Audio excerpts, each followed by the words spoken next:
Quick disclaimer before we begin, my channel is not meant for kids. If you hate swearing, I apologize in advance.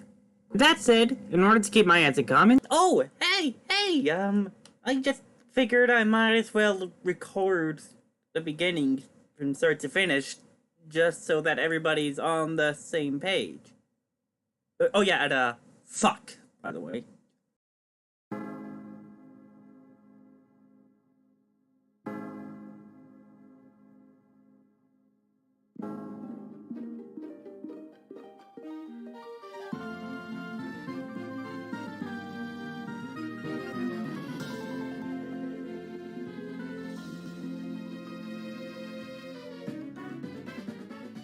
Yo, what's going on, dudes? Johnny Doctor here, and welcome to my first time ever playing Pokemon Soulsilver. Since Heart Gold is the version I played, I've always done my challenges in that version of the Johto remake. To make my first playthrough of the other version somewhat special, I'm going to be playing with the canonical team of the representatives of the remakes, Lyra. Now, in my headcanons for my other three teams, I had to get a bit creative since there wasn't really too much to go off of. However, Lyra's team doesn't even need a headcanon, strictly because she actually reveals all 6 of her Pokemon in the actual game.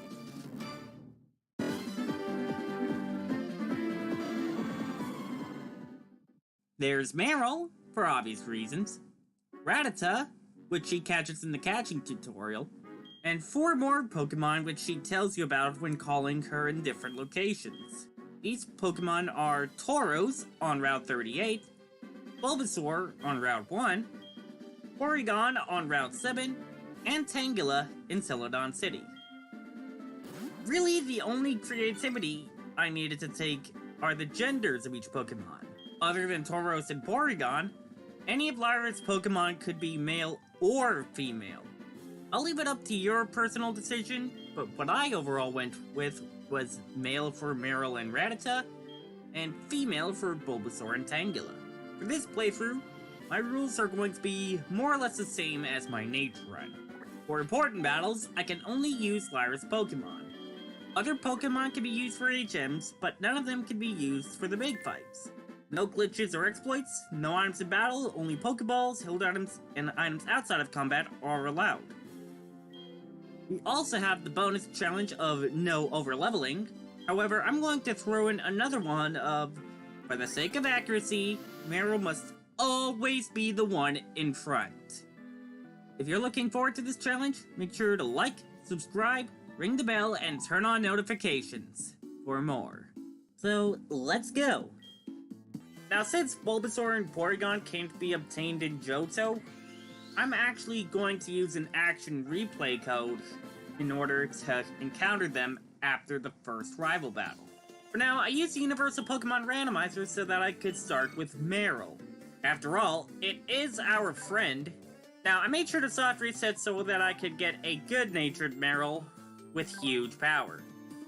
Unfortunately, no Belly Drum Aqua Jet combos for us, since those are exclusively egg moves.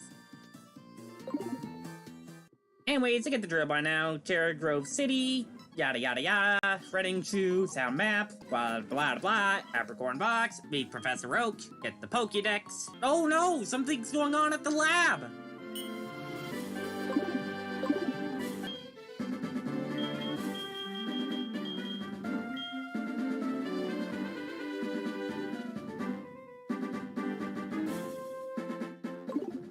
Rival time!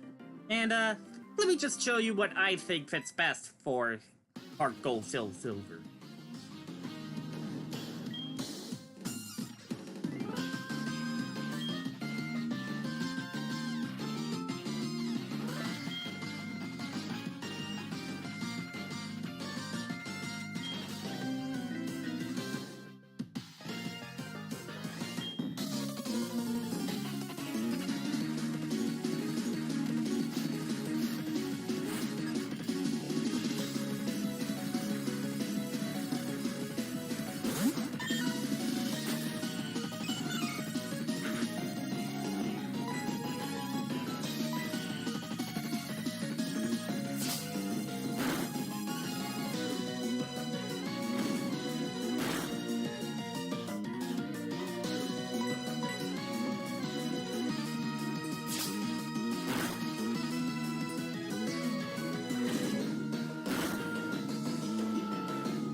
son of Giovanni.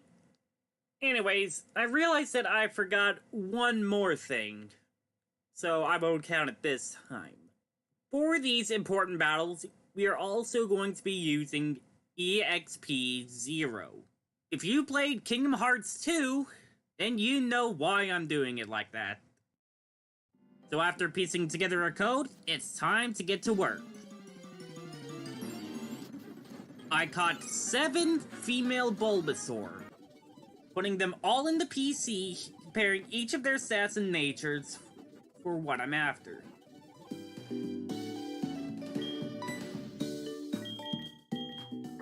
Also, yeah, I don't want to talk about it. After I decided which one I wanted, I did it again.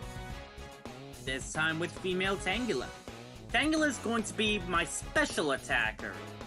Afterwards, I then repeated the process twice more with Tauros and Porygon. I'm saving Rattata for after the catching tutorial, since, well, for really no other reason other than it's when Lyra actually gets her Rattata. Now, I had no idea which Porygon I wanted to actually use, so I had to do something unthinkable for me. Try and find their IVs.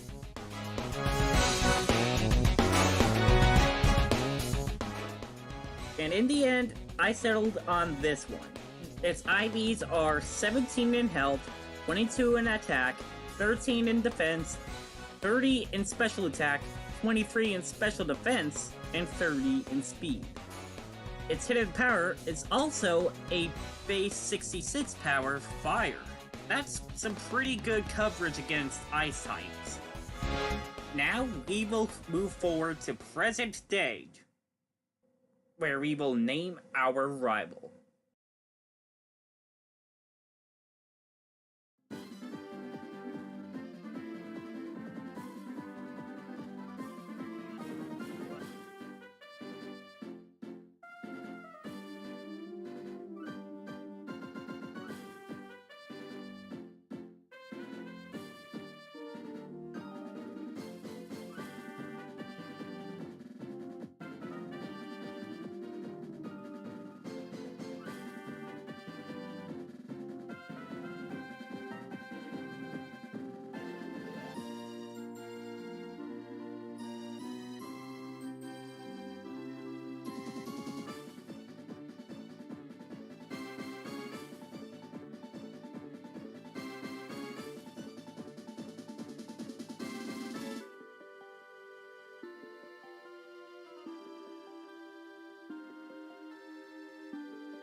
I need a haircut, by the way.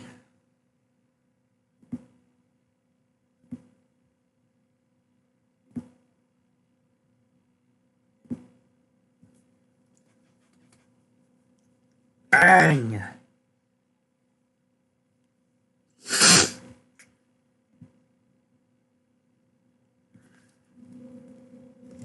Yeah, an hour 40 to get that all set up. With turbo, by the way. Turbo. Using turbo, of course. Speed up, that is.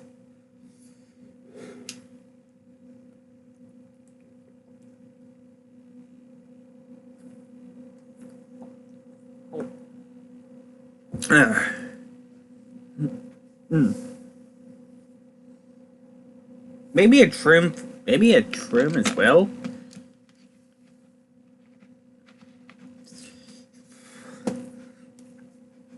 Around my mouth.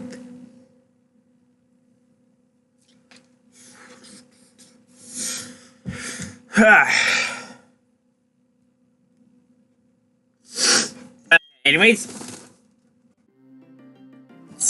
we still have a few things to do right now. Marill is glowing with health. Ah, it's so nice. It's actually really nice to not have a glitchy running animation for once. Really? Oh.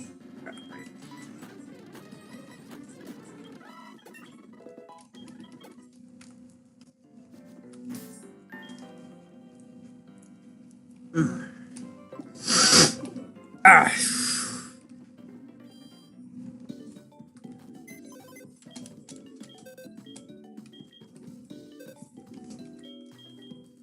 There's all my rejects.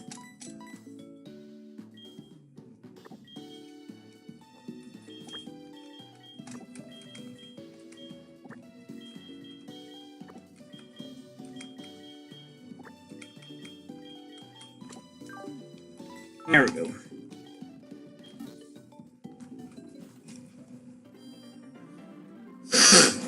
I actually do kind of need to train everybody up, you know?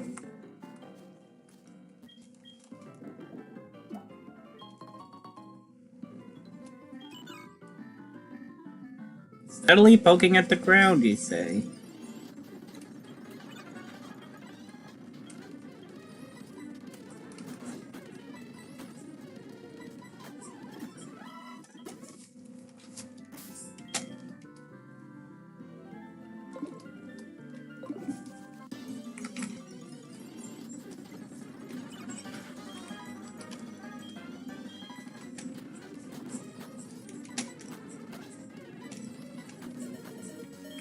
Oh boy.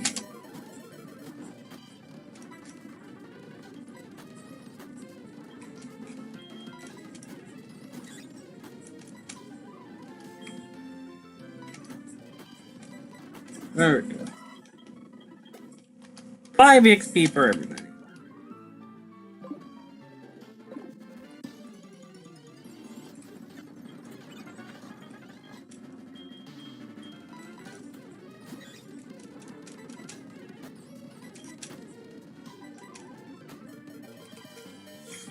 Damn.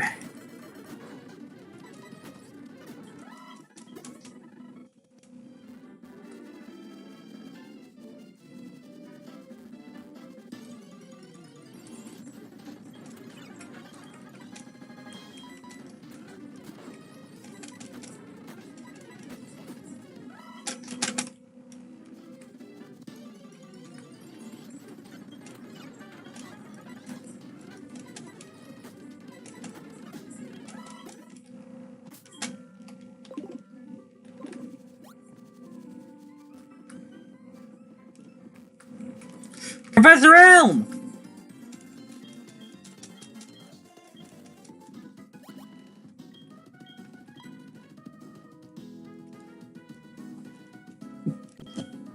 Well, Lyra canonically has no idea who they are, so...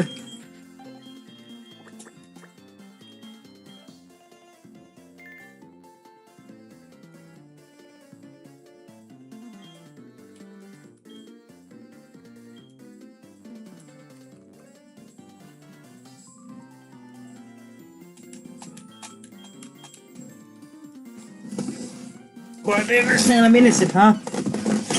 More than you could say about others, huh?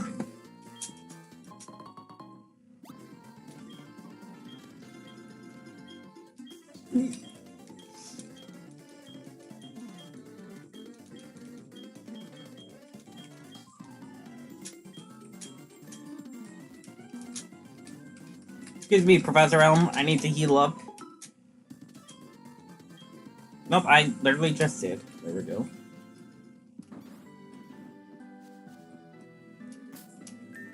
Anyways. Randomized catching tutorial.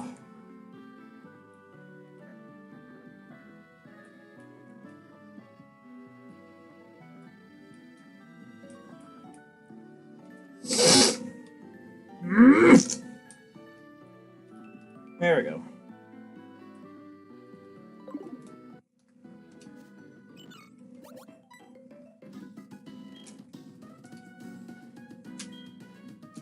There you are. Lyra, you can catch wild Pokemon with Poké Balls. Follow me. Ethan actually slows down right off the bat to show us. A pincer!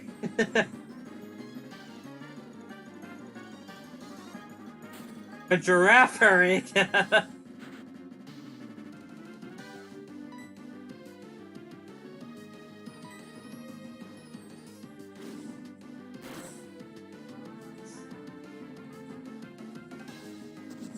Focus energy? Really?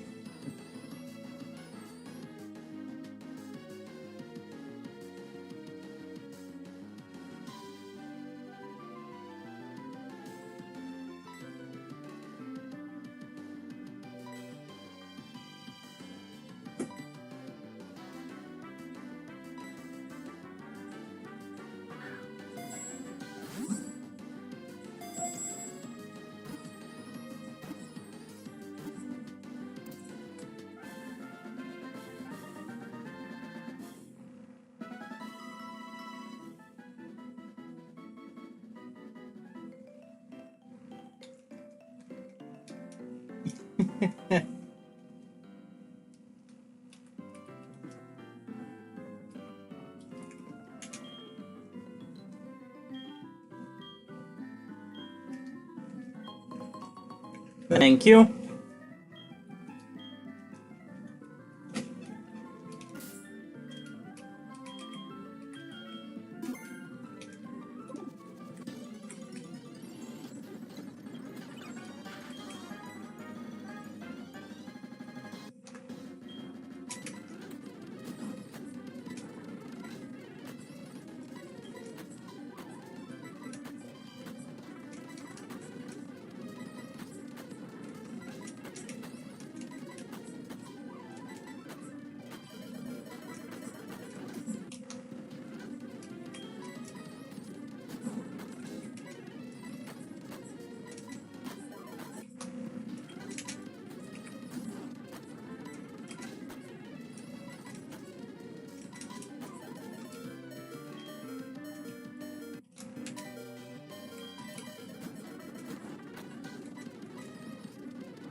There we go.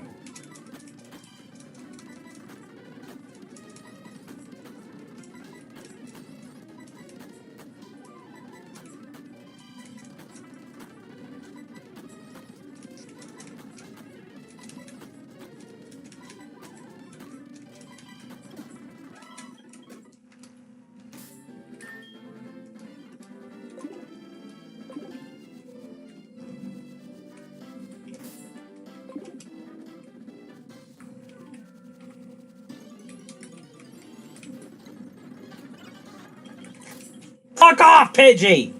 I'm sick of you!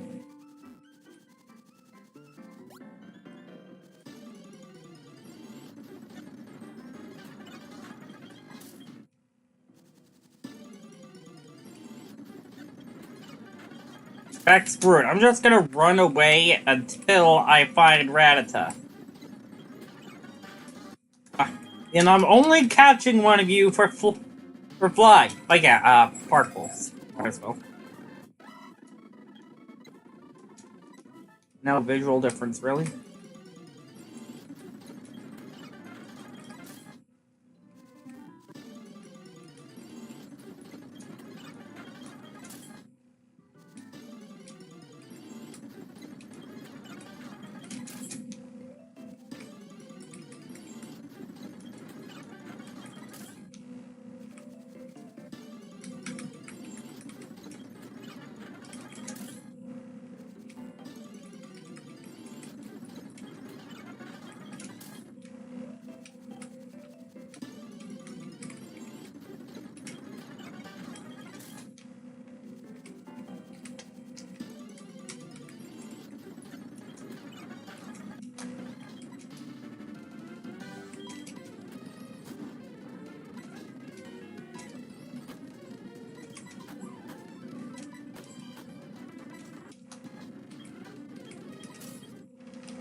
Rattata's on this fucking route, I swear to God. At the first one we fight, it's...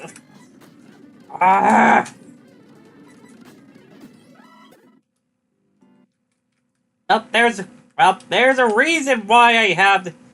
There's a reason why I have a code to control what we fight.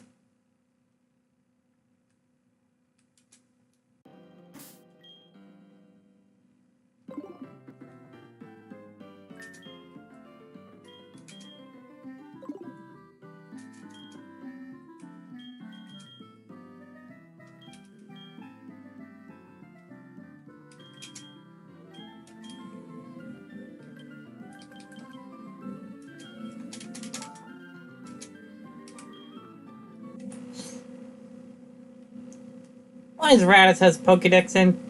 What's Rattata's National Dex number again?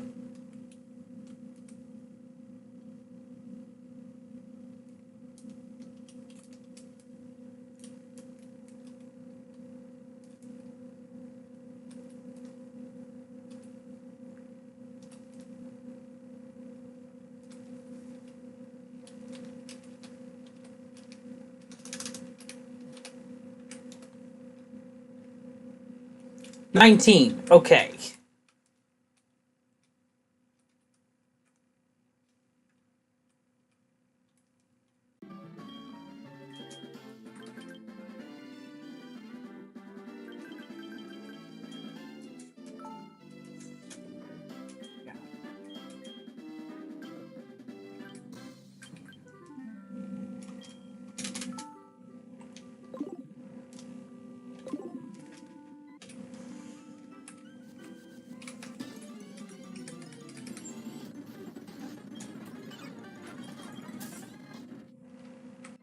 Wait, hang on,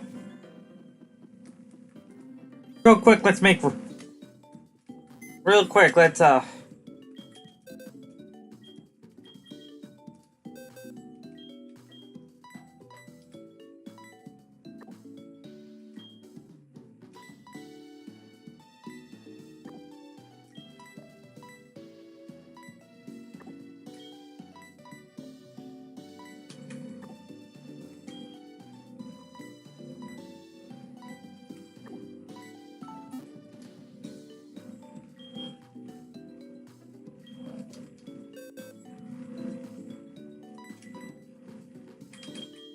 there we go.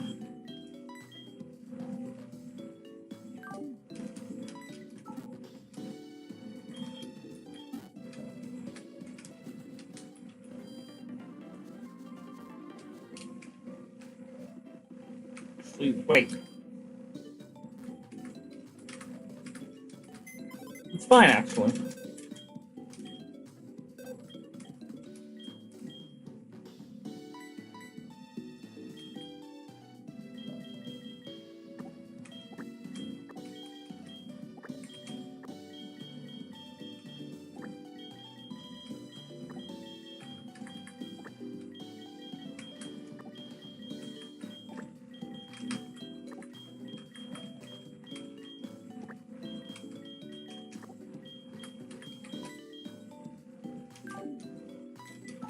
Let's wait for it to say it went to box 1 instead of box 18.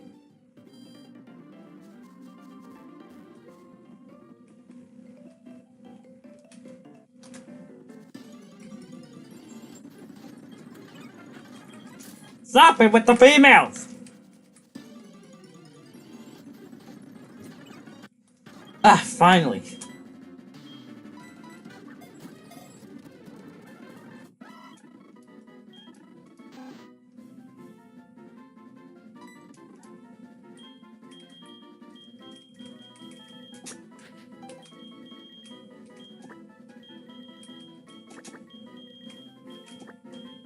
Yes, it's Rattata, not Rattata. It makes sense if you think about it, really. He's because you say Raticate, not Raticate.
Can Bubblestar take this thing down? Nope.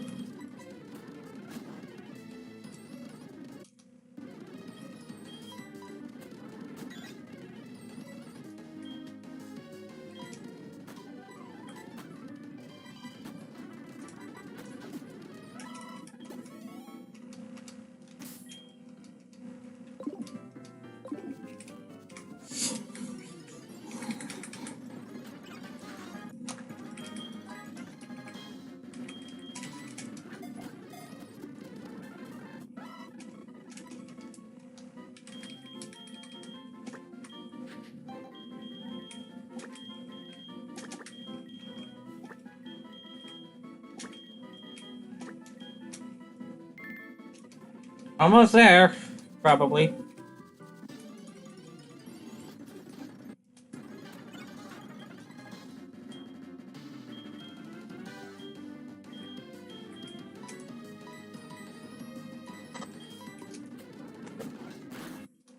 Oh, wait, this is a male, this is a male.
My God!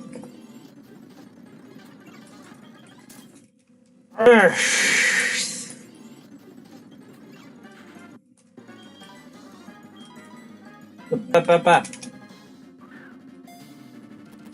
What's the gender ratio of Rattata again?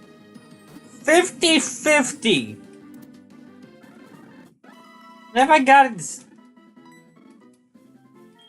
Why has it felt like 12.5, 12... Why has it felt like 2.125 to 97.785? Yes, I can do math. Yes, I know my percentages, so what? Up, oh, there it is, there it is, there it is!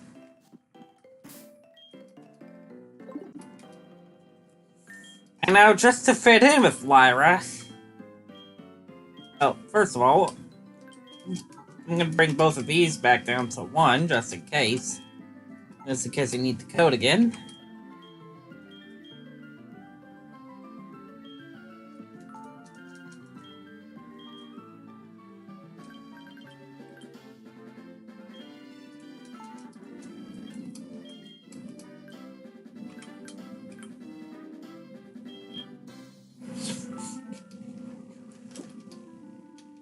There we go.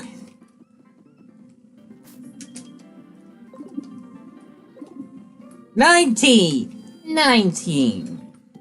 Exactly how much? Exactly how much? The exact number. The number she had after catching Rattata once. After catching that Rattata. Echoed off.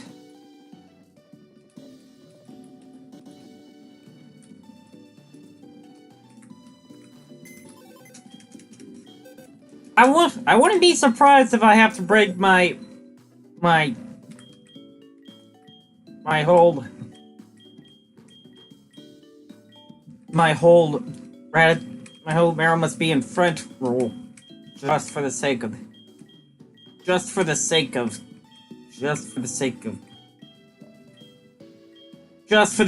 getting through, just for the sake of getting everybody up to a good level.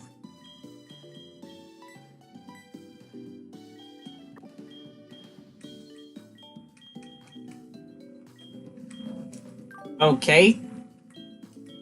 Really, these three are the only ones I have interest in, because they have cups.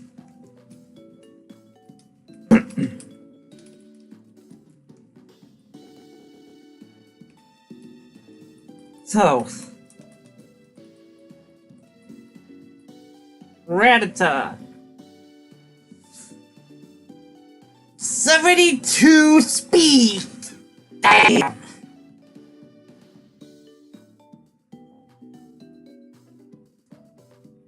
And 56 special, and 56 regular physical attack. So I definitely want one of those.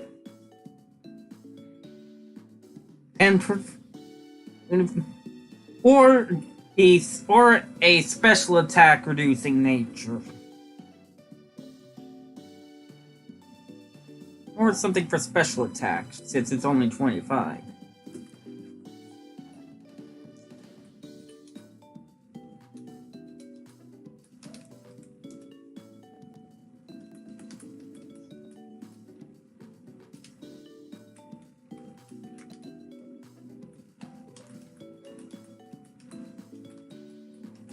So,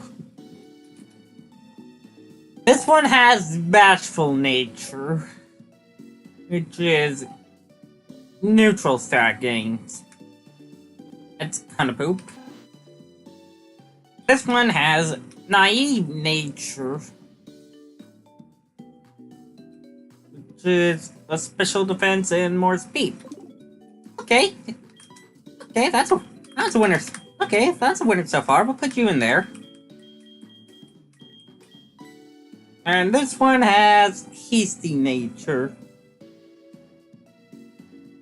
Less defense and more speed.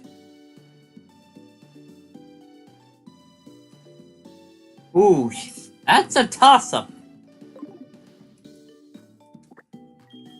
That's a toss-up then.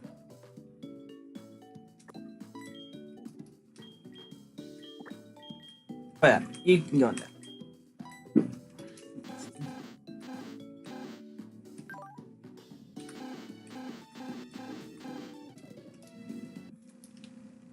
Remember when I mentioned the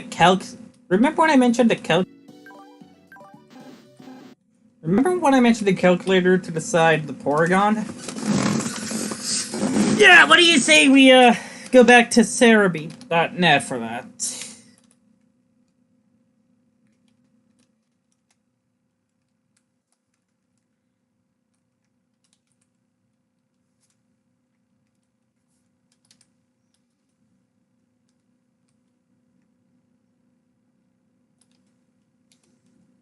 Mm-hmm.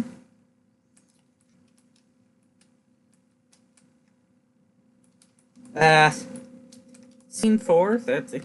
Scene 4, that's a thing.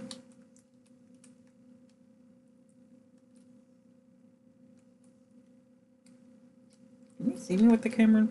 Even with the camera in front?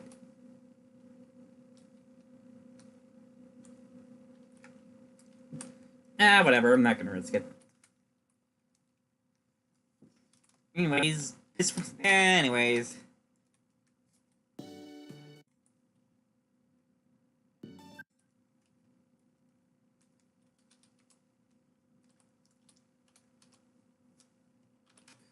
This one is naive nature, and characteristic is highly persistent.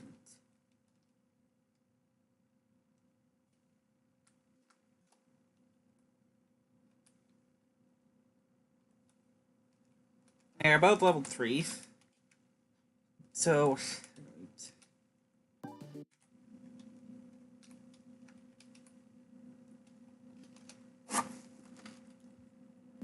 15 health, 9 attack, 7 defense. 6 in specials, and 9 speed.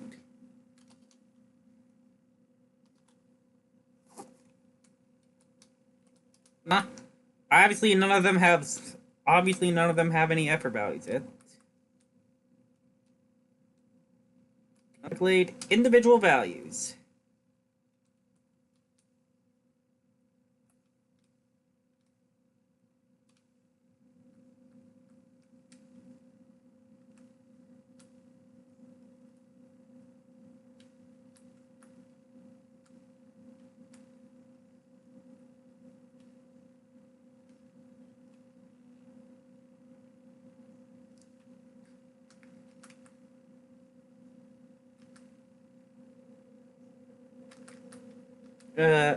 Oh, up here. I think that's it.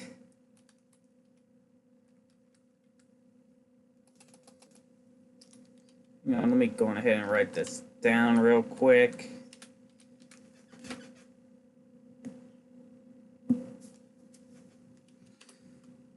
$17, $24, $22, $8, $13, and $11.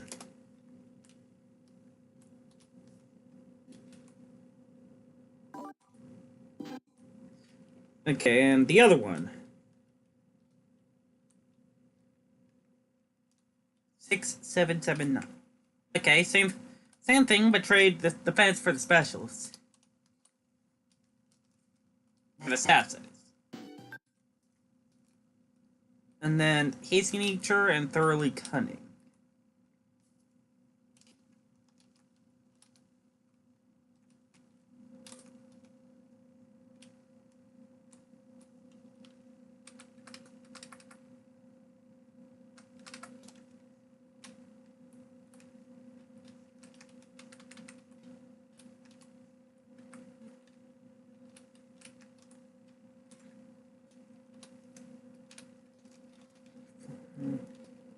$13, $22, $13, $11.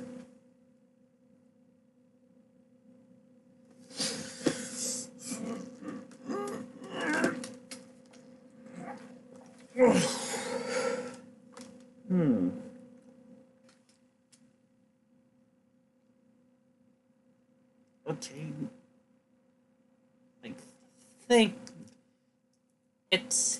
I think I want the hasty one. Due to it having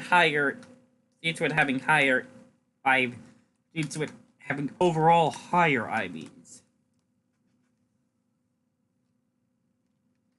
And just in case,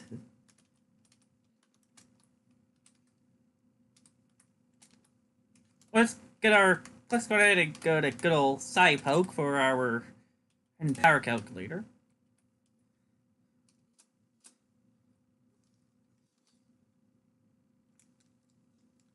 And fortunately, we actually don't need to do it manually this time. Let's calculate our naive one first.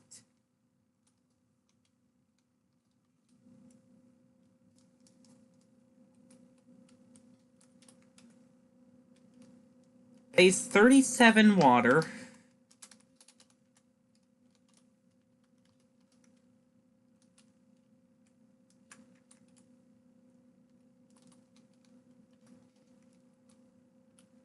and base 45 grass.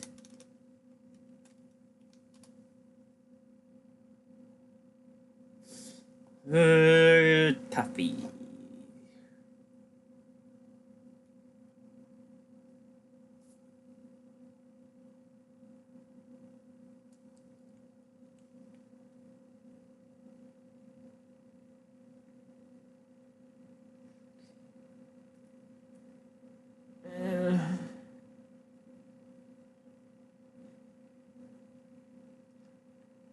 Yeah, screw it. Yeah, let's get...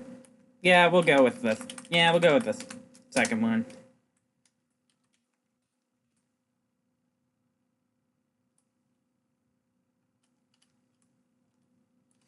Mr. L, welcome to the stream. That's the wrong one. There we go.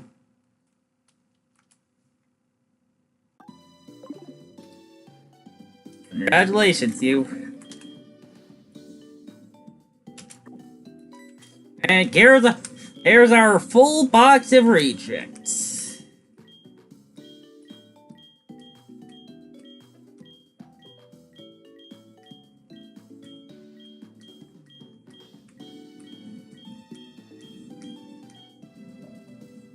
I suppose I could keep.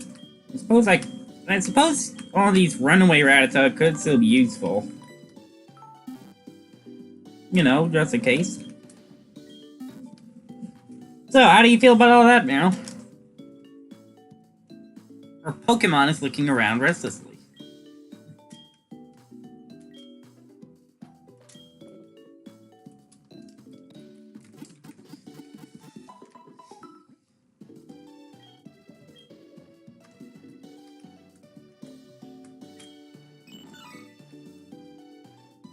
Meryl is glowing with health.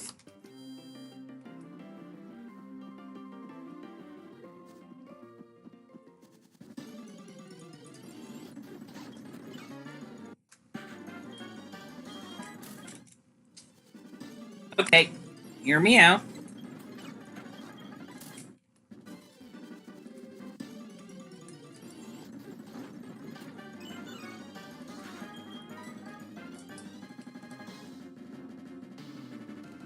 Oh crap, I forgot to actually get our Rattata.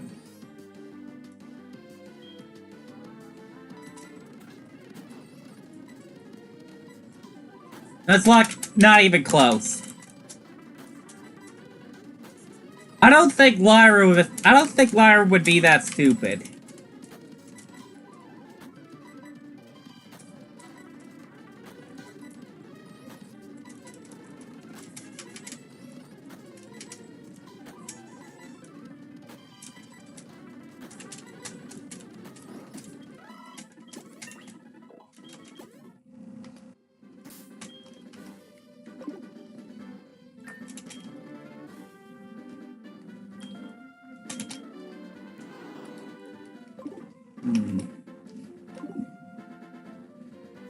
What?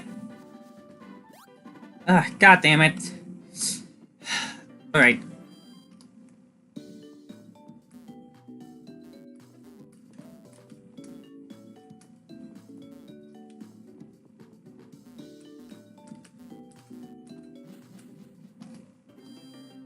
Hang on.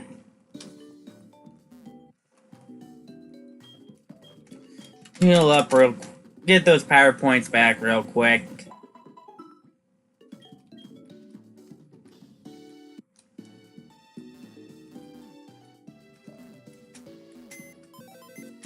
There it is.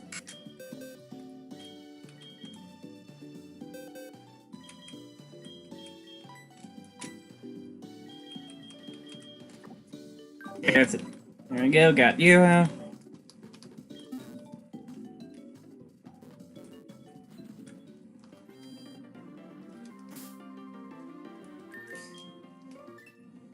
And real quick, get our trainer card up here.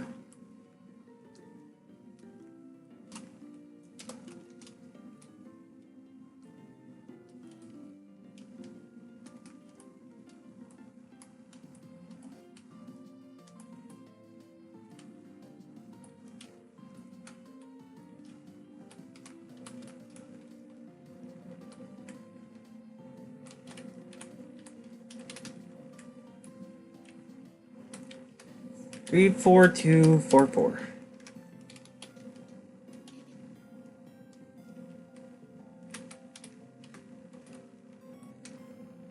Alright, we'll look at those later.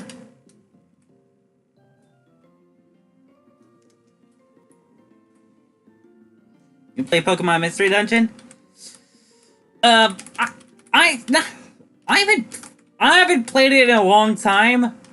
Although I have heard of a really interesting ROM hack for Explorers of Sky. Don't really think a Johnny Blaze would do it justice, though. Oh shit. I forgot to save.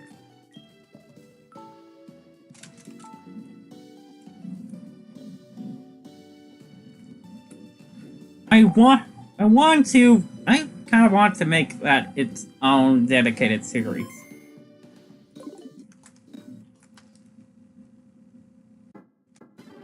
There we go.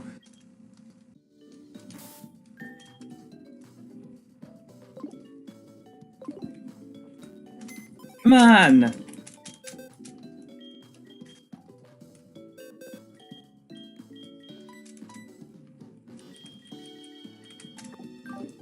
There we go.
Wait, hang on.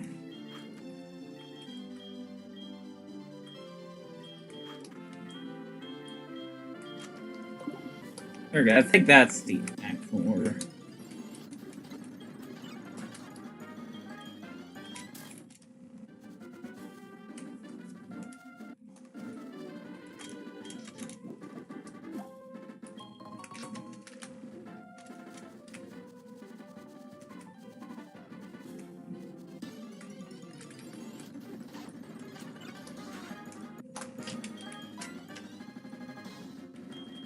That's an easy kill for Bulbasaur, right?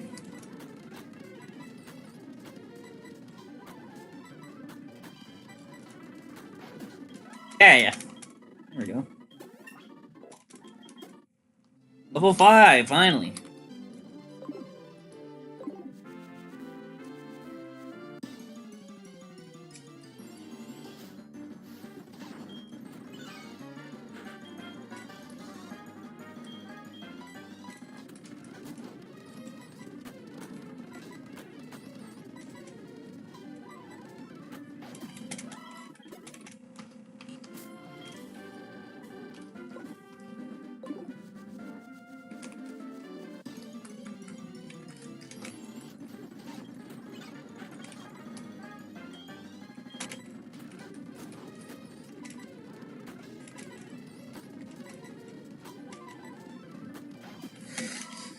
There we go.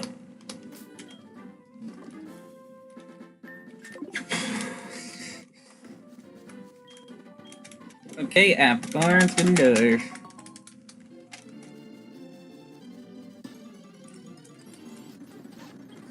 Wait, why are you leaving already?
suppose might as well put something on.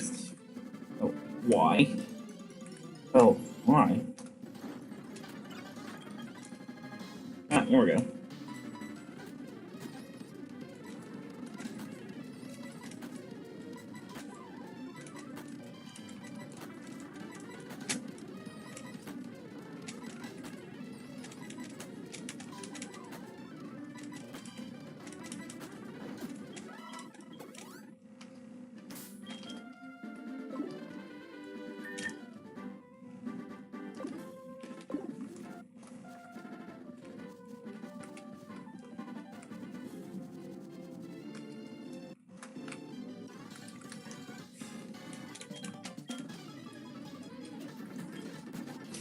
Shall we meme?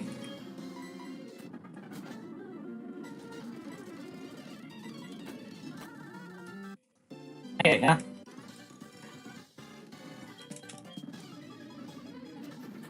Hang on. Hold that thought.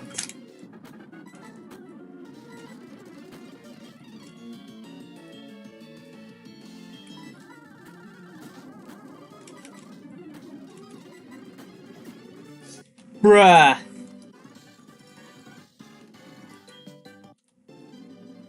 Okay, fine then.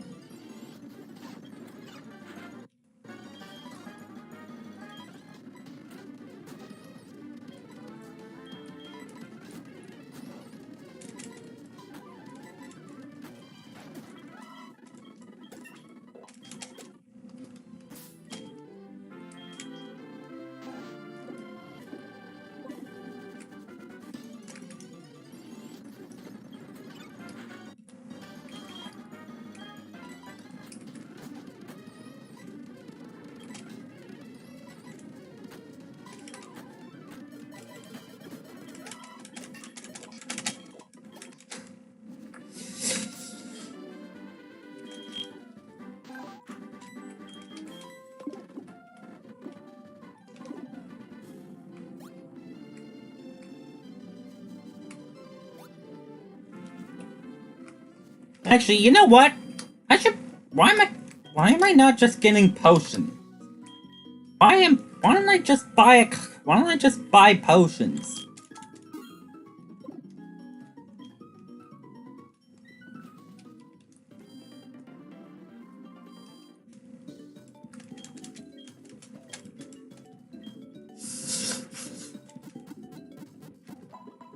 And just use.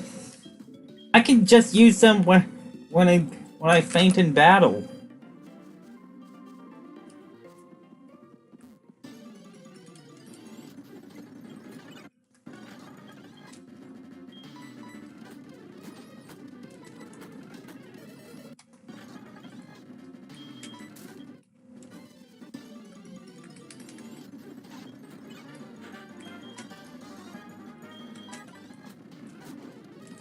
Well, oh, sorry.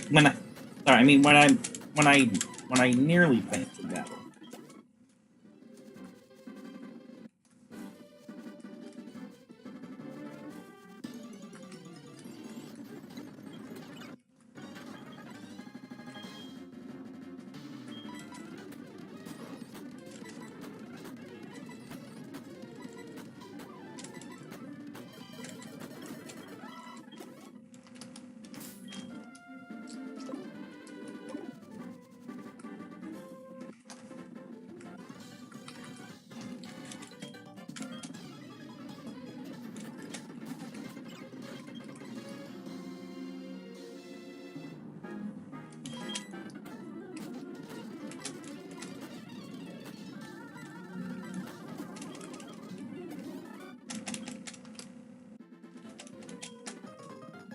So long as it is for battle.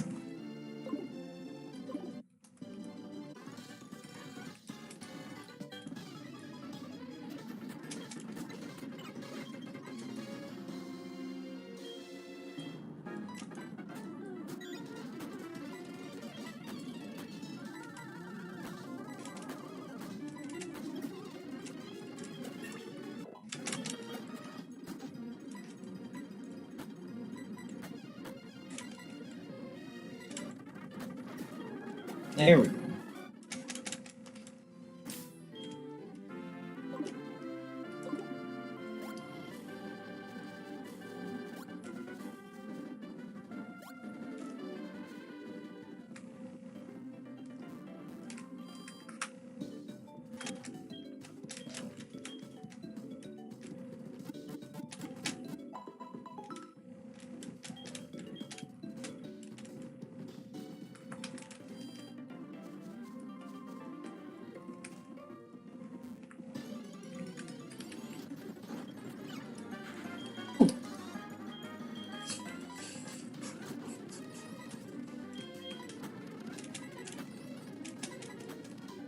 I want to get Bulbasaur Vine Whip, which I believe is level 7.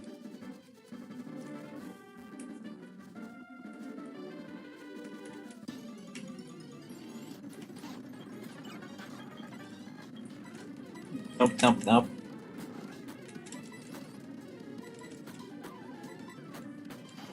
Can't poison me, Kappa!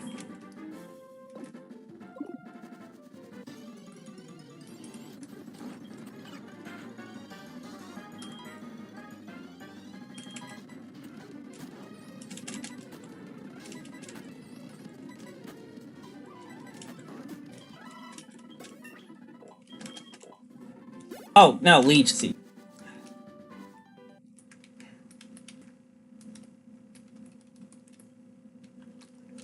Vine Whip was Gen 1.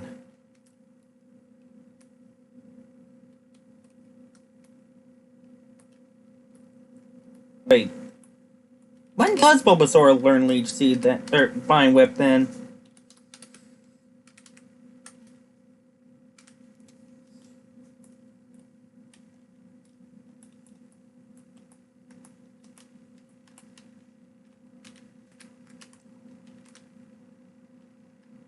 Nine?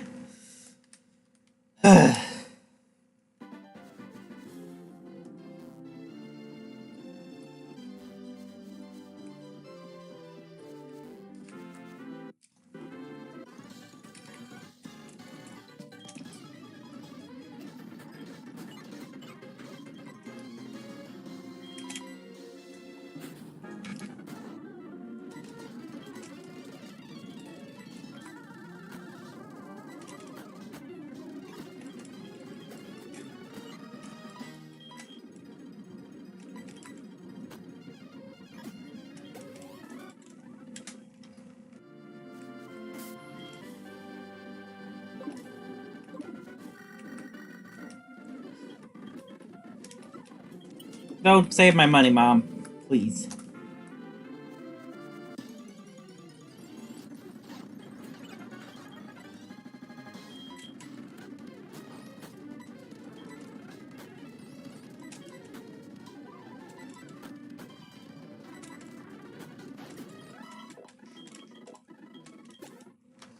Oh! Cool. Marill learned Water Gun. Finally, a water-type move. I need another potion.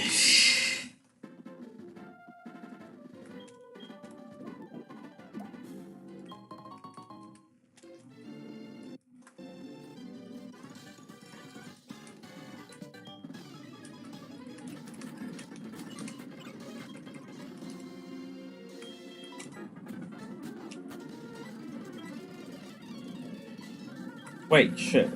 I'm running low on power points.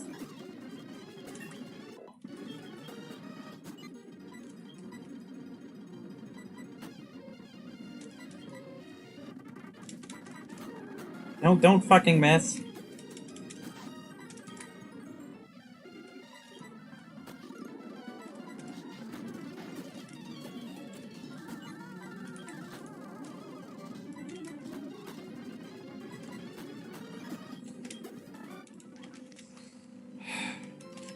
Not quite there yet.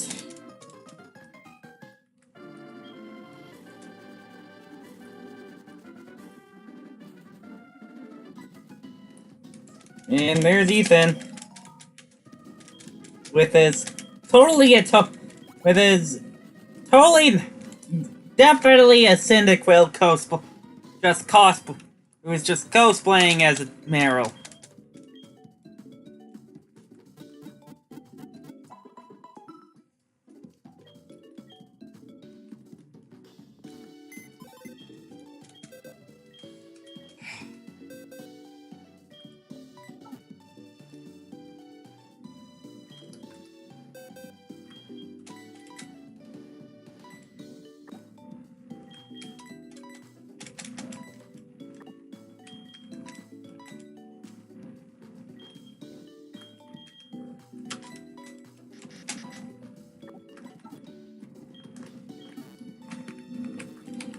Okay, the eggs.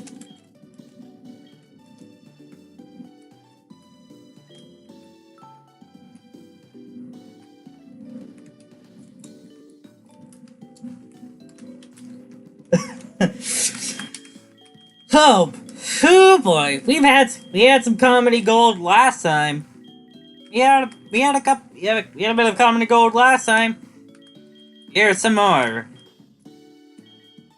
Boy, here's another one. Poison Point Collection. Here's collection. Poison Point Collection. A collection of poison points.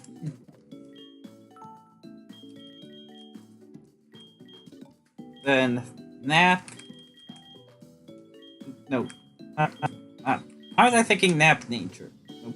Nope, it's nap and Gear Power.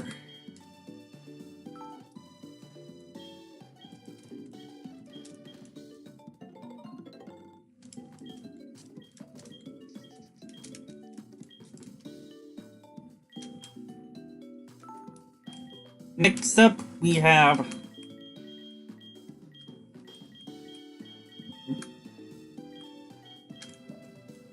Bicycle.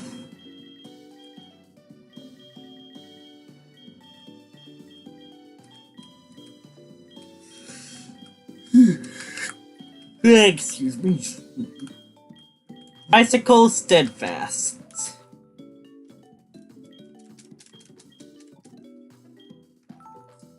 And then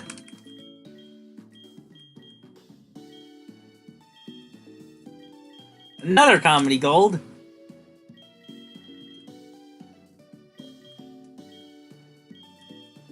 Partner Mister. It's our...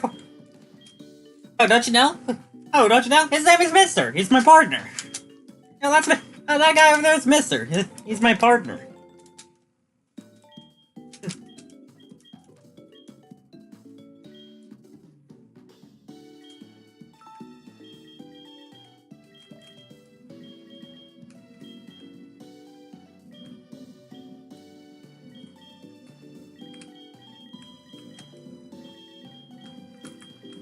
Points playing.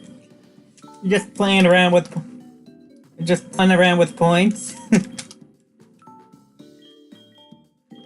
And then department store. And then finally department store, natural cure. It's a natural cure for department stores.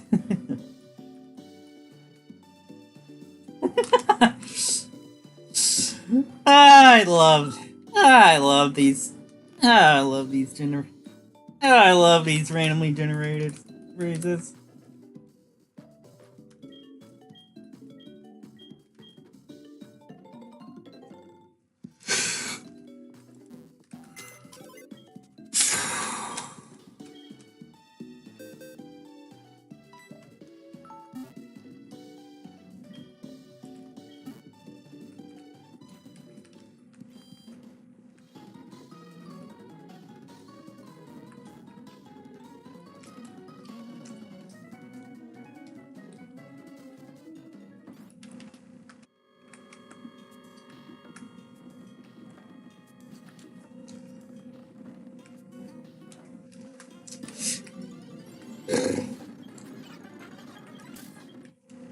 Anyways, we're just gonna go on ahead and train up with try and grind up Bulbasaur in here.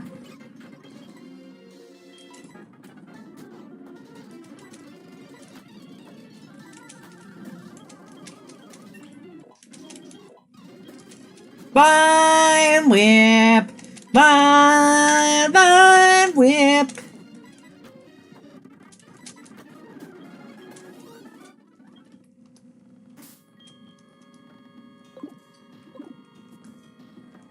Yeah, and also...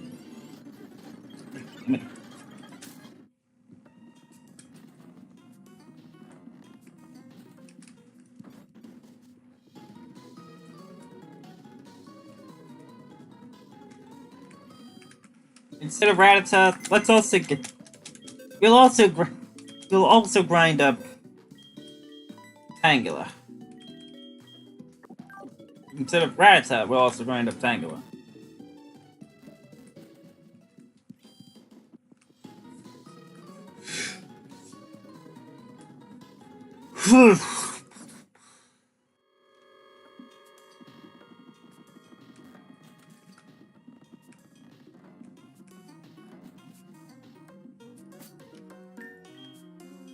God damn it.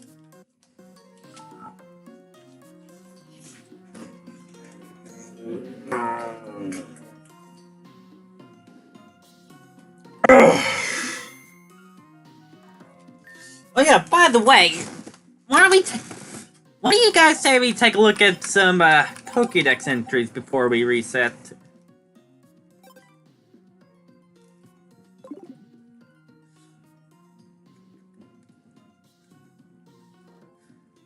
Pidgey, the tiny bird Pokemon. Height 1 foot. Weight 4 pounds. Common in grassy areas and forests, it is very docile and will chase off enemies by flapping up sand.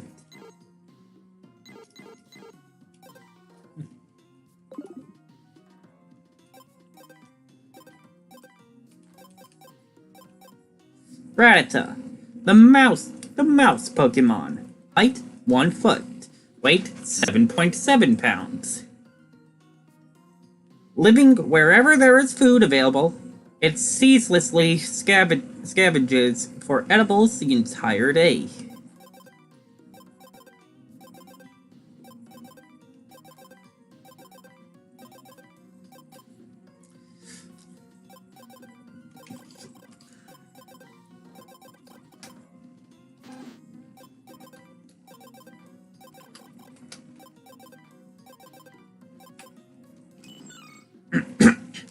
Marill, the Aqua Mouse Pokemon. Height 1 foot 4 inches. Weight 18.7 pounds. The end of its tail serves as a buoy that keeps it from drowning, even in a vicious current. Dang.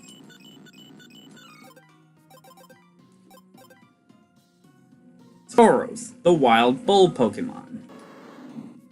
Height 4 feet 7 inches. Weight 194.9 pounds. Damn!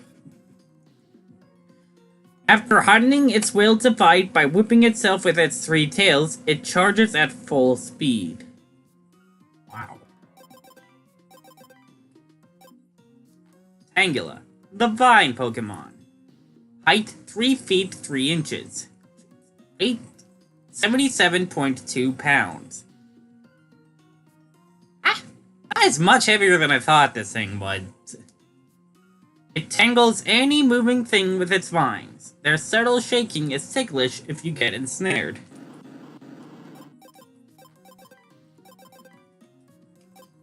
Porygon, the virtual Pokemon. Height 2 feet 7 inches. Weight 80.5 pounds. That is really heavy for something that's supposed to be a computer program. A man-made Pokemon that came about as a result of research. It is programmed with only basic motions.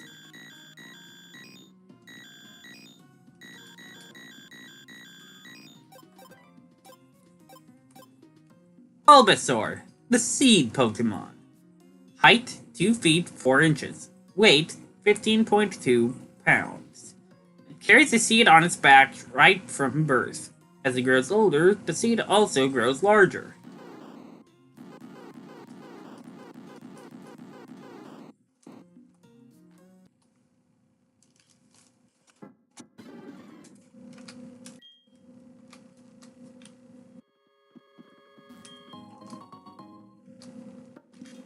Okay, anyways.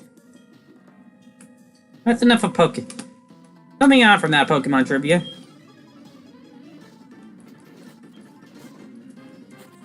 Sprout.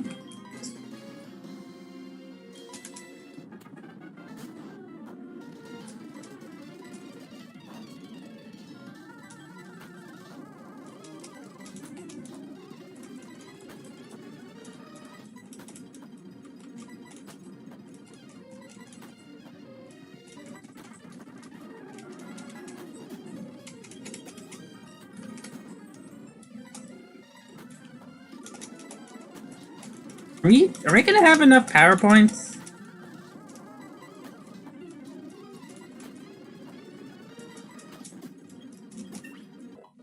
Level 5. Sleep powder! Thank you!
Accuracies, money.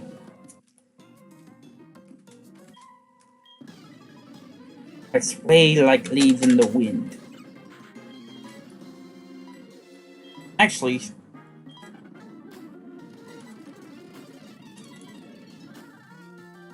there we go. A couple of those to help out.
Another potion.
So you technically use one.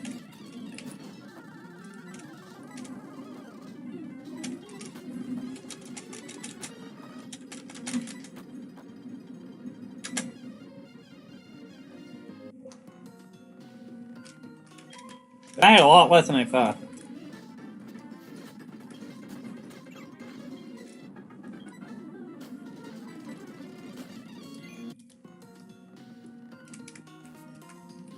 Okay, never mind then. Oh, wait, I have potions. What am I doing?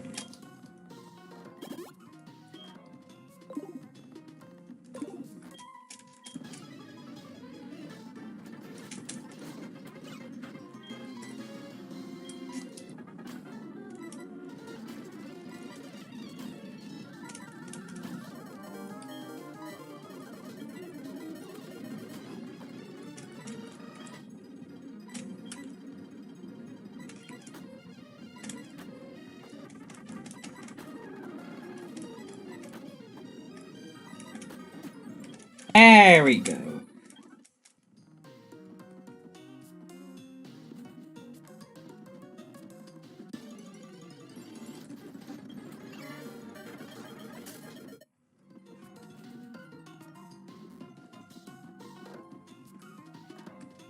Come on. There we go.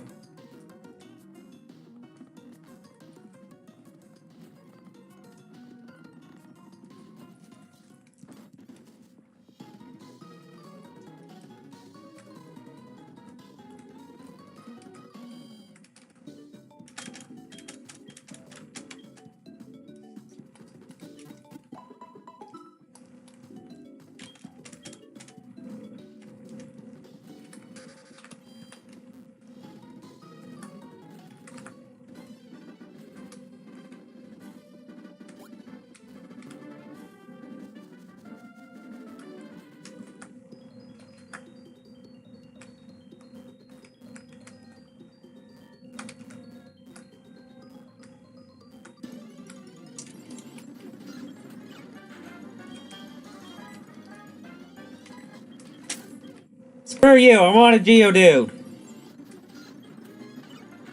I said Geodude.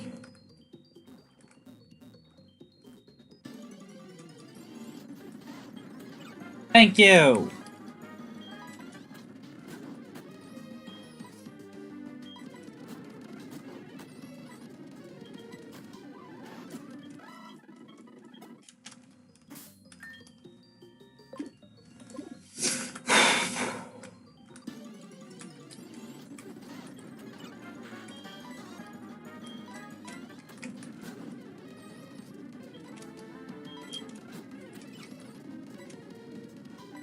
Oop.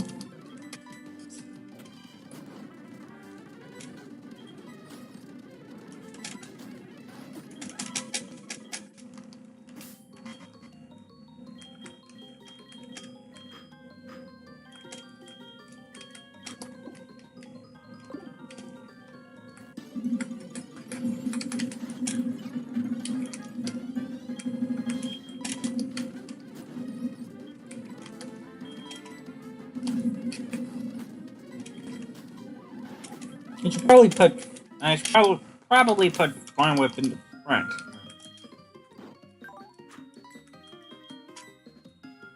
Where? How many are? 2. Nice.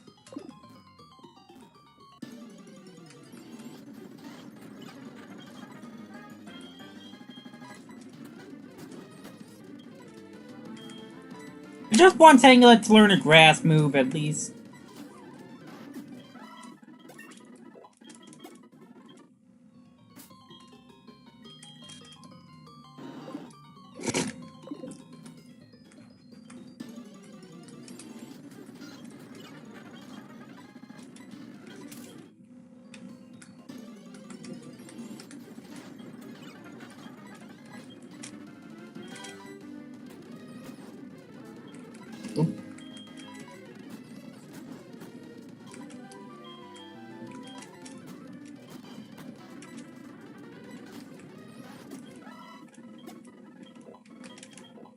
Absorb! Thank you.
There we go.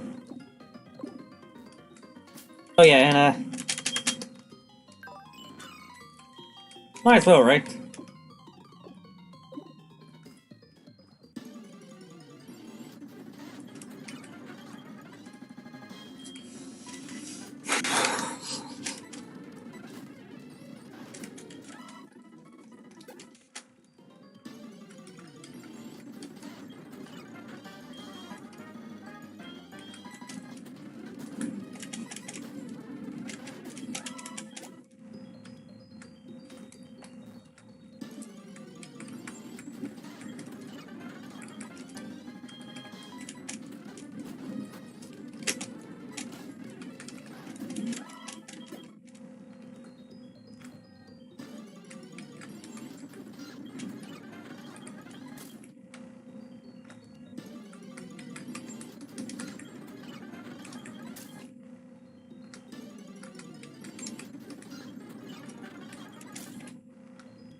Can I check this?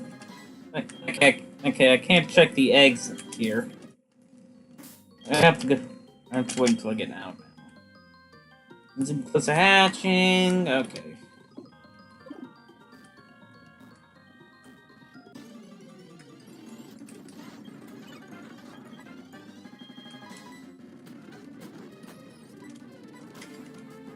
You know what?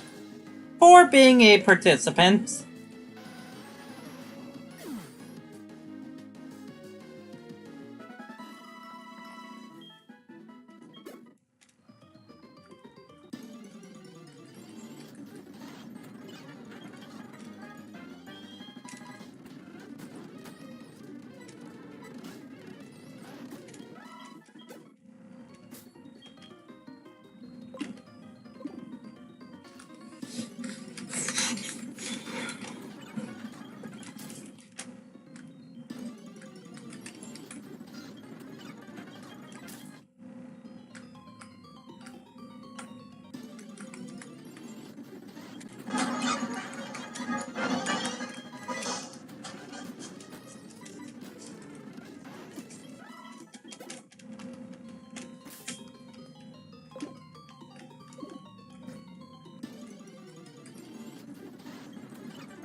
Now to get Tangela up to level 8. Not, we are at 8. Tangela. I'm just getting Tangela up to level 10 like Bulbasaur.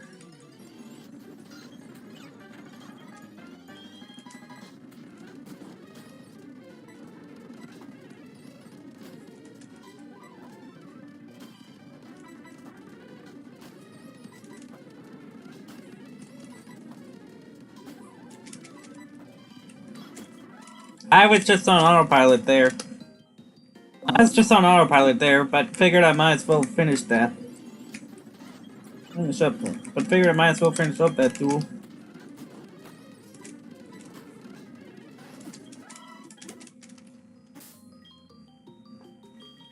How much further away are you? 36. Okay.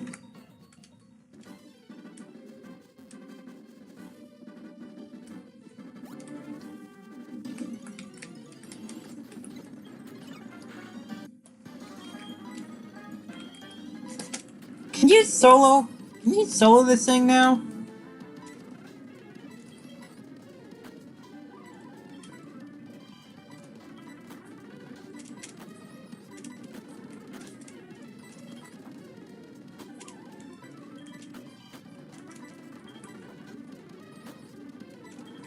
Yes! Whew.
Yeah, definitely.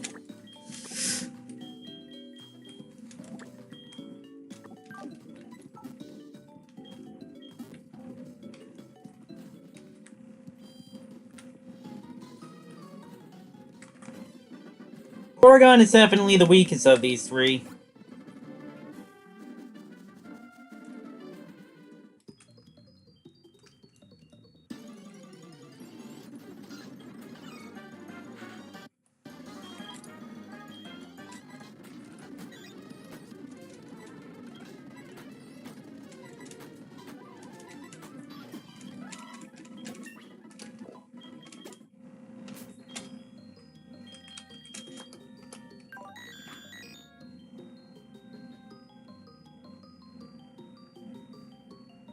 Oh, that's what it does.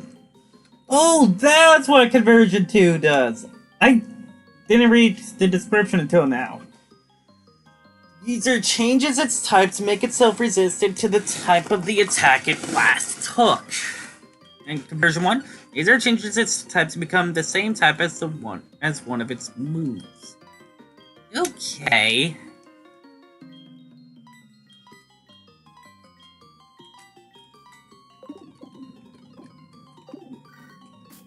What do you want, Wade?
There we go.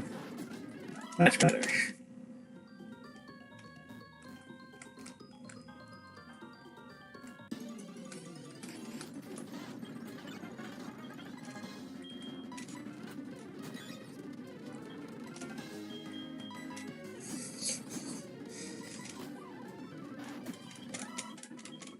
Level 9 for Tangela now.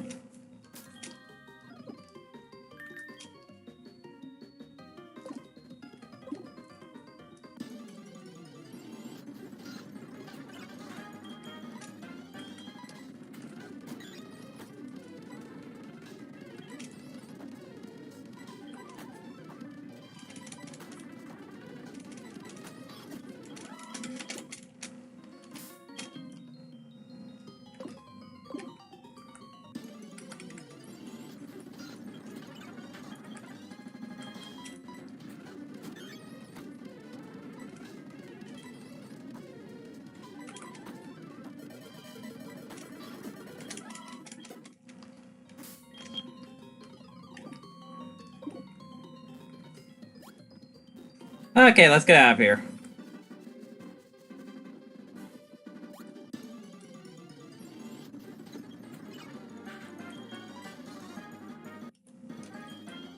You won't kill Porygon, will you? Thank God.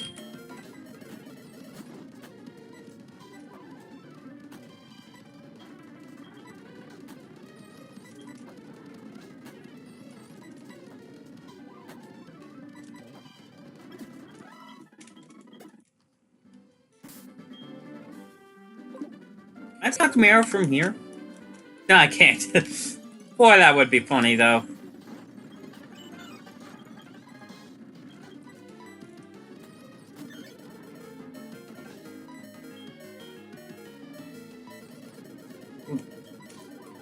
One, 2, 3, 4, 5, 6.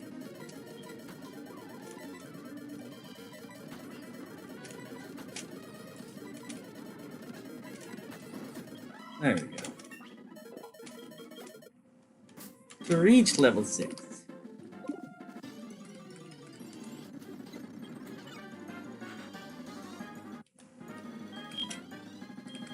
Please don't kill Porygon. Please don't kill Porygon.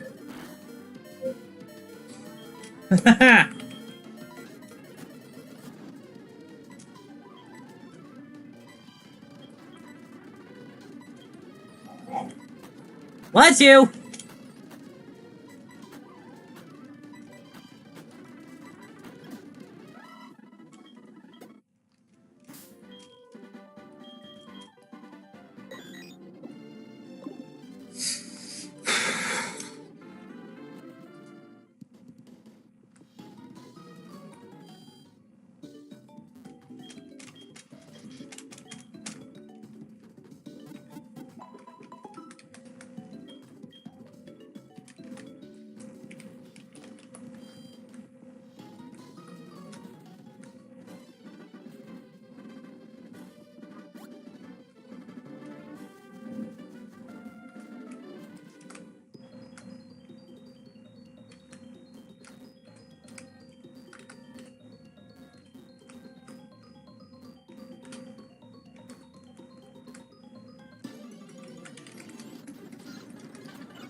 Does Zubat not have a wing attack at levels?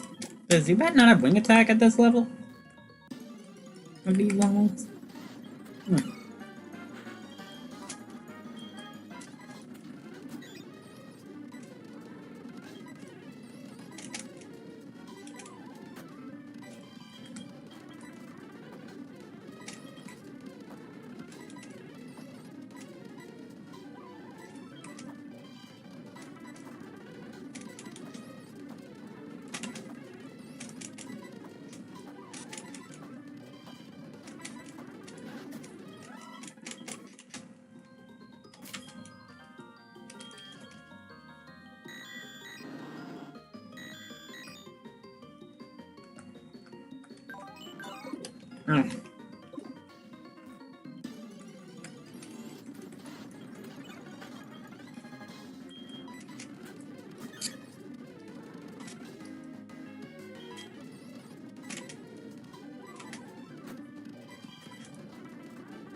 $82.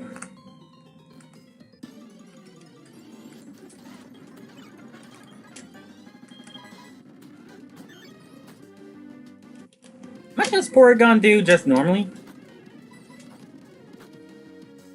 Not too bad.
Phew.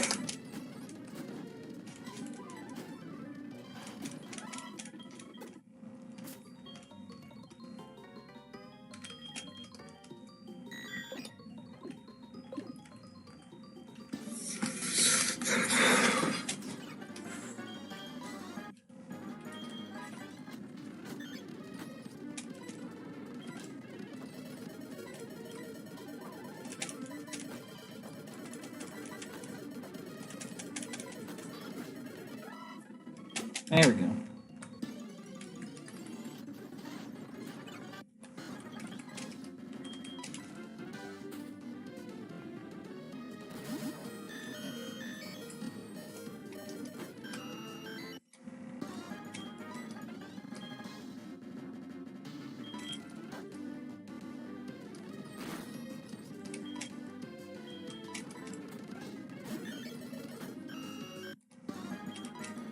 If I use Tail Whip,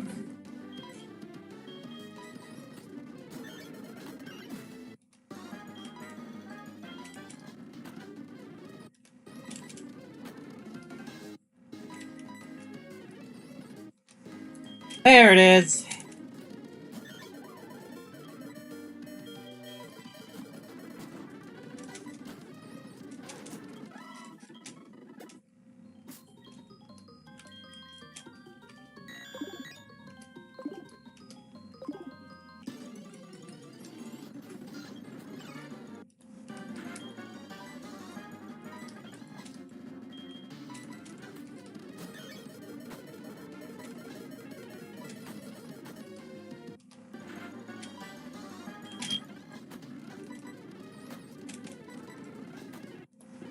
Will that be enough? Yes. Yes, it will.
Level 7. Psybeam!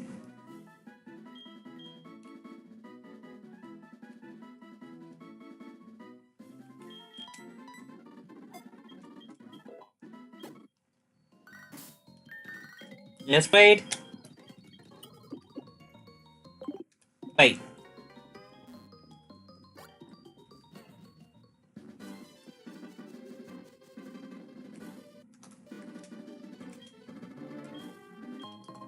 Oh! Sweet! Thank you!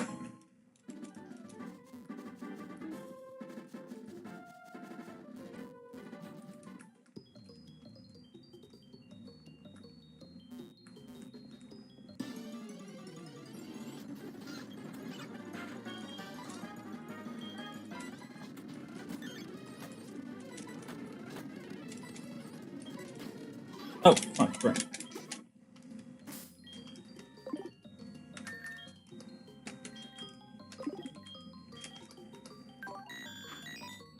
Gonna place you there now. So I just realized, did I... Oh, right, I meant to do that. This is Soulsilver, not hard gold. Gotta play the part, man. Gotta do the part, man. Actually,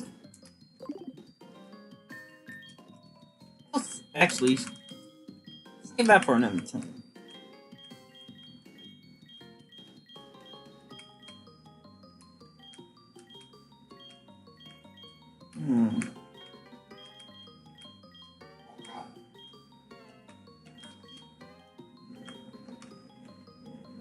Actually, no. Actually, no, yeah. Damn it. This one's kind of better.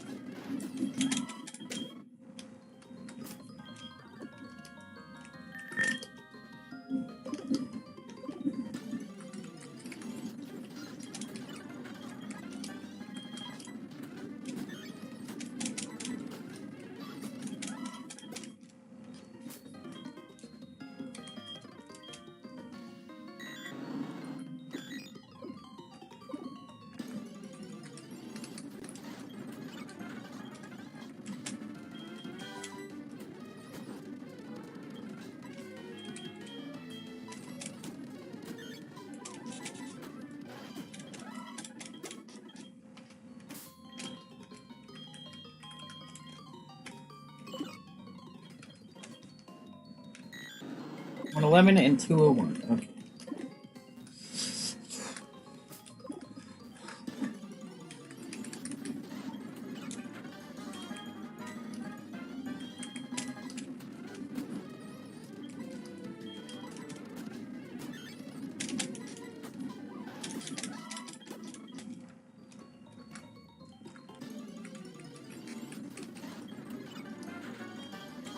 Right.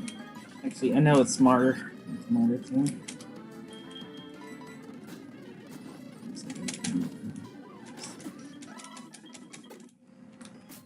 Probably the most efficient way to grind up these two.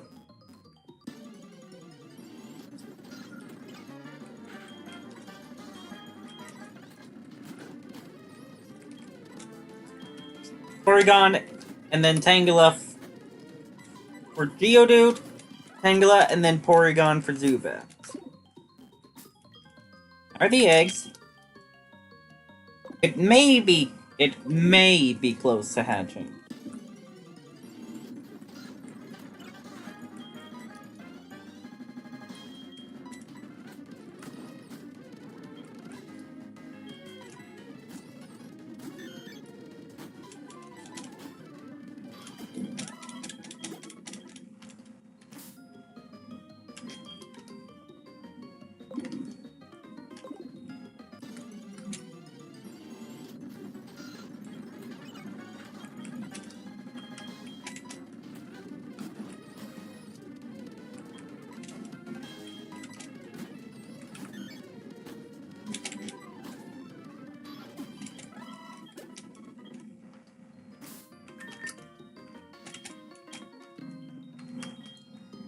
Go ahead and potion up Porygon. And how are the EXP? EXP 72, 162.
Actually, come to think of it,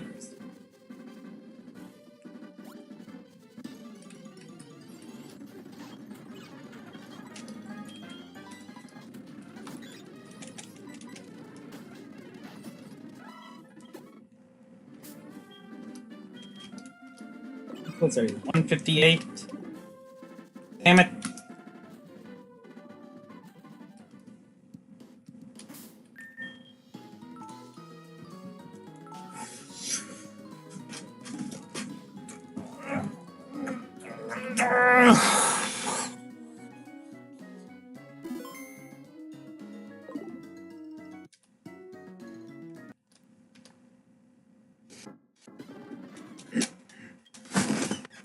Once Marill can no longer afford gaining XP without going over the level cap, I'll replace him just for. I'll go on ahead and replace him just for the sake of. I'll put him out of the front of the party just for the sake of getting everybody else up.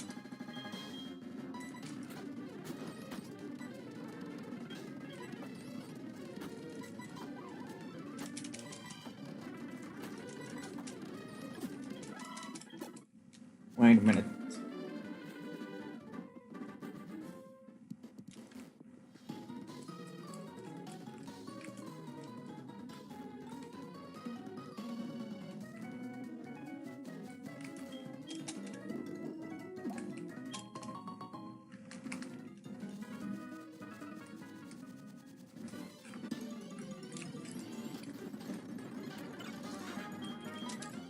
Oh!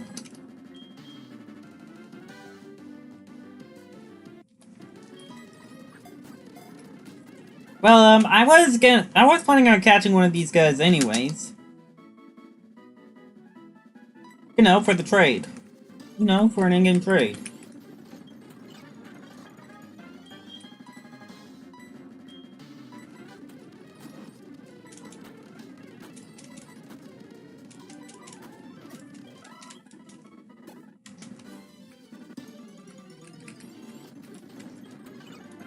Oh, right, in Hard Gold, you get Sandshrew in the wild and Ekans in the Go Around Game corner. But in Soulsilver, you get Ekans in the wild and Sandshrew in the game corner.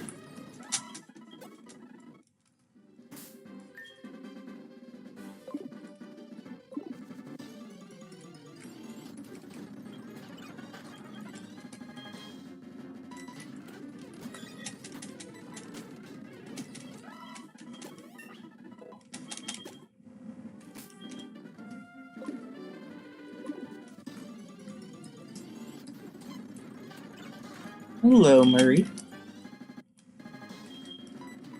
Please no paralysis.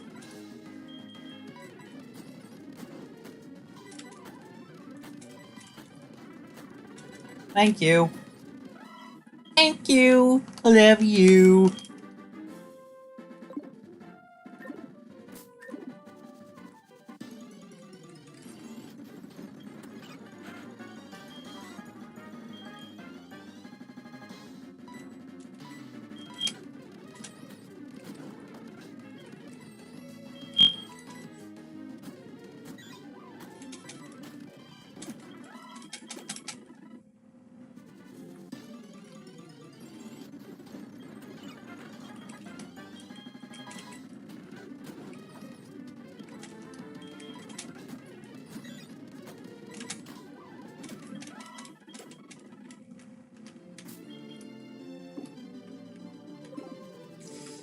Oh yeah, already this feels like much better EXP.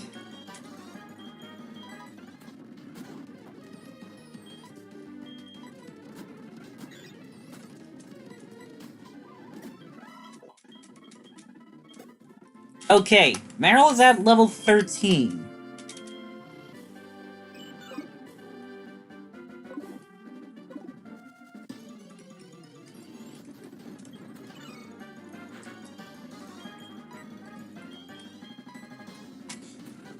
When he's about 100 away from level, when he's about 100 away from level 14, I'll stop.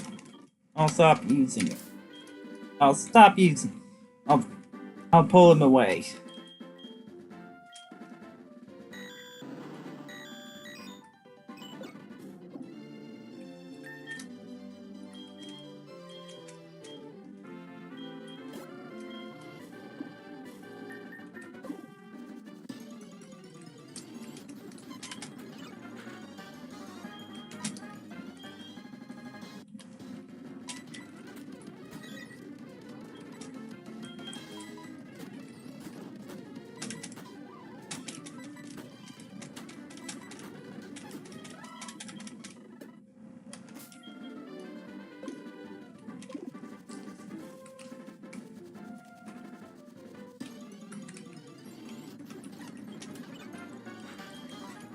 Oh, Hot Pep, I completely forgot about these guys.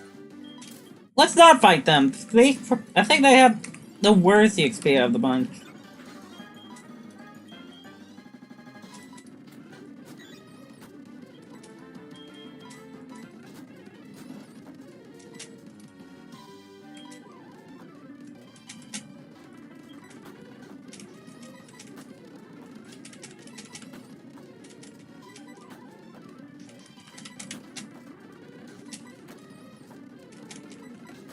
There we go.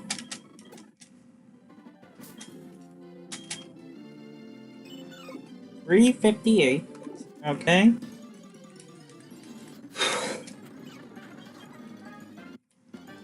No poison, please.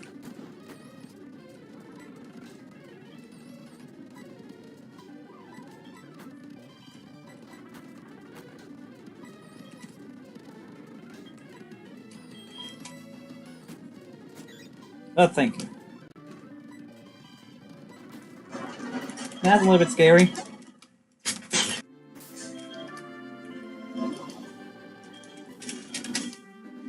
$347.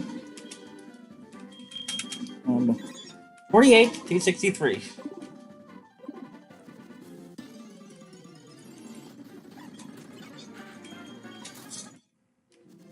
Oh, wait.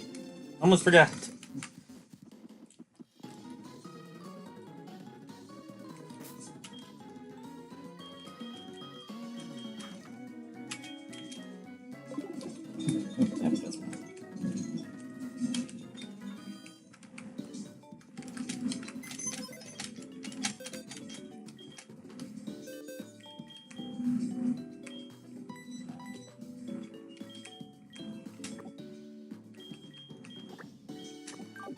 Oh yeah, while we're back over here in town, we might as well do this in-game. We might as well take care of the in-game trade.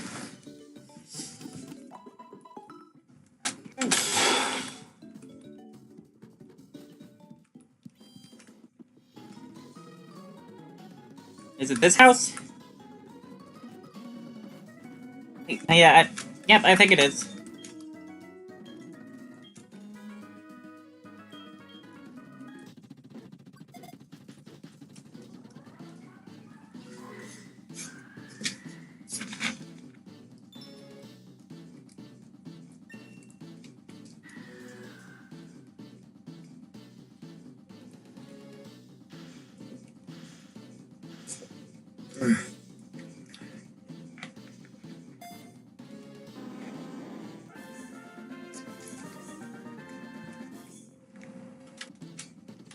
Thank you, Rudy. In fact, you can keep your Onyx. Really, all I wanted was its Person Berry.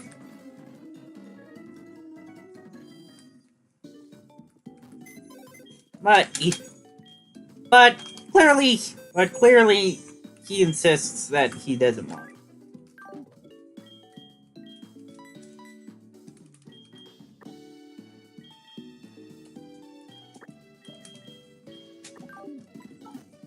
Well, Simon's coming up pretty soon.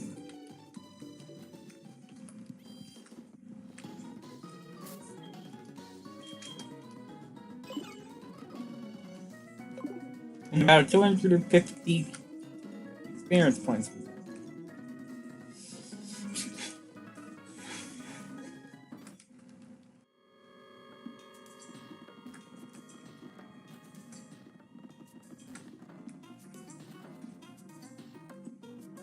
I did not get a single encounter that time.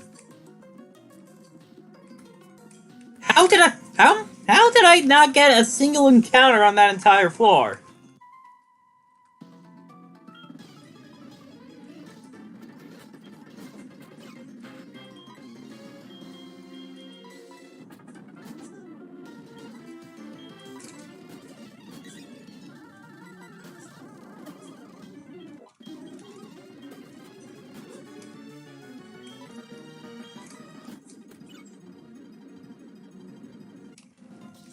Damn it.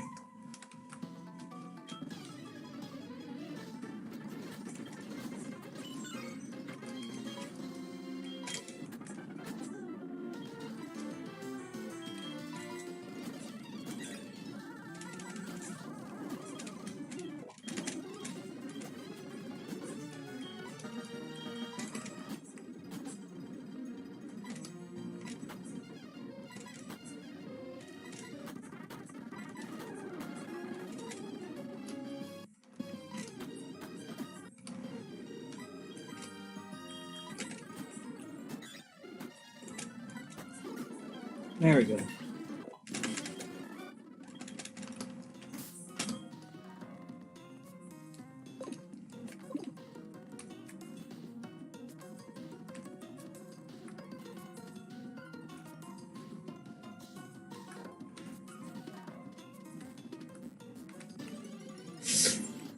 Finally!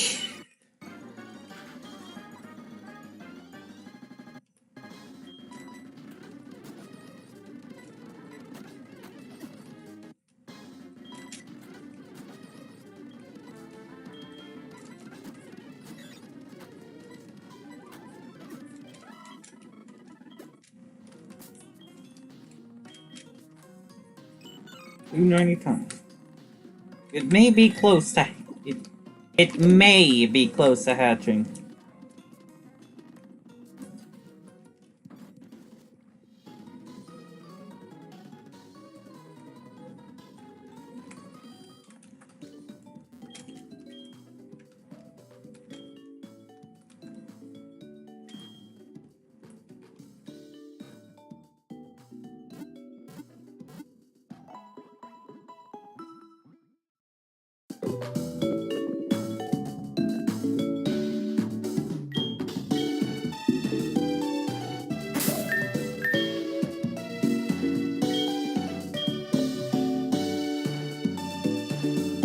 Actually, you know what? I'm gonna try something slightly different.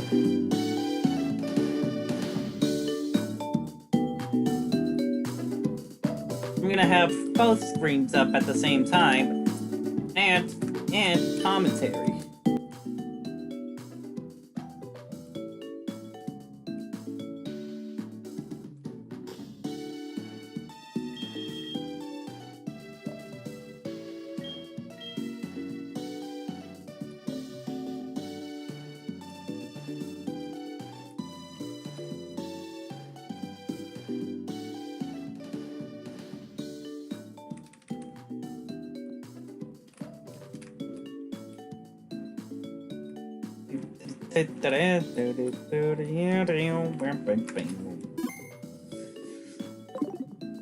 Something a little bit more interesting for my trainer run. My Canonical trainer run.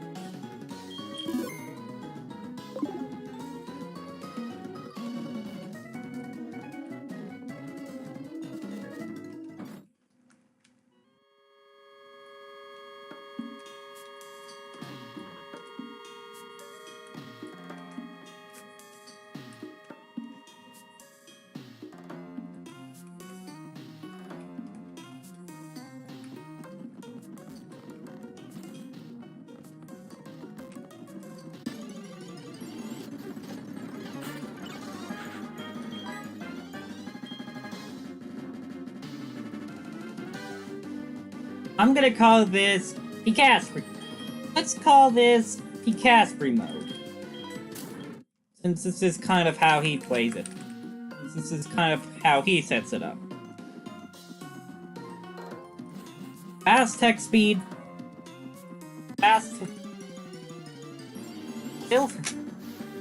Still fast text speed. But with, however, but with animations turned on.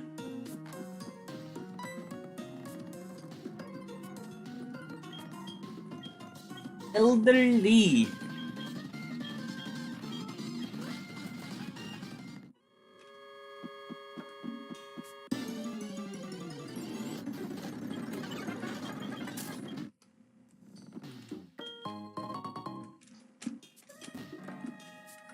Did he say anything? No.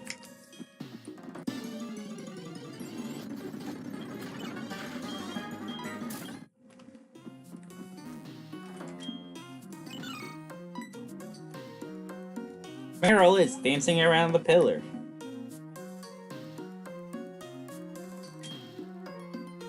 So good of you to come here. Sprout Tower is a place of training. People and Pokemon test their bonds to build a bright future together. I am the final test. Allow me to check your ties between you and your Pokemon. Alright, here we go.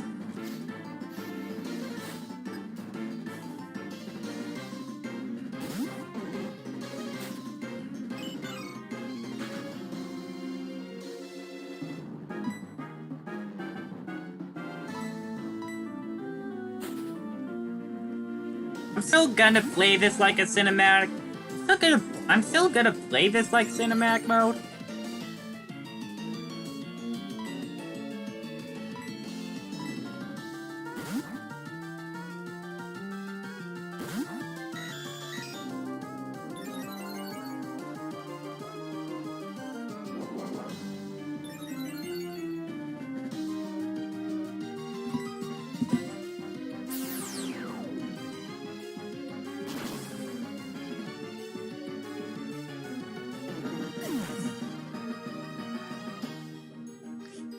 Just so that you don't have to hear the annoying sound effect for whenever with this sound every single time I'm scrolling.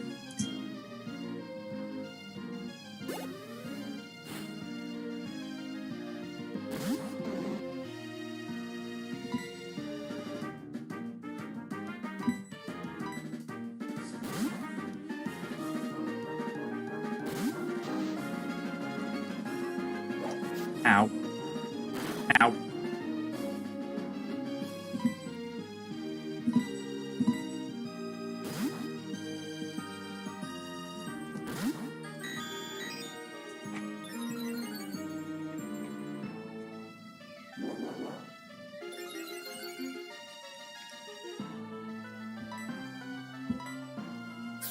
Psybeam.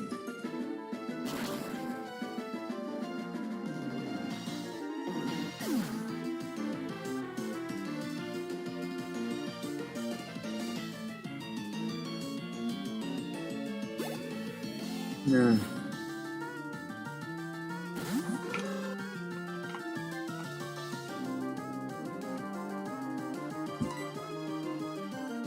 Oh, wait, nope, not yet, not yet.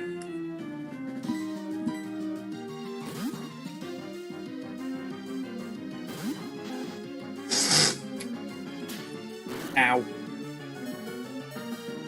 Ooh.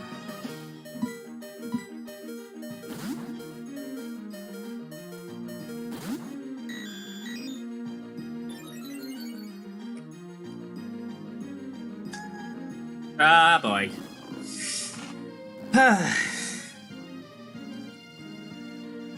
Alright.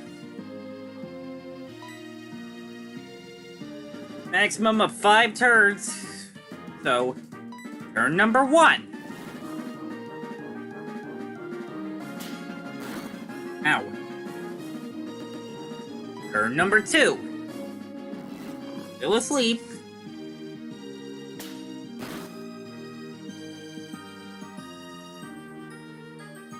Turn number 3. There we go.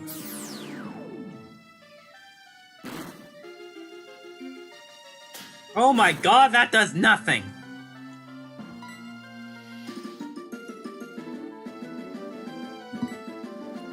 Hang on, let's use Conversion 2 so that we resist Peck. God damn it! Really?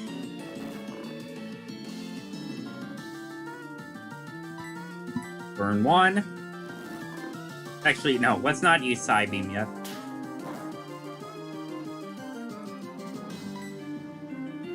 Conversion. To turn into a Psychic type. You know, for that same type of attack bonus. 3. There we go. And 3?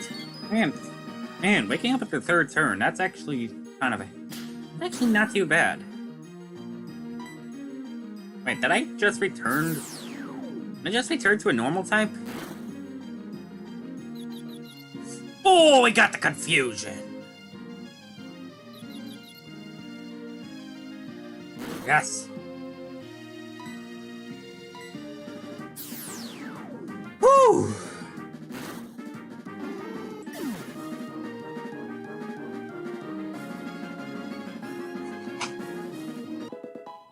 Rattata! Hey! Rattata reached level 7! And learned Focus Energy. Thankfully not broken like it is in Gen 1.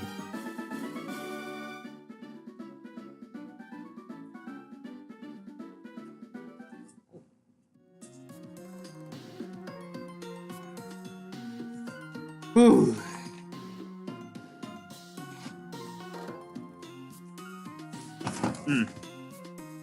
Okay.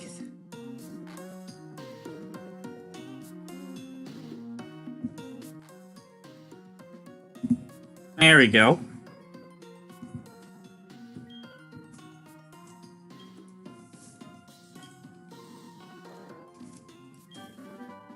EM70.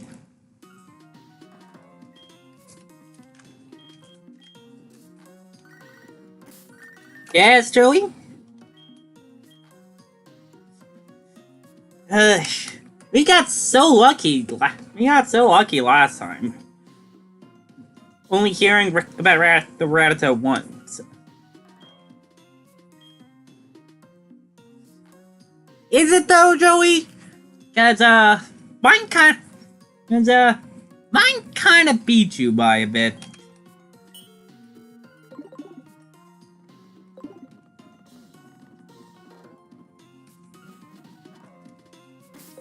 Oh, right, we should be paying attention to...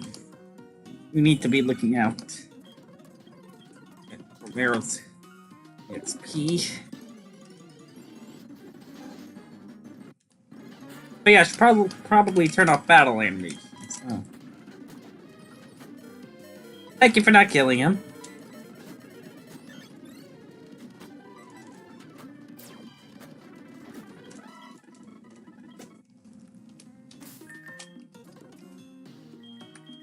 There we go. And, exactly 20, nice.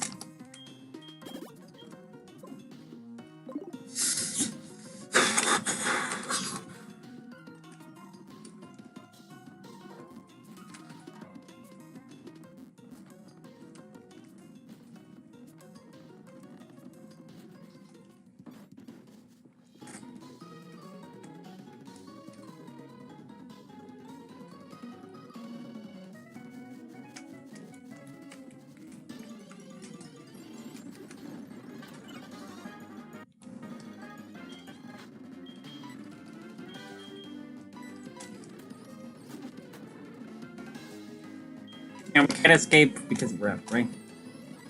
Yeah.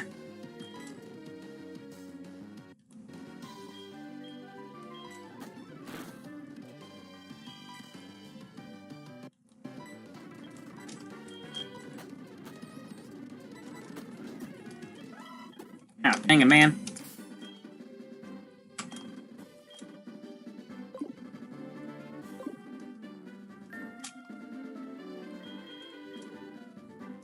$226.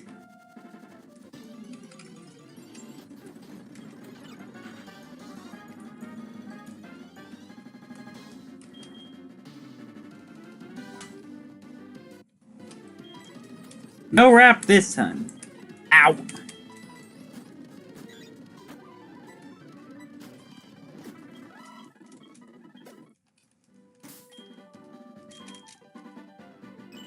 Two.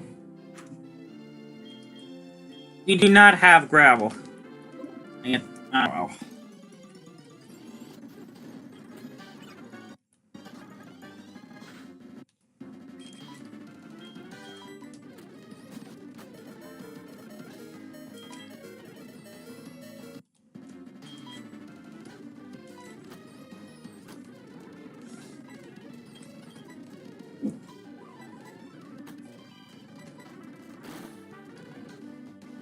Freed from wrap.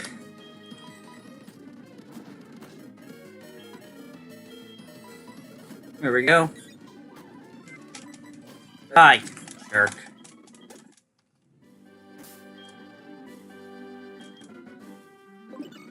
$191.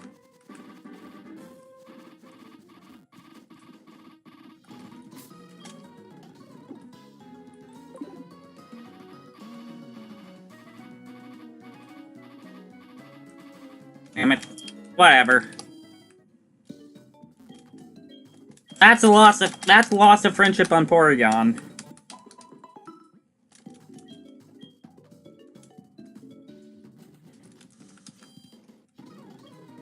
But it's fine. I think for return strategies, for the use of return, my best bet is probably Tauros.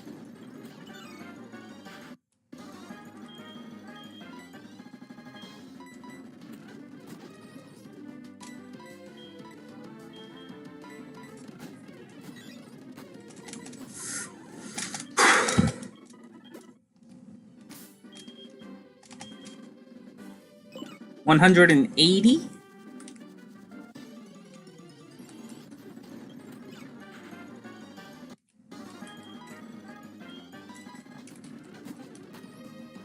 Thank you for no wrap.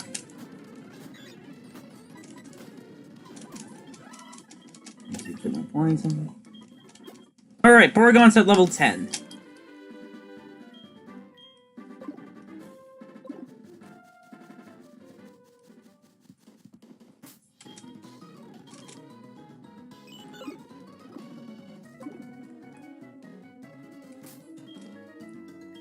What about these frickin' eggs?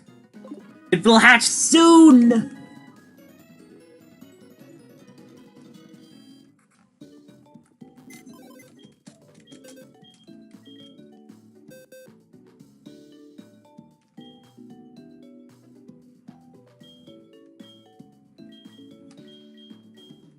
Okay, the only one left is Tauros.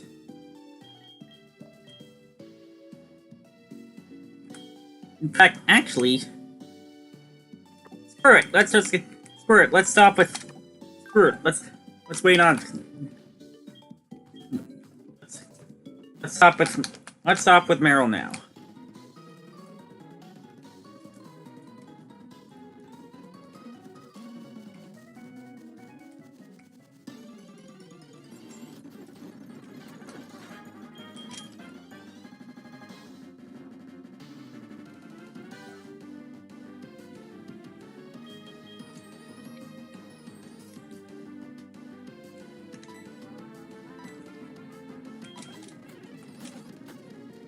Ow.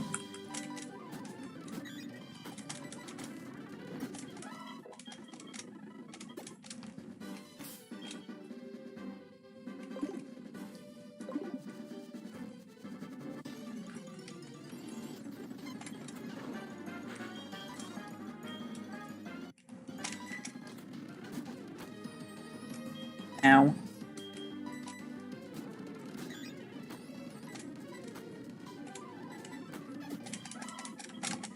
Oh geez, not a one.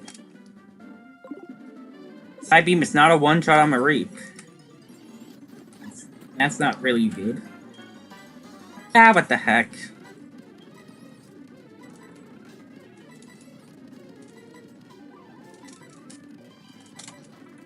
Level 4 Tauros versus level 6 Hoppet. Rage, nice. Thankfully, it's not as bad as Gen 1.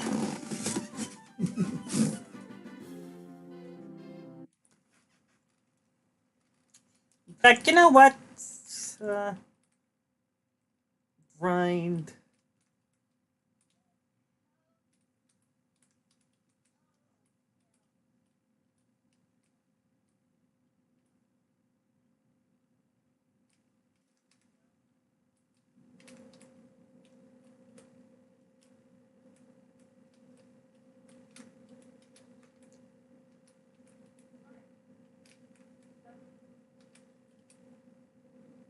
Hang on, where do I put...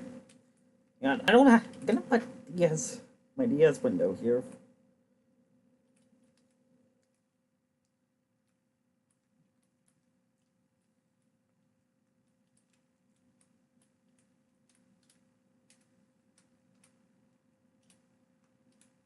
There we go, that's good.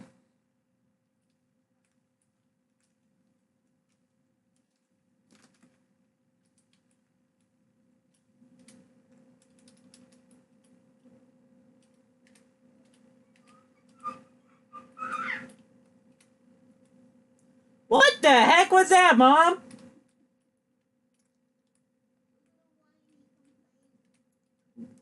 Little whiny complaining, just... Much more high pitch.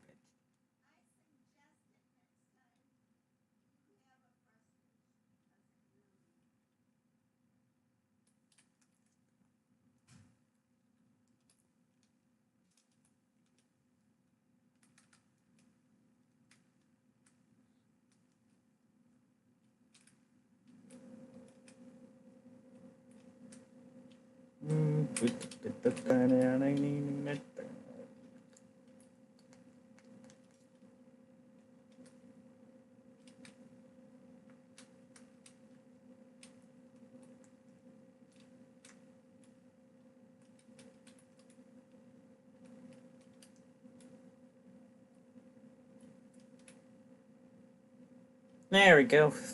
I'll just put this in. Just... No, I don't want to bookmark it.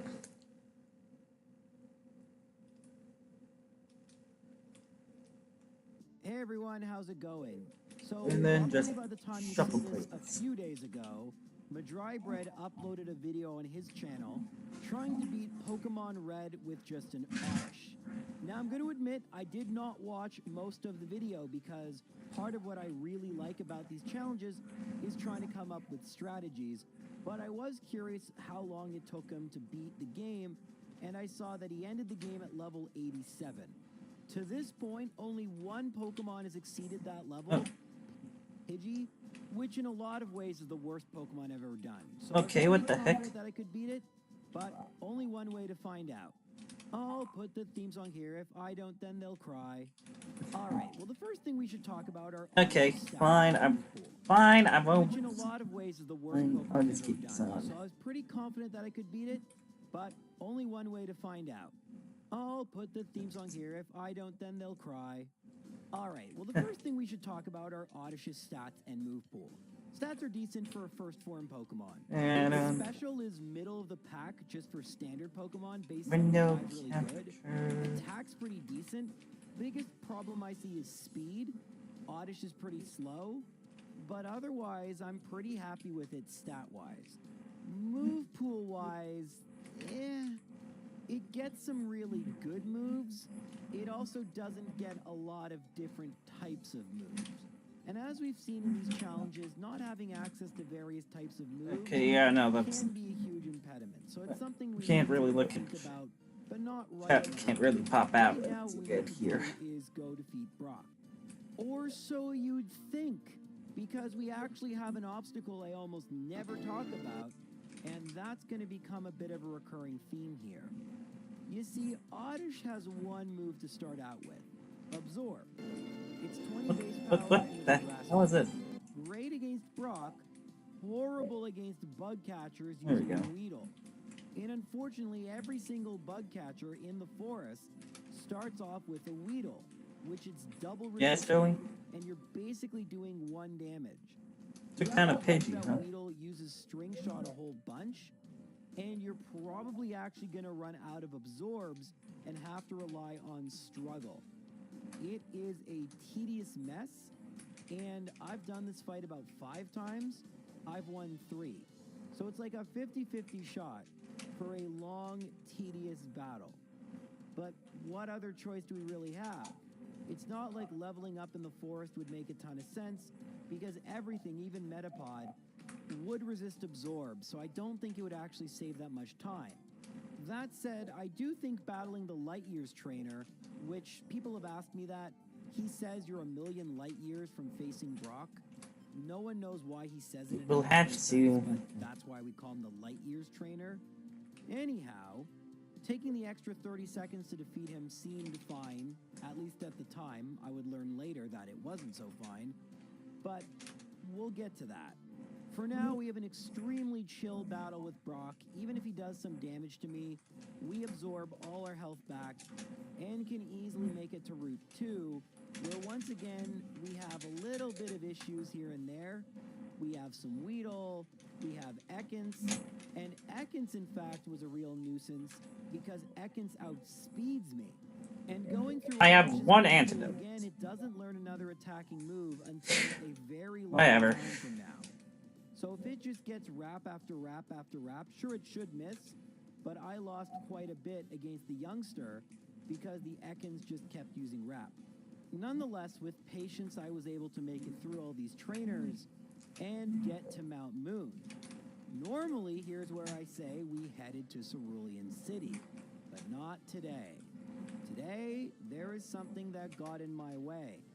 Something that has given other Pokemon problems, but none as much as this Oddish. I introduce to you the Team Rocket Zubat. We still only have one attacking move, Absorb. A 20 base power There we go, that- move going up against a poison flying Pokemon. Less in the way of the But video. unlike the Weedle, which knows Poison Sting, Zubat knows Leech Life. Normally not a problem. But it's 20 base power Bug type, and in Generation 1, Bug is super effective against both Grass and Poison. So it's dealing 4 times damage to me, plus it restores Zubat's health. Turns So every how single in week. the world are we going to do this? Absorb clearly is not going to work.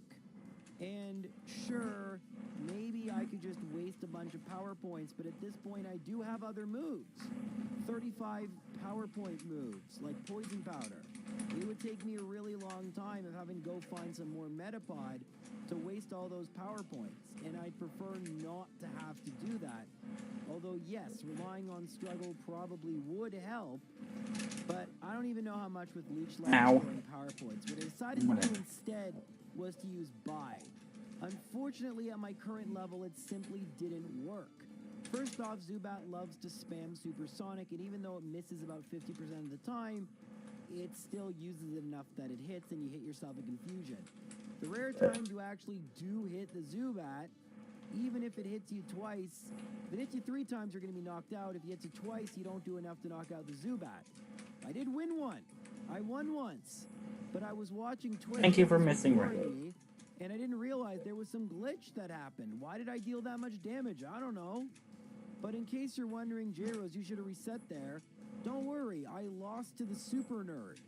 Yeah, after all that, and of course I didn't save, so I had to go and battle, and by this point I kind of realized something was up.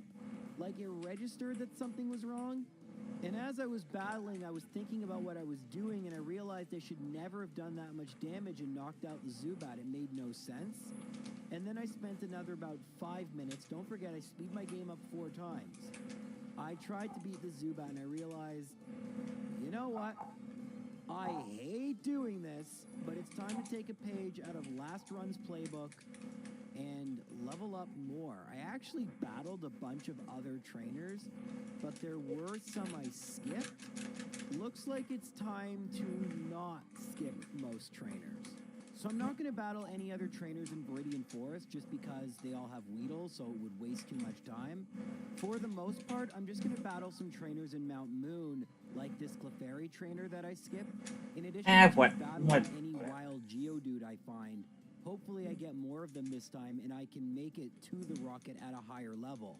Honestly, it didn't help as much as I would have hoped, but eventually I was able to win after like 20 attempts, which is terrible.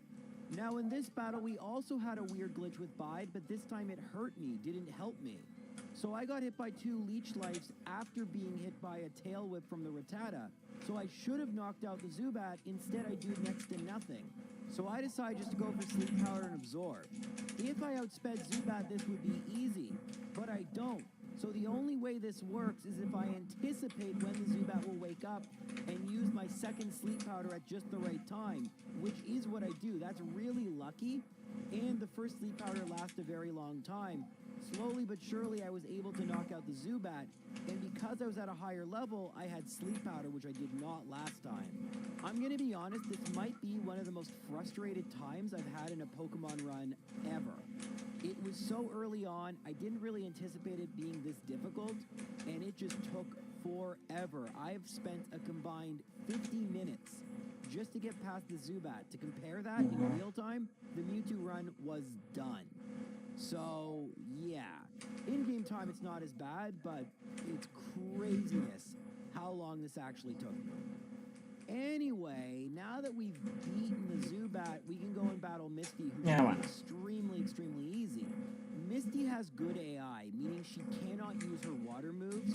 I believe, even though they're not very effective, they would do more damage, especially Bubble Beam by Starmie. So I can easily just use Absorb, restore my HP. I'm at a decent level anyway. I actually out-level the Starmie. And beating her is just simply a matter of using enough Absorbs. Nothing really too difficult. As for Rival 2, I actually did not mean to win this battle. I actually wanted to record a loss to show you why this wouldn't work, but it did.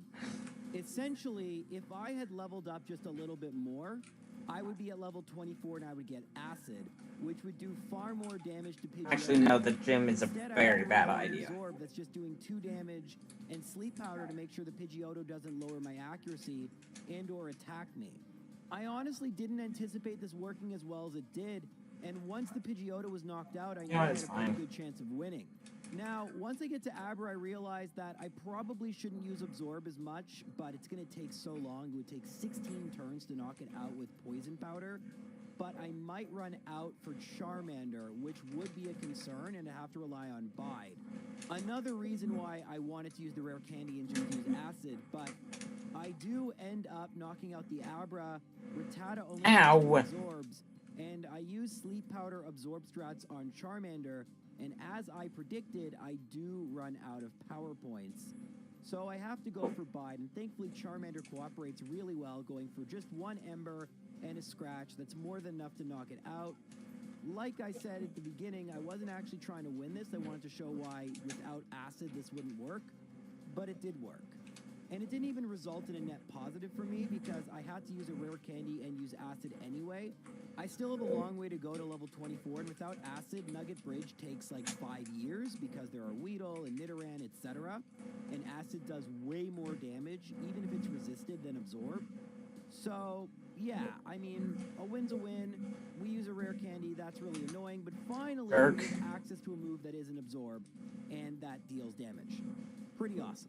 So after we get to Bill's house and get the SS ticket, we can go to the SS Anne. Unfortunately, Oddish does not learn Body Slam. That would have been amazing. But alas, it's just not meant to be. Unlike a lot of times, Rival 3 isn't free. And in fact, it took me many attempts to beat him. The reason is, now he has a Kadabra as opposed to an Abra, and all his Pokemon outspeed me. So even though I have Acid for the Pidgeotto, it can still get off a Sand Attack. And even if it doesn't, the Raticate and the Kadabra can slowly whittle down my HP, and by the time I get to Charmeleon, I get knocked out. Essentially, the strat is to just get lucky, because I don't outspeed anything. Oddish is definitely one of the slowest Pokemon I've used, and unlike Geodude, that resists a lot of stuff, Oddish doesn't resist anything. In fact, it is weak to, well, in theory 3, but in practice just 2, Kadabra and Charmeleon, because in Gen 1 Gust is normal. If it was flying, man, this would be a really tough battle. You'll notice in the successful battle, I put Raticate to sleep and use Absorb. This is trying to get as much HP as possible for the Kadabra. The Kadabra does use Confusion. Getting 2 teleports would be ideal, but we can deal with 1 Confusion. And then with Charmeleon, I decide to put it to sleep, and thankfully it stays asleep the entire time, and I'm able to knock it out with Acid. But it's not very often that Rival 3 poses much of a problem, and I think it goes to show you just how difficult it is to use a Pokemon like Oddish. There really isn't a whole lot I can do. Body Slam would have definitely helped here if I had access to it. It actually would have done more damage, even though it's not same type. Plus, you had that paralysis effect, so a huge disadvantage Oddish doesn't have access, but it is what it is. That said, Ensign Surge is still going to be pretty terrible. I mean, I'm a grass Pokemon. He is electric Pokemon. Acid 2-shots Voltorb, which is pretty good. It 1-shots Pikachu, which isn't too surprising. And for Raichu, once again, I go for Sleep Powder just for safety. Unfortunately, it goes for Growl, which will just make this take longer. I test out Absorb, and Acid is still doing more damage, even though I have 1 attack drop. But Raichu cooperates, doesn't wake up too quickly. I'm able to knock it out and get my 3rd gym badge. This has thus far been a pretty frustrating run. Thankfully, that doesn't continue into Rock Tunnel because I just match up well against all the Pokemon here, and we can make it to Celadon. As per usual, I go to the Rocket Hideout first. I actually have to battle another Zubat here, and it went pretty well. After I knock out this Raticate, I get Acid, I get confused by Supersonic, and I get a critical hit. If this didn't work, I would have bought Takedown from the Pokemart, which Oddish can learn. Probably would have 1-shot, but I have good news. After you defeat him, you can go to the 3rd floor and get Double Edge, which is base 100 power. Does deal recoil damage, but it's going to be doing far more than either Acid or Absorb. Having said that, by the time we get to Giovanni, we actually don't have Absorb anymore. We will teach Petal Dance. Now, Petal Dance is base 70 power, and that's awesome. And 1 move will last 3 to 4 turns, which is great for power points. However, at the end of that, you're going to get confused. And being confused really, really sucks. So it's something we have to deal with. Thankfully, not in this battle. I get a 4-turn Petal Dance, so I'm able to knock out all of Giovanni's Pokemon. But for that reason, I'm not going to use Petal Dance very much at all, unless I have to. Now, after Giovanni, we typically just destroy Rival 4. That's not going to happen. And the reason is, this is actually kind of my fault, and I did this in a bad order, but I'll explain anyway. The biggest issue with Rival 4 is that Double Edge is the best move you can use. Right now, I have Sleep Powder, Double Edge, Acid, and Petal Dance. Petal Dance causes confusion, so using that is bad. Acid's base 40 power, so it doesn't do enough damage, and Double Edge deals a ton in recoil. Ideally, I would defeat Erica first next time and get Mega Drain, because that would allow me to restore my HP. Without it, I need to get a little bit of luck because Gyarados can just use Dragon Rage, and yeah. So after losing, and I'm not kidding, 5 times, I think that was the 4th loss, I realized, oh my god, what have I gotten myself into? What a terrible run. Let's just go battle Erica. And Erica is a joke because Victory Bell's good AI thinks Poison Powder is super effective against me, so it's just going to keep spamming Poison Powder. Tangela is already terrible in red and blue. It can't do anything. And then Vileplume is the exact same story as Victory Bell. It's just going to spam Poison Powder. And with that, I'm going to reset, and I'll explain to you why it's using Poison Powder in a second. But first off, why did I reset? Simple answer. These trainers are going to be extremely easy to beat, and I'm having a lot of trouble with everything right now. These trainers have decently high-level Pokemon that I can knock out fairly quickly, and after I defeat Erica, you cannot battle any of them. I have made this mistake in runs where I've overestimated my Pokemon. I'm not going to do that here, so I'm going to battle all the trainers in Erica's gym first, gain some valuable experience points, and then we can just rebattle Erica. As we rebattle Erica, let me explain why she's using Poison Powder. So in Generation 1, they tried to make opponents use the best possible move. Oddish is classified in the game as a grass type as opposed to grass poison, and there's a reason for that I'm not going to get into. But Erica thinks, great, it's a grass type, poison equals super effective against grass, I should use a poison move.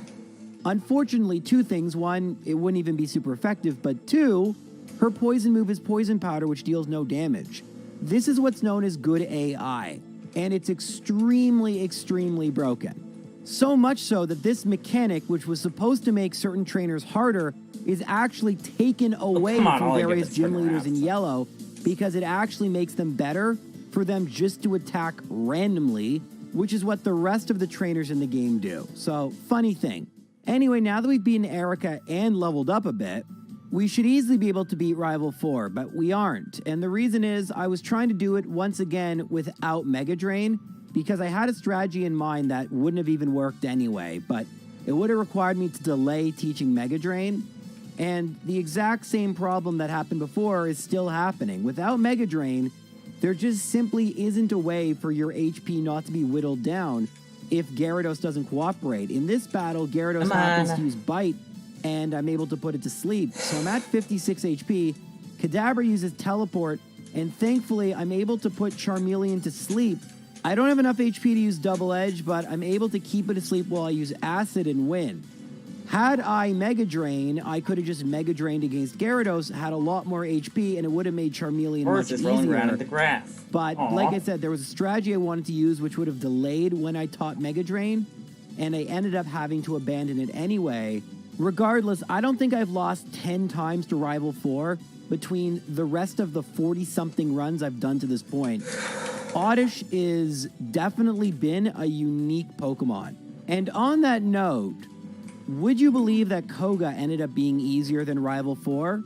Because he was. And that's simply because after you defeat the Rockets in the Pokemon Tower, you can go to Silph Company and pick up Swords Dance. And now we're going to battle Koga with Swords Dance. The strategy I have is simple. Put Coughing number 1 to sleep, set up all 3 Swords Dance, and use Double Edge to sweep through Koga's team.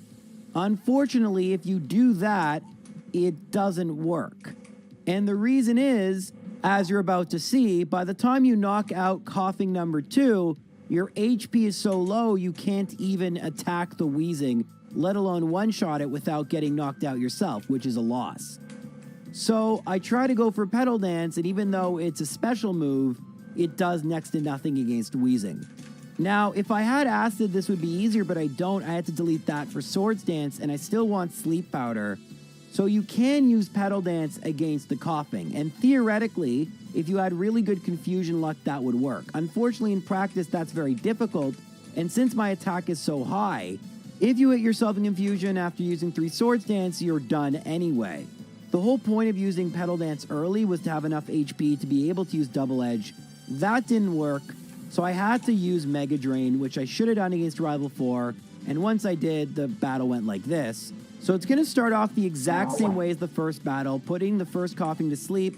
I thought of using Mega Drain to knock it out, realized that would take too long, so I just used Double Edge. I then put the Muck to sleep. This is so I can use a couple Mega Drains, restore the HP I lost versus Coughing, and then knock out the Muck with Double Edge. I tried to do the same thing with the second Coughing. I misclicked twice. First I tried to use Swords Dance, then I accidentally used Double Edge, and I realized, well, I should have enough HP anyway. And as it turns out, I do after the first Double Edge. Weezing doesn't use Self-Destruct, it uses Smog, and I even have enough HP after the second Double Edge. So this ended up being a first try victory with Mega Drain, and you can see how important Mega Drain is going to be when my main attacking move does recoil damage. I need a safe way to reliably restore my HP, and Mega Drain being same type and base 40 power isn't great, but it's good enough. It's a good combination move, and for at least the foreseeable future, my moveset of Swords Dance, Sleep Powder, Mega Drain, and Double Edge seems to be the way to go. Now that we've beaten Koga, I've decided to battle Rival 5 next. I think he's going to be the easiest of the trainers I have remaining. I'm going to use somewhat a similar strategy to Koga, except this time Pidgeot's a little more scary, but I can put it to sleep. Hopefully it stays asleep while I set up all 3 of my Swords Dance to max out my attack. Thankfully, Pidgeot cooperates with me and I'm able to one-shot with Double Edge. Execute, we're going to use the same strategy we used versus Coughing. Put it to sleep, slowly use Mega Drain to gain back HP. Once it wakes up, however, I need to use Double Edge, and I'm left at about half HP, which isn't going to be good enough. Gyarados outspeeds and goes for Dragon Rage, so even under ideal circumstances, I'm probably going to be at half HP for the last 2 Pokemon. Mega Drain is doing pretty decent damage, and my HP is slowly climbing back up. I'm actually surprised how long the Gyarados has stayed asleep. And if it woke up, that would be bad because it outspeeds me and it could use another Dragon Rage. But it stays asleep long enough, and I make it to the Alakazam with 75 HP. But we know Alakazam is going to outspeed me. It goes for Confusion. I would say that critical hit mattered, but it actually didn't. I wouldn't have had enough HP to knock out Alakazam, and even if I did, I wouldn't have had enough HP to knock out Charizard, and I don't have any more Mega Drains. So there's only one solution when this kind of thing happens: level up. We have a ton of rare candies. I'm actually going to battle a couple trainers in Sylph Company to get my level even higher. Because again, I can kind of see this is going to get very difficult. No friendship This lost. is one of the first challenges we've had in a while where our speed is so bad. Even after using things like the badge boost glitch, which wasn't happening in this battle because I leveled up so early. But even still, we're not going to have enough speed probably to get past Alakazam without taking a hit, which is a problem. So after using all my rare candies and leveling up, I battle Rival Fivel for the first time. I'm going to do the Sleep Powder Swords Dance thing once again and hope Pidgeot stays asleep. Thankfully, once again, it does stay asleep and I can knock it out. Execute, we're going to do the same thing we did last time. Because we're at a higher level, we're dealing more damage with Mega Drain, and we're able to knock out the Execute at nearly full health. Alright, against Gyarados, something seemingly weird happens. We're outspeeding it even though we should have way less speed. So we're able to put it to sleep. What's going on here is the badge boost glitch, and I have it in every description of my videos going forward. Alright, after we knock out Gyarados, Alakazam goes for Confusion, and I should note I am not getting boosts in Special. You don't get that till you defeat Blaine, but I'm still able to knock out Alakazam, and as long as I outspeed Charizard, we win. We don't. It goes for Ember. This is going to be close. We win. Just enough. 7 HP after recoil damage. I mean, the fact Charizard is still using Ember at level 40 is kind of silly, but it is what it is. After we defeat Charizard, we can go on to battle Giovanni number 2, and here's where I need to think about something. I'm a poison Pokemon. Sabrina's psychic Pokemon are going to be very bad for me. I'm a grass Pokemon. Blaine's fire Pokemon are going to be very bad for me, and those are my two options. Which one do I take? If only they would be as easy as Giovanni number 2 is. That would be nice, but we know that's not going to be the case. Well, Sabrina's Pokemon are lower leveled, so let's try her first, I guess. She sends out Kadabra, it goes for Psychic, and I'm going to start setting up Swords Dance. Unfortunately, even after 2, it's still outspeeding me and knocking me out. I'll try one more time, but I have a pretty good idea that this was the mistake here. And yeah, Psybeam, I'm going to be almost half health. I'm going to use 3 Swords Dance, and I do outspeed, but I miss. It knocks me out. All right, let's just try Blaine. So Blaine starts off pretty good, actually. We are able to outspeed the Growlithe at our level. We can put it to sleep eventually and set up Swords Dance.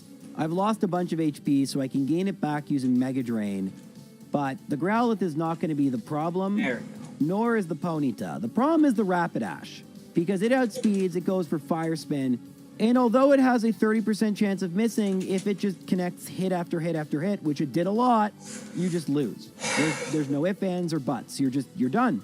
You can't attack. You have no opportunity. After like 8 attempts of Rapidash just not missing with Fire Spin, I finally get an attempt. I actually make another mistake with a misclick, and that tends to happen when I'm doing the same thing over and over again. I get really bored, and I just start hitting buttons randomly because I'm just paying attention to something else. But finally, after hitting with the first Fire Spin, he goes for a Super Potion full health. I knock it out, and Arcanine comes out, uses Ember, and I lose. So not only do I need Rapidash not to use Fire Spin, but I need to have enough HP that I can tank an attack from Arcanine to put it to sleep so I can beat it too. Goodness. So after 6 attempts of it never missing a Fire Spin, Blaine should seriously buy some lottery tickets. Eventually, we have to get by the first few Pokemon first, so I have to hype it up a little bit. You obviously know I'm going to get past the Rapidash. Why would I be showing this battle otherwise? But yes, Fire Spin misses, and this is as good as we're going to get HP-wise, making it to Arcanine. For the record, I don't even need the first one to miss. Pretty much any of the first 3 would be fine. Thankfully, Arcanine uses Ember, not Fire Blast. I'm able to put it to sleep. I didn't know if Double Edge would one-shot. I use it, and as it turns out, it did one-shot. So in fact, I was pretty risky there. 25% chance Sleep Powder misses. Should have just gone for Double Edge. I thought maybe it would survive. I don't know. Arcanine is pretty bulky. I'm an Oddish. I wasn't sure. But in beating Blaine, we accomplished 2 things. We get the 7th gym badge, or the 6th for us. And now when we use Swords Dance, which we would need anyway, we gain some special. And with those special boosts, maybe Sabrina will be easier. We're also at a bit of a higher level. She's literally the only trainer I need to beat at this point, so we don't have much of a choice here. All right, so we need to put the Kadabra to sleep, and it can just use Psychic and Crit and knock me out. So that's what we're dealing with here. Hooray. But in the very next attempt, it uses Psychic and doesn't crit, and I'm able to put it to sleep. Now, thankfully, after not 1, not 2, but 3 Swords Dance, I'm actually able to outspeed Kadabra. I can gain some HP back, which is important. And Mega Drain does half, so I can actually use 2 Mega Drains and knock out the Kadabra without worrying about getting damaged too much. I put Mr. Mime to sleep because I can't use Mega Drain against Venomoth, so I need enough HP for both Venomoth and Alakazam, who I probably won't outspeed. Thankfully, we're going to be at full HP for Venomoth, so that's pretty good. Unfortunately, we level up, which cancels out the badge boost, meaning we don't have extra special, we don't have extra speed. We still have all our attack, so we're not going to take too much damage from Psybeam, since Venomoth isn't a Psychic Pokemon and we're at a higher level. We are obviously going to one-shot with Double Edge, so it all comes down to Alakazam. It can use Psywave, which it does, and it misses, and we knock it out. Truth is, I could have battled some trainers in Sabrina's gym so that I wouldn't level up in the middle of the battle, and that probably would mean not only would we one-shot Venomoth without it attacking me, but pretty much nothing Alakazam could do other than getting a crit would have knocked me out. I didn't really care. I don't want to level up anymore. This run has been incredibly frustrating. That said, Giovanni should be pretty good. I'm going to put Rhyhorn to sleep just for safety so I can use all my Swords Dance and have as much attack as I need, because most of Giovanni's Pokemon are actually not weak to Mega Drain. I actually forgot 1 Swords Dance, so by the time I get to Nidoqueen, I'm going to put it to sleep and use the last one, but it's really not going to matter. I don't even know why I'm doing much commentary for this battle. By the time we knock out the Rhydon, we're going to be at full HP, even though we didn't start at full HP. Giovanni just simply is way too easy for this strategy, and that's probably the last time I'm going to say that, because now we have to go and battle Rival 6 in the Elite Four, and we've already struggled with Rivals 3, 4, and 5. So Rival 6, who is almost always difficult, yeah, I'm sure this will be easy as heck. Of course. Just like in the Rival 5 battle, it uses Wing Attack, doesn't do too much, thankfully base 35 power attack, I put it to sleep. Now, it's a little concerning that as I am gaining speed by using Swords Dance, I'm still not able to outspeed the Pidgeot, and after 3, it wakes up, and I'm still not outspeeding. Thankfully, Agility is classified as a Psychic move, and I am a Poison Pokemon, so I use that instead, and I'm able to put the Pidgeot to sleep. I think I miscounted my Swords Dance because I used a 4th one, and then I realized just use Double Edge, which I should have done anyway. All good. No harm, no foul. We are at half HP, but we have a Rhyhorn coming up. We're going to use Mega Drain, and now we're at way more. Nearly full HP, which is good. Execute can either use Hypnosis or Poison Powder. It goes for Poison Powder after I miss with Sleep Powder. I realize it's going to one-shot. What are you doing? And I just knock it out with Double Edge. I'm not sure what I was doing there. Now, Gyarados I want to put to sleep because I want to use Mega Drain because I want enough HP to use Double Edge against the final 2 Pokemon. Finally! Unfortunately, it doesn't cooperate with me, and even after I put it to sleep, it wakes up immediately. Thankfully, I'm able to put it right back to sleep, and it stays asleep so I can use Mega Drain to not just gain back all my HP, but knock it out as well, leaving just the Alakazam and the Charizard. I'm at full HP. Assuming they don't do anything too bad, I should win. However, this is when things go awry. I level up, meaning I have no more special boosts, no more speed boosts. Alakazam comes out, uses Psychic. I do survive, which is good, but my Double Edge knocks me out. So I don't even make it to Charizard. Alright, we need to make sure we don't level up in the middle of this battle. Rather than waste one of my few precious rare candies, I'm going to go to the route north of Cinnabar and just battle some of the swimmers there. Gain the experience I need because I don't need that much, and this way I shouldn't level up until after I defeat the Charizard, which means I will have the additional speed and special boosts throughout the entire battle. Alright, so I'm going to go battle Rival 6 again, and I don't really want to commentate until we get to Alakazam, because as you're going to see, the battle goes pretty much identically to the way it went last time. Not exactly, there are some small differences, but overall the result is exactly the same, making it to Alakazam at full HP.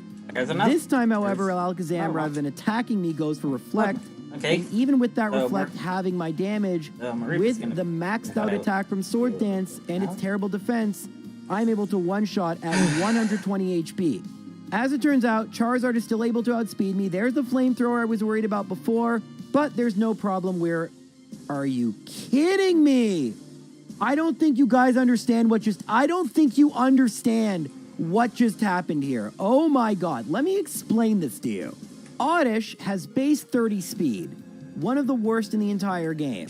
Divide that by 512, you get approximately a 6% chance of getting a critical hit, which we got. In addition to that, in Generation 1, critical hits ignore your stat gains. So all those Swords Dances I used got ignored, which is why I did next to nothing against Charizard, and it was able to knock me out. So I basically got a 6% chance that I could lose the battle, and I lost the battle. Amazing. It took me a few more attempts to get back here, because at the end of the day, the Pidgeot or the Gyarados can deal too much damage, and then you won't have enough HP to use Double Edge against both Alakazam and Charizard.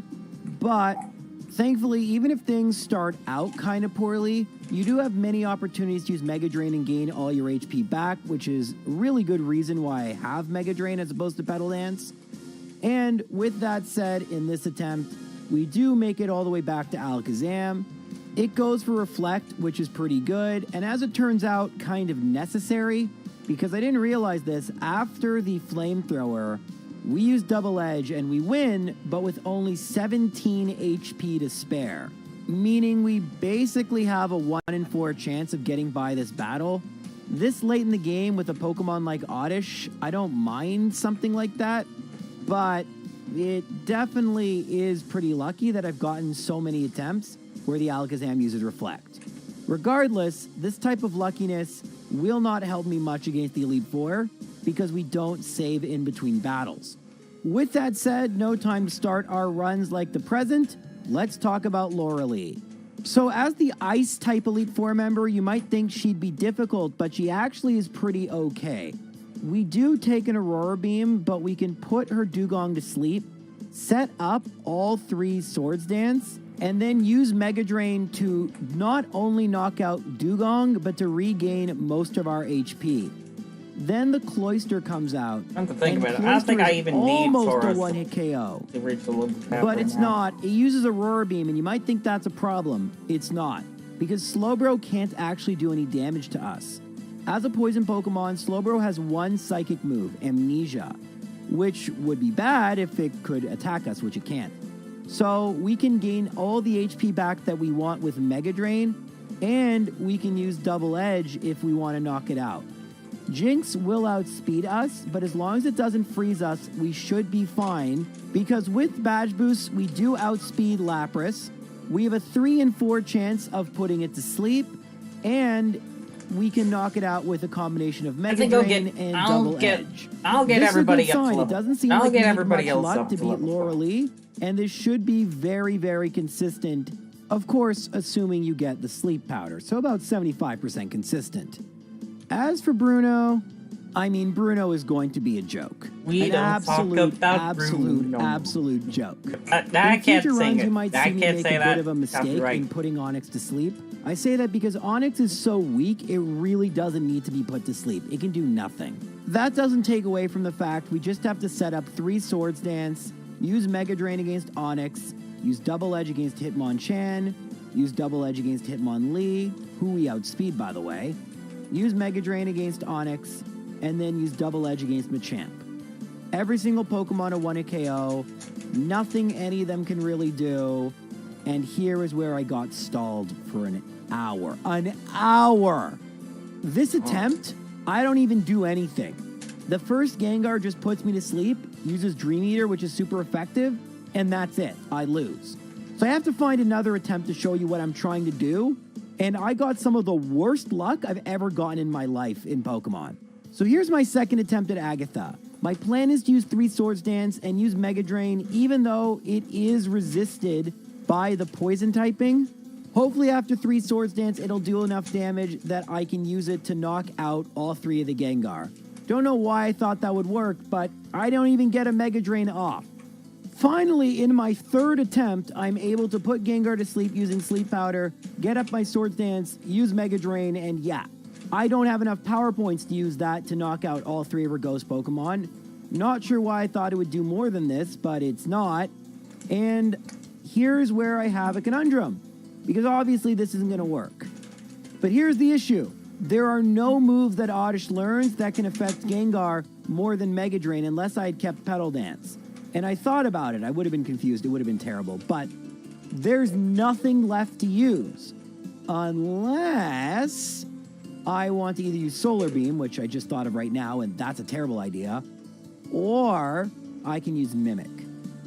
Now, my original idea was to mimic either Nightshade or Dream Eater from the Gengar, put them to sleep, and use whatever attack would do more damage.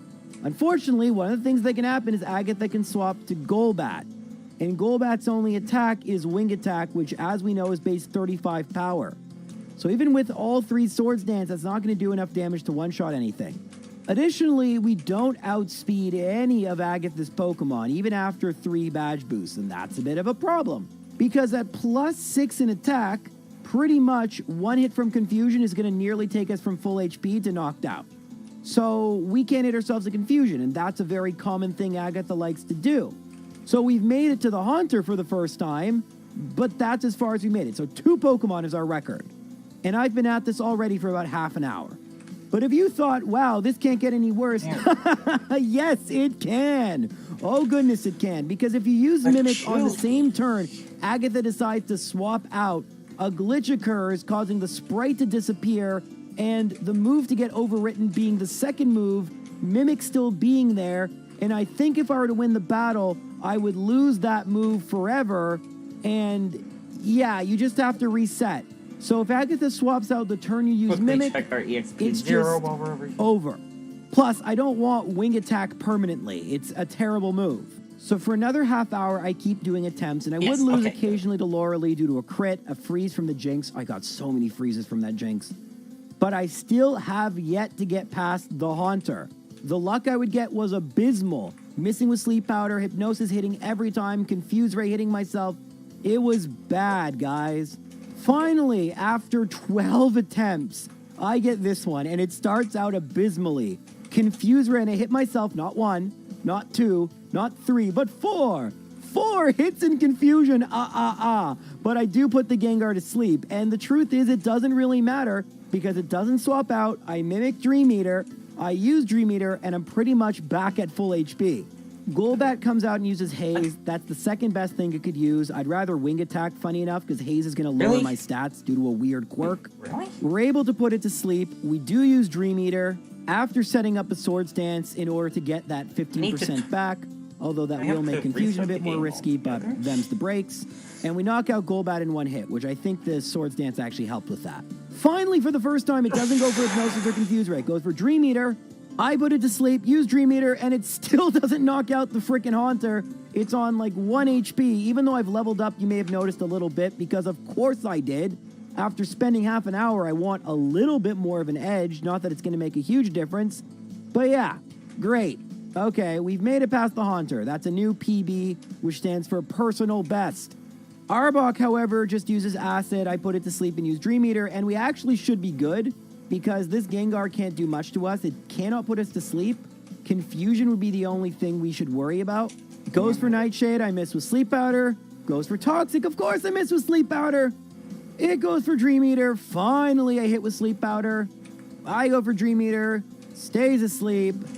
Guys, we have made it to Lance. There we go. For the first time. This has taken me, oh my God. I actually had to come back a different day to do this because I was getting so angry. I'll freely admit when my strats are a little luck-based, I was getting some unfathomably bad luck.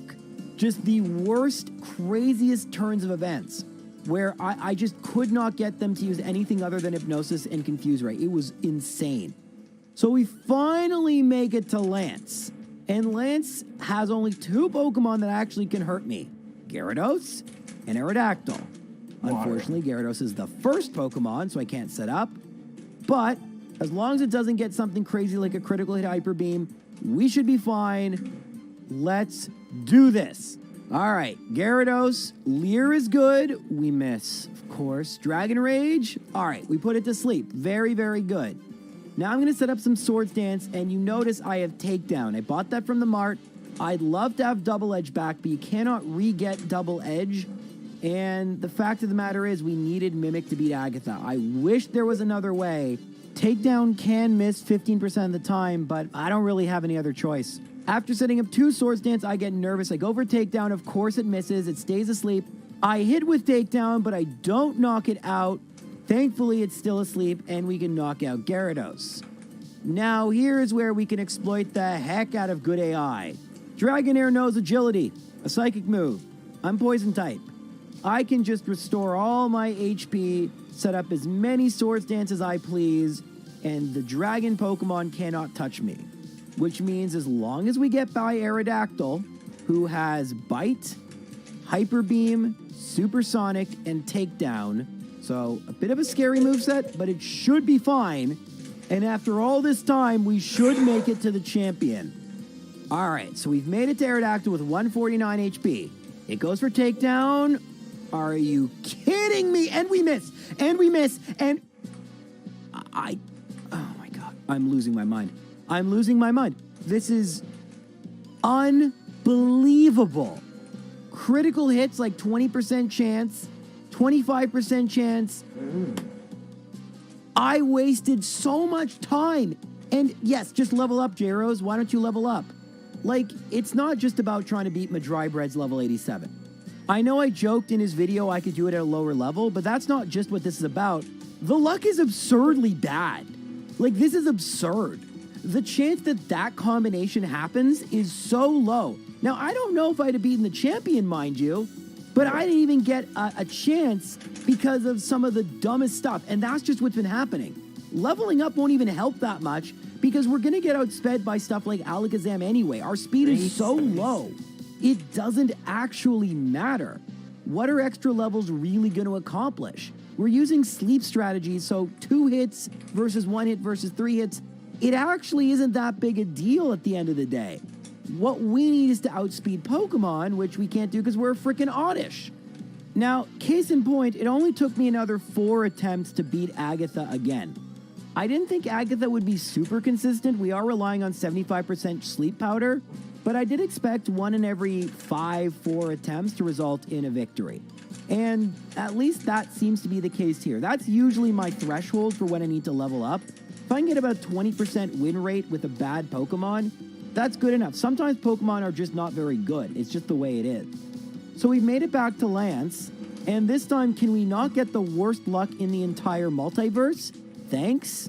All right, this time around, a little bit of a different thing happens. First off, after putting the Gyarados to sleep, I do get up all 3 Swords Dance, and I'm actually outspeeding at this point, which is really good. I then can put Gyarados back to sleep and make Hyper Beam. Instead of Takedown, Hyper Beam is way more powerful and is actually a little bit more accurate. So it's just a better move to use. We can teach Takedown in the next battle, if we make it there. So once again, we are able to knock out Gyarados. We're able to knock out both Dragonair number 1 and Dragonair number 2. It all comes down to Aerodactyl. All right, Supersonic hit. Oh my God. You guys understand 50% chance and then a 25% chance even selects that. That's a 12% chance. I hit myself in confusion, so we're down to a 6% chance, and I still have some HP left. I miss. I don't even know. What's that? A 1.7% chance. A 1.7% chance that all these things happen, and they happen. This run was cursed. It was cursed. It took another 4 attempts to get by Agatha, which, to be fair, is what I thought it should be using this strategy. So this is going to be our 3rd attempt versus Lance, who I actually thought was going to be an absolute total joke. All right, well, we get Dragon Rage, which is fine. We put it to sleep. We have 1, 2, 3 Swords Dance. We mimic Hyper Beam. It wakes up. That's okay. We miss. It uses Hyper Beam, of course. All right, it's fine. We miss again. All right, thankfully, on the last possible turn, we knock out Gyarados. And now we have to slowly and tediously use Mega Drain against the Dragonair because I definitely want to be at full HP for Aerodactyl. We've already seen what that thing can do to us. All right, moment of truth. It uses Bite, does not get a critical hit. I put it to sleep. I go for Mega Drain. It's doing just about half. I only have one Mega Drain left, so I'm just going to go for Hyper Beam. Easily knocks it out. That's how easy it should have been the first few times. Anyway, now we win. Dragonite can't do anything. I also should note that if you knock out a Pokemon with Hyper Beam, you can attack again. Not sure why that happens, but it does.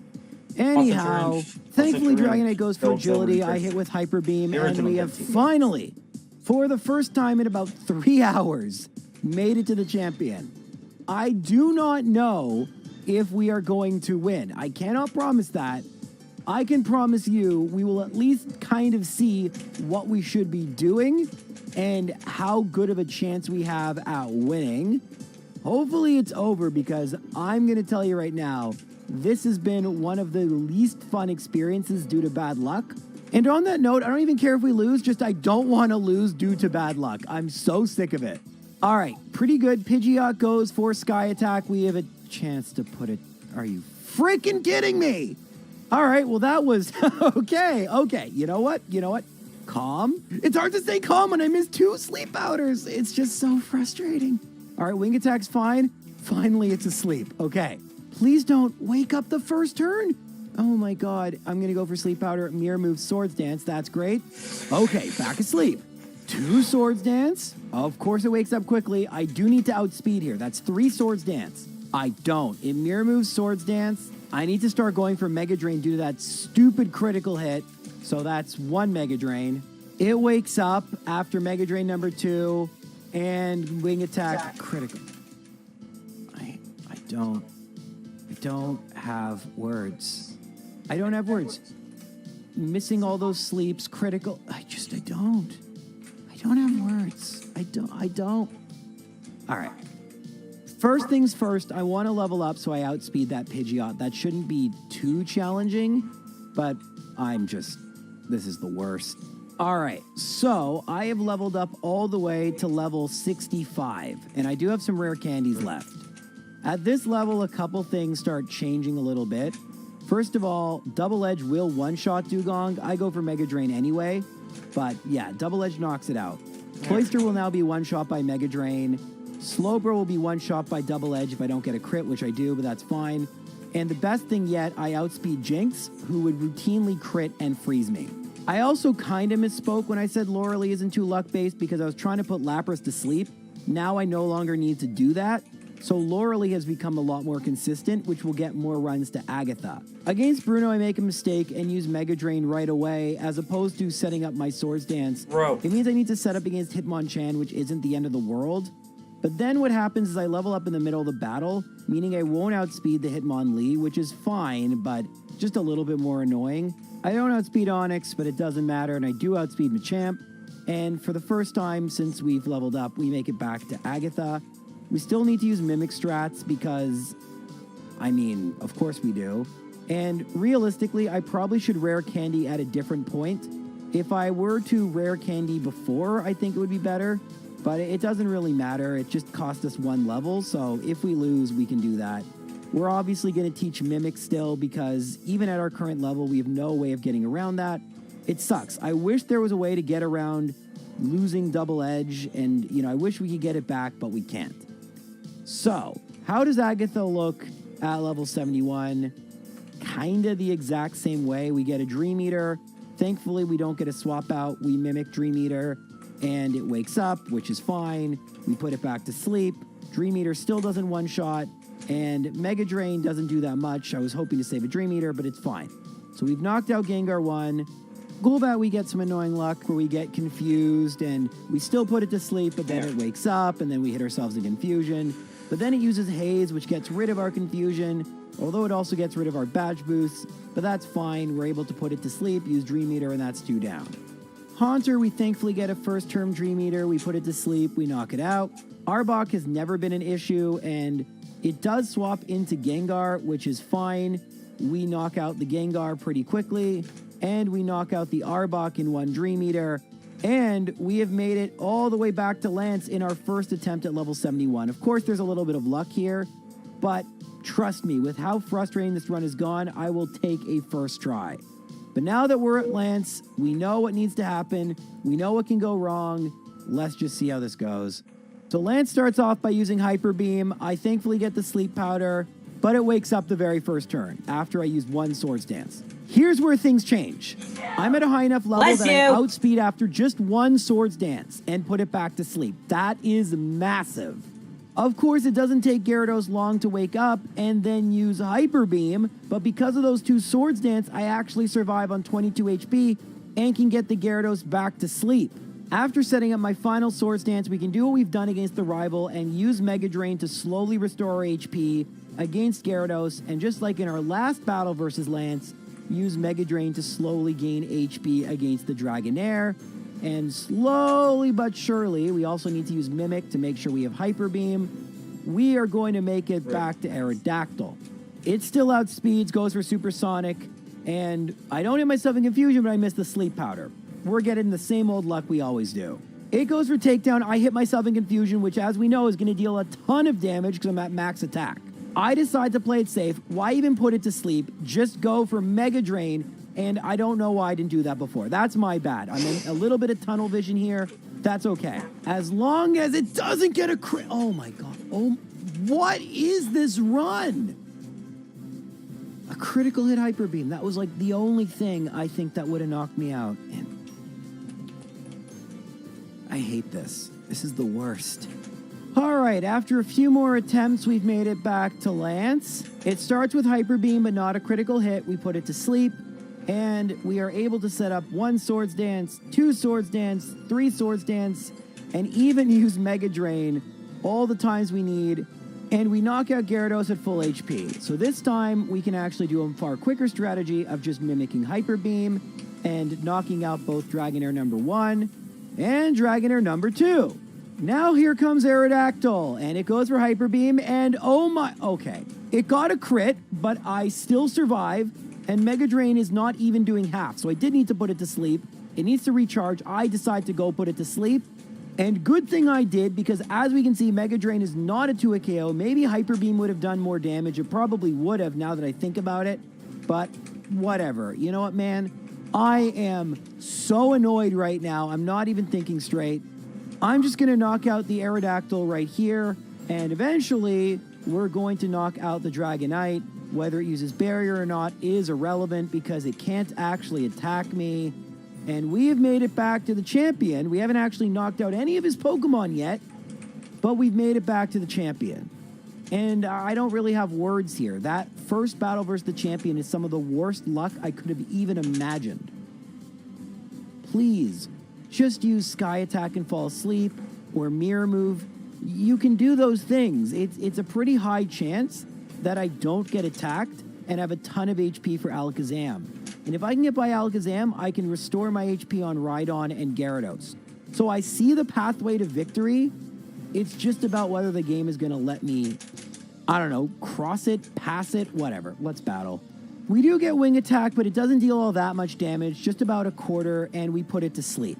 I set up one Swords Dance. It's still asleep. I'm not outspeeding, though. 2 Swords Dance. Still not outspeeding, and I set up my 3rd Swords Dance. I need to outspeed here. I go for Takedown, and I did outspeed. Maybe I could have even gotten a Mega Drain in. That's okay. As long as we get some decent luck from Alakazam, this health shouldn't be a big deal. All right, we have 100 HP. Alakazam goes for Psychic, not Psybeam. We have 12 HP remaining, but we're going to knock ourselves out. Aww. It wouldn't have mattered if I used Mega Drain before. I need way more HP than I had. Way more HP. I needed at least 60 or so no Wing Attack. God. Now, I do want to explain, as I battle the Elite Four again, why I'm so annoyed. Because I do think there might be a question of, are you doing too many of these runs? That's not what this is. I have ideas in my head of strategies that should work, and sometimes I'm wrong, but I don't think I'm actually wrong here that this strategy should work. I'm just getting really bad luck. Consider there was a 33% chance Pidgeot didn't attack me. We got attacked. We did thankfully hit with Takedown, but like, this has been the entire run. And every time I lose, it's not like I just get back to Lance instantly. This is why saving between the Elite Four would completely change the complexion of these runs. Because if I could just save in front of every member, I wouldn't need a consistent strategy. I would just need a strategy that could work once, and there are many really dumb strategies relying on Generation 1 misses, critical hits, etc. that are extremely unlikely, but if you keep playing the battle over and over again, you're eventually going to get it, and that's not what we're talking about here. We're talking about whether this Pokemon is actually good. Normally I'd level up, but as you're seeing, leveling up's not making a huge difference. I mean, we did outspeed Pidgeot, so we've leveled up to a point that I'd like, but we need to get to like level 98 to outspeed Alakazam. It's just not going to happen. So sometimes you just have to accept that leveling up isn't a solution. You need to use whatever moves you have to the best of your abilities, and I'm trying. And I've gotten more consistent at Lorelee, and I've gotten more consistent in Bruno. Unfortunately, Agatha is just inherently lucky. There's nothing you can do because Oddish's move pool is so terrible. The best strat is to rely on Sleep Powder and Dream Eater, and of course, we can miss with Sleep Powder, they can wake up and miss a Dream Eater, and we don't outspeed. It is extremely, extremely frustrating. And then finally, we make it back to Lance, and we've already seen what can go wrong with Lance. It's not even that luck-based, and yes, Aerodactyl can critical hit a lot.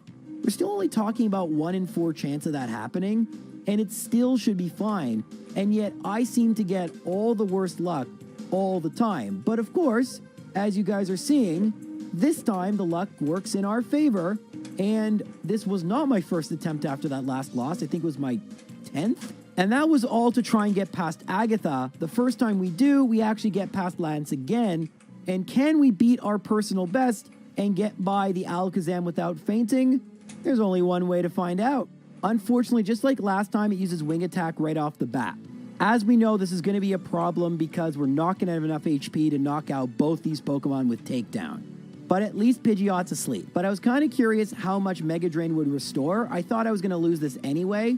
And as it turns out, I actually came very close to losing it because I did that. But thankfully, the Pidgeot's pretty cooperative and wakes up just as I get off the final Swords Dance. And I do get the luck I need, put Pidgeot back to sleep, and I can restore my HP with Mega Drain. But why stop there? If Pidgeot's going to stay asleep, I might be able to get past Pidgeot at full HP. I'm getting pretty lucky, and as it turns out, I am able to get past Pidgeot with full HP. So if Alakazam doesn't crit, we should have a new record here. It goes for Psybeam, no crit, no confusion. We hit. There's a 15% chance we miss. We do have a couple opportunities, but that was huge. And we have plenty of HP. I'm very pleased with this. Rhydon's obviously going to be a 1-hit KO with Mega Drain. The question is, will I restore all my HP? I do. This is huge, guys. This might be it. Executor can be very trolly with Hypnosis, which it'll spam because it's a psychic move. I put it to sleep first. I don't want to deal with Executor. I have plenty of health. I'm just going to use Takedown since I know it can miss. It doesn't, and we just have 2 Pokemon remaining. Unfortunately, tragedy just struck. We leveled up, and that means we're not going to outspeed Gyarados. It thankfully goes for Dragon Rage, but our special boost is done. This was not what I wanted to see. We put it to sleep, but it wakes up immediately after I use Mega Drain. It goes for Lyra, and I miss with sleep. It goes for Dragon Rage again, and I'm able to put it to sleep. You can see Mega Drain does a little bit more damage, and we're restoring our HP. Thankfully, it's staying asleep, and I will be able to knock out Gyarados. I'm not at full HP, mind you, but I didn't have to use Takedown, and now it all comes down to this. Does Charizard one-shot me? It goes for Fire Spin and hits. That's a 30% chance. That's what I wanted. Please miss. I win. All right, 2 turns. Again, Fire Spin. It's not missing. It's not missing. It keeps going, and it just won't miss. It just won't miss. It just won't miss. Oh, I don't have words, guys. 70% chance. How many Fire Spins did it use? 5? I got a 16% chance that it hit every single turn. I think it used 6. I think it was worse than... It doesn't matter. This run is the worst thing I've ever done. It's not Oddish's fault. The game just hates me today. With that said, I did learn something, and it will help me. I'm going to level up in the middle unless I save a rare candy. So that's exactly what I plan on doing. I don't think one level is going to fundamentally change the way the Elite Four are going to work, since the biggest obstacle remains Agatha, who's lucky anyway. If we level up after we beat Lance using the rare candy, we should have enough leeway to outspeed the Charizard and be able to knock it out with Takedown. If we were able to outspeed it, that would be it, and we would have won, assuming we don't miss with Takedown, which is also a 15% chance, and you guys know how those have been great for us lately. But it does get very tedious to play these same battles over and over and over again.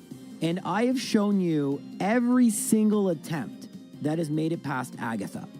There aren't that many of them. And it's frustrating. Like, yes, Laurelie and Bruno at this point are pretty predictable. But just again and again and again, it's mind-numbing. And thank God I can watch Twitch streamers and just relax, because otherwise I would be losing my mind.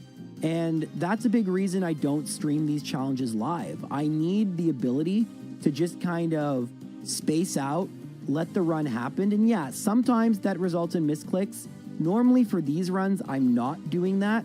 But when it comes to a run that's just luck-based or tedious, or something where I feel like the game is just being unfair, what am I going to do? I have the strategy against the first 4 trainers memorized. There's not much I can do. There's not even much I need to adapt, to be honest, unless Agatha swaps in her Golbat, in which case I have to rely on wing attack strats, which I believe I've already shown you in one of these attempts, and it did result in a win.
3 hours just to get past Faulkner. Just to get one badge.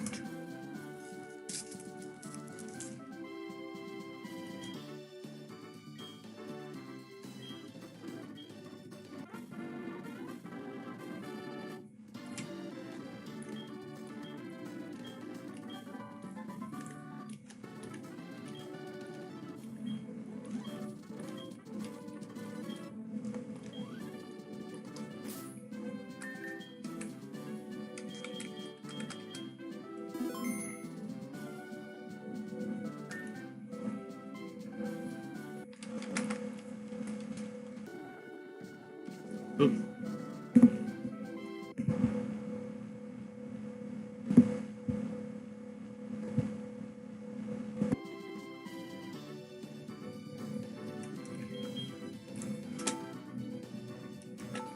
$7.20 in game.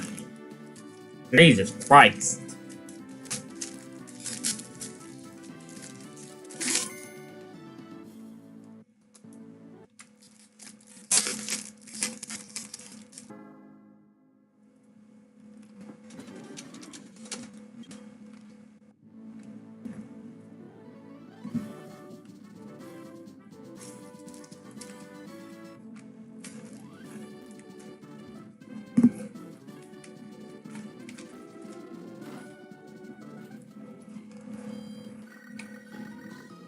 Mm-hmm.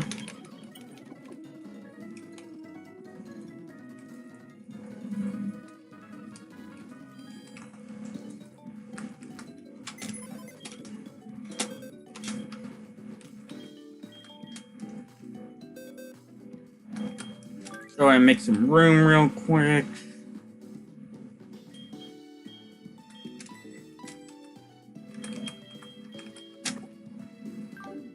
Orosubi OP though.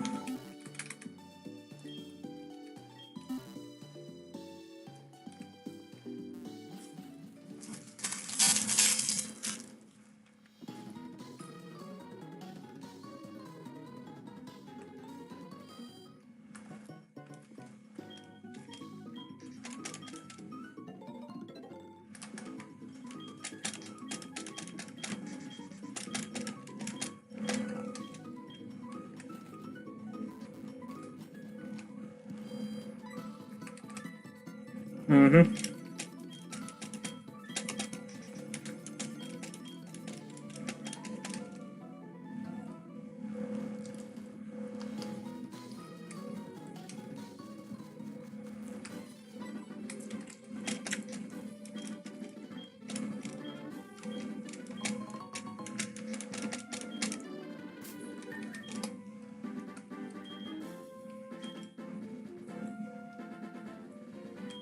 Let's give it to Tangela.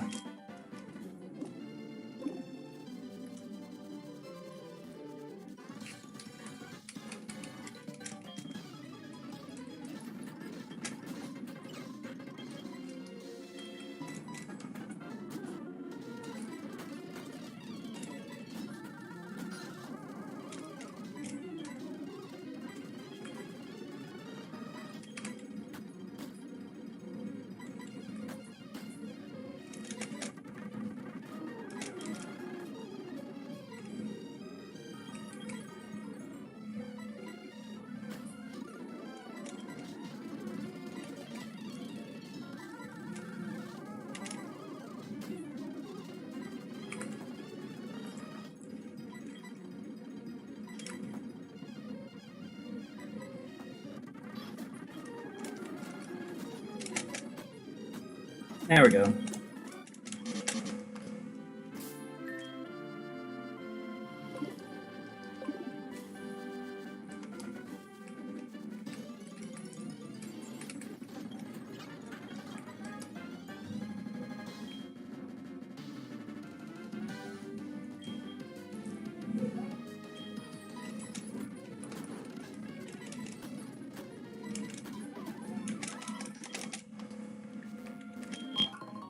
Wait, crap, I should focus on one of them at a time.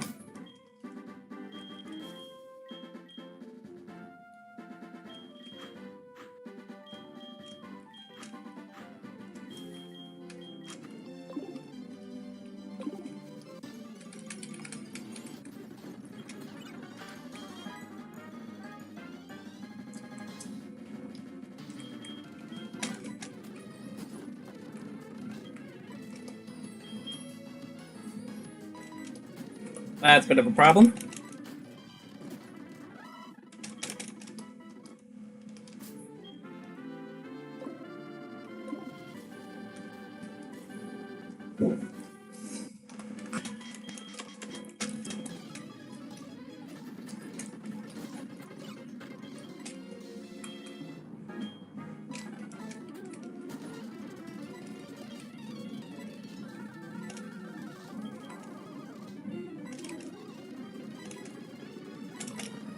Three.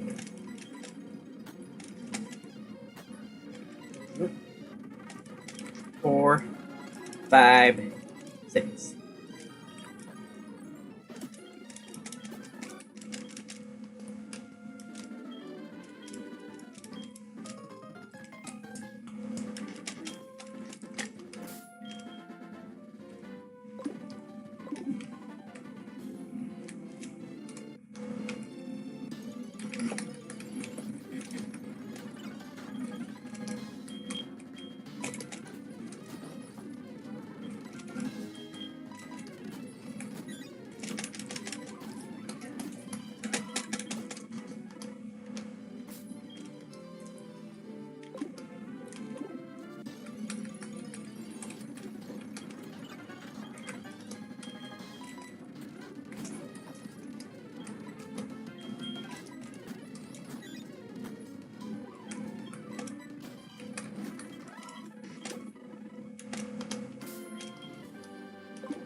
Oh, right, I should probably... There we go.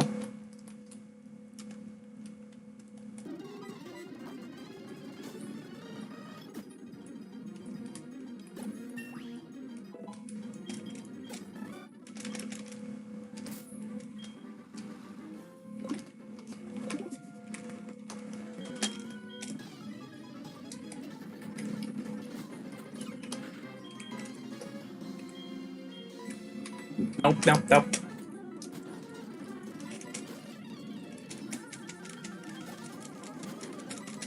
Five, 15.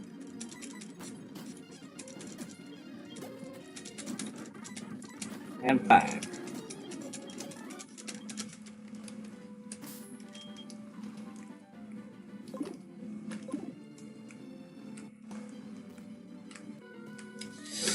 Oh, thank God we were one tile too high.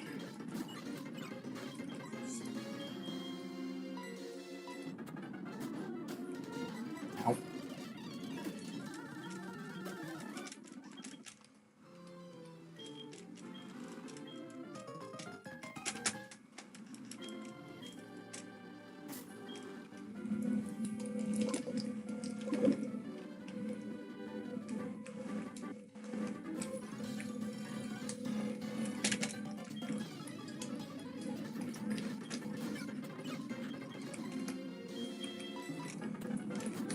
Whoopah.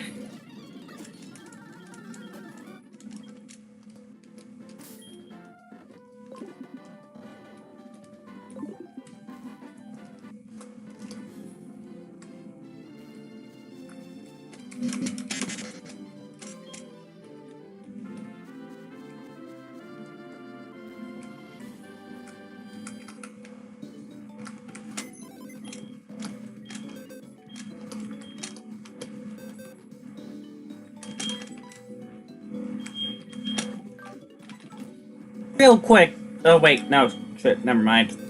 I forgot I didn't grab Rock Smash yet. Whatever. Oh, whatever. Go ahead and heal up.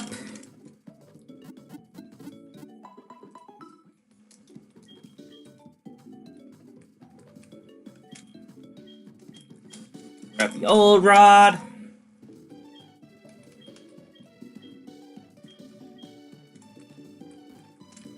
Two Lyra balls.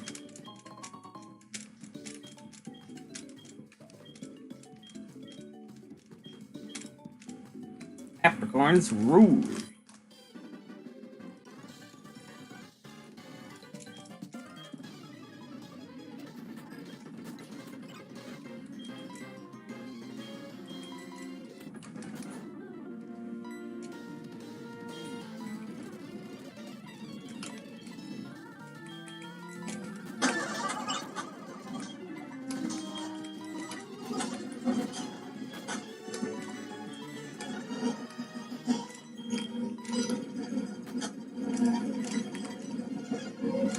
One, two, three,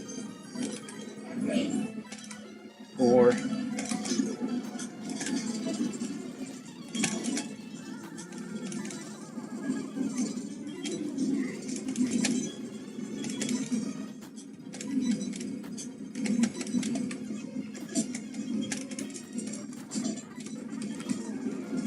five, six.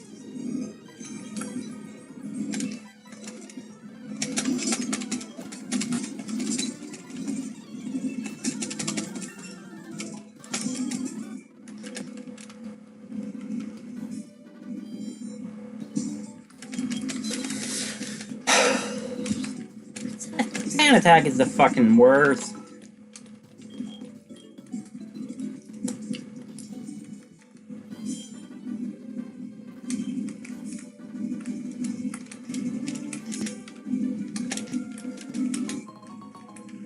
Right. Ball.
Oh.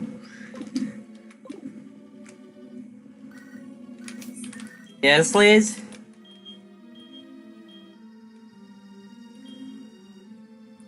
Hey.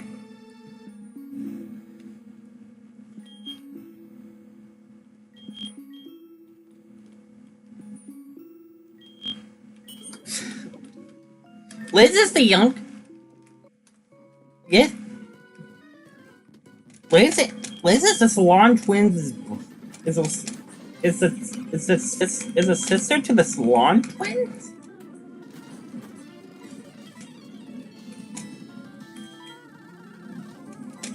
One,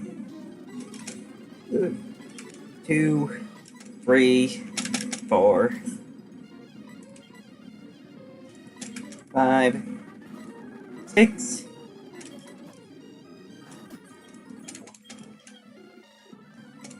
Ooh!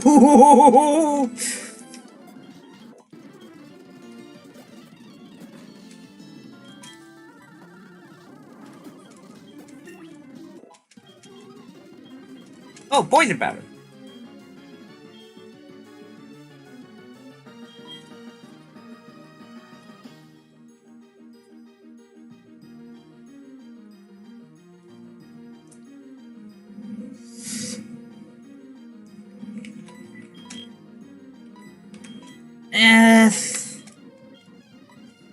Bulbasaur's gonna learn that soon. I think.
I'm just gonna avoid wild battles.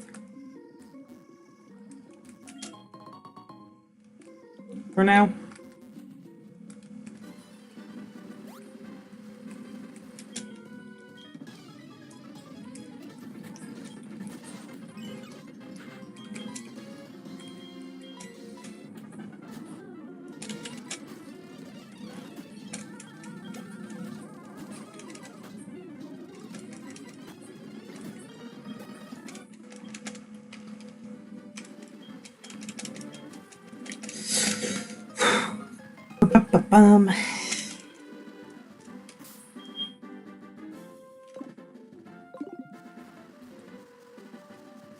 I remember the days when I would play this. I remember when I would play Pokemon on legitimate hardware, aka regular speed. How did I have so much more patience back then?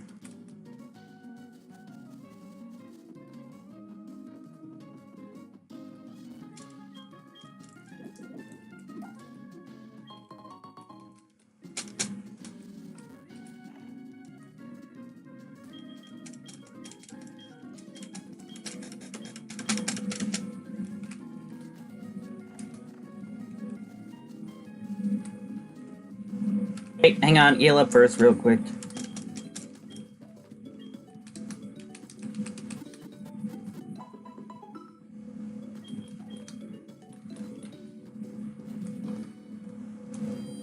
How much longer until this egg hatches?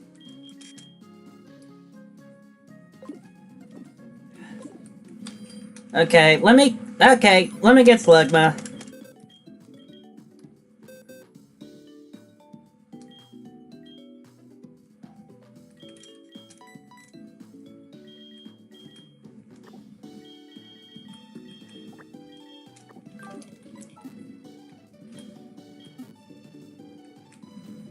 There we go, just to... that'll help out a little bit.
Jeez, I don't want to go about this one. Asshole.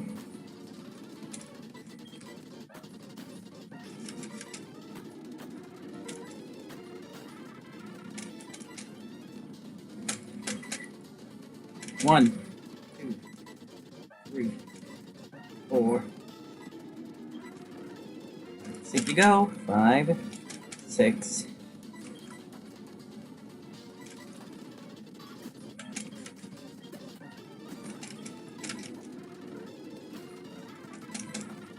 Okay, beautiful.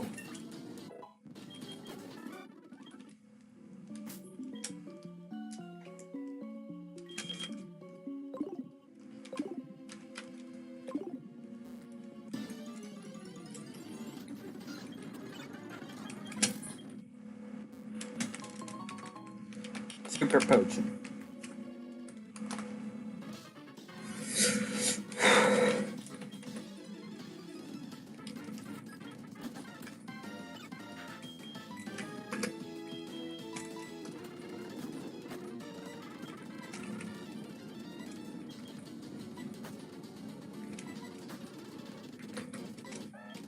One, 2, 3,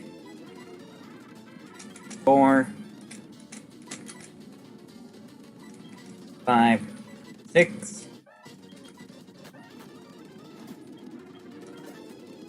Yep. Do it.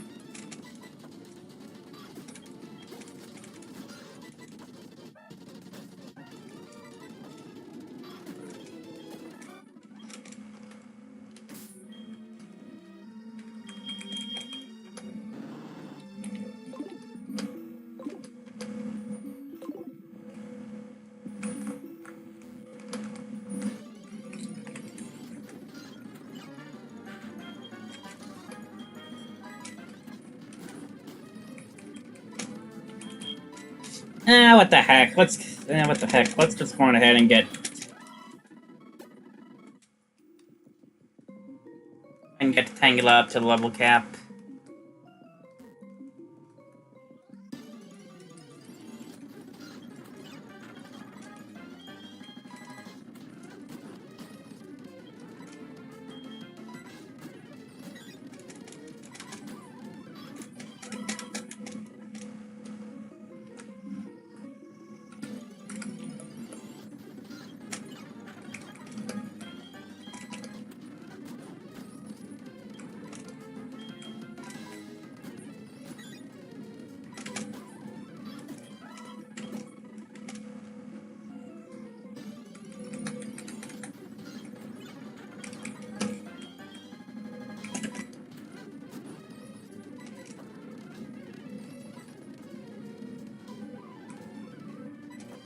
Screw it.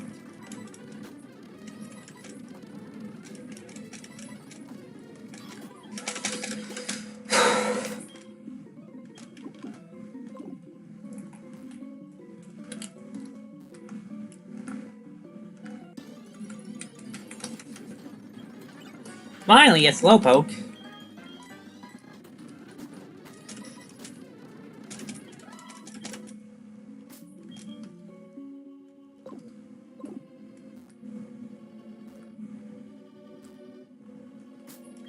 So how much more for the Togepi egg?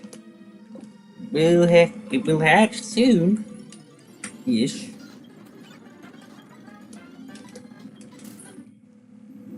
Fuck it, just run from Zubat. Just run from Zubat.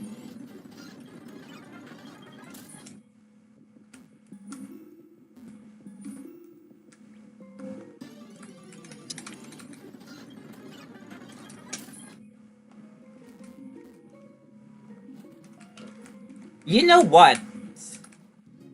You know what, actually?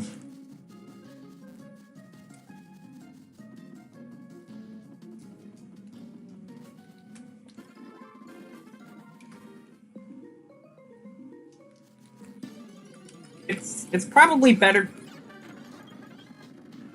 Really?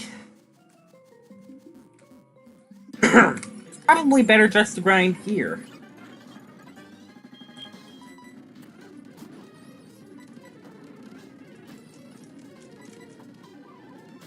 You jerk.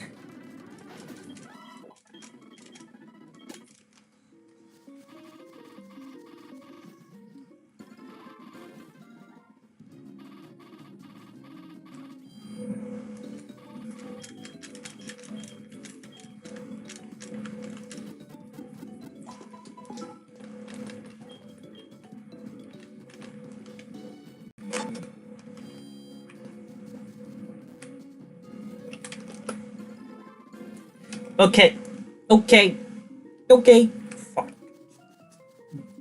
Okay, so Weedle are just as bad as Zubat.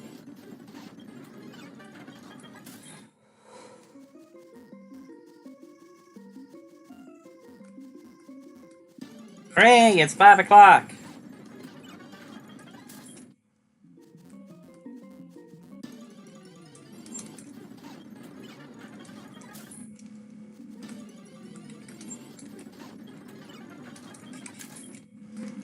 And please at least catch a Paris.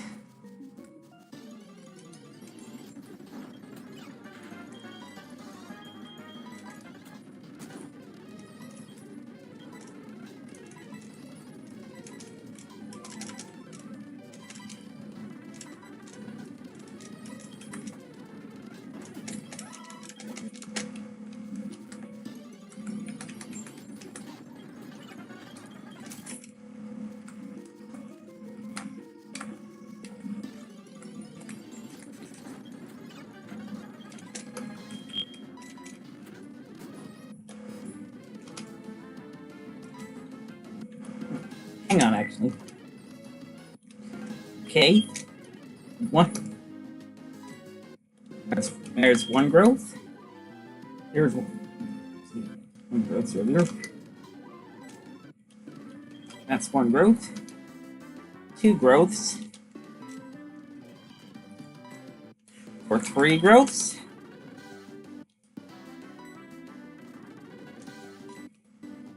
Four growths.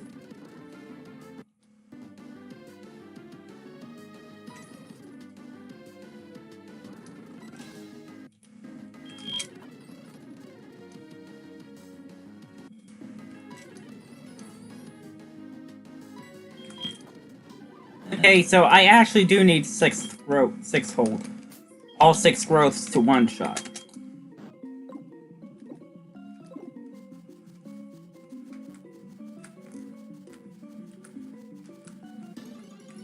One shot of Cocoon.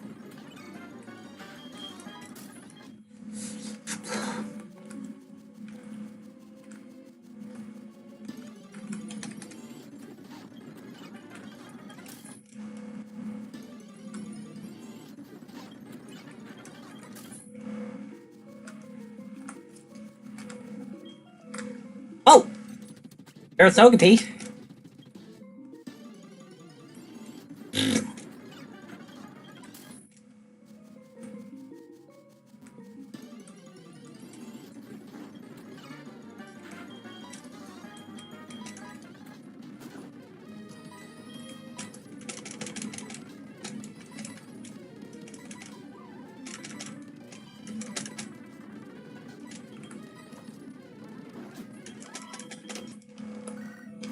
Yep, there's Professor Elm.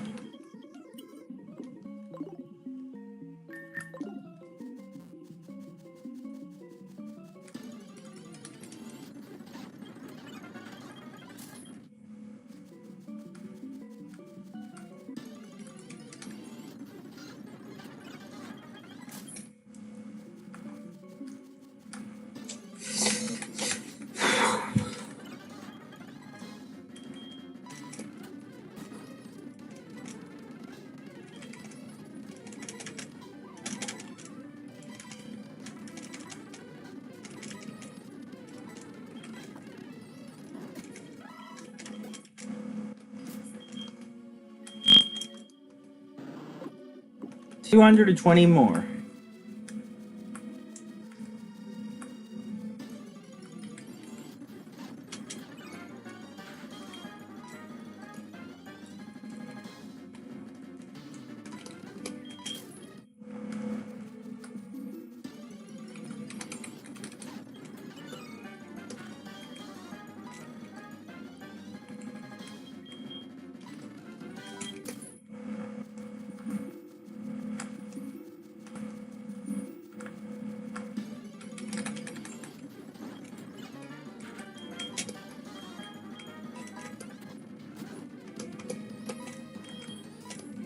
And how much does Kakuna give me?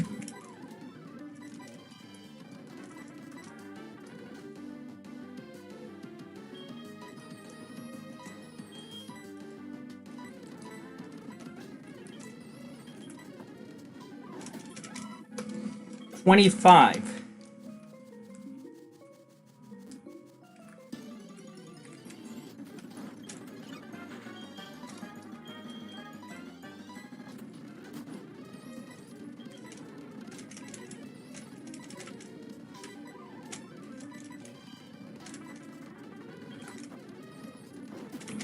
Okay, it's a range with 5.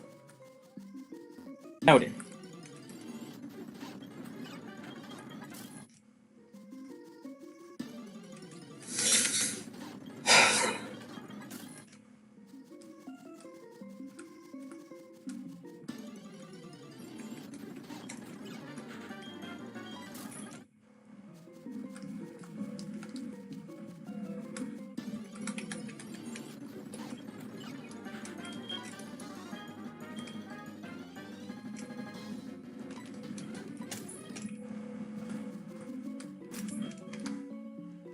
Okay, for some reason I thought that said 9.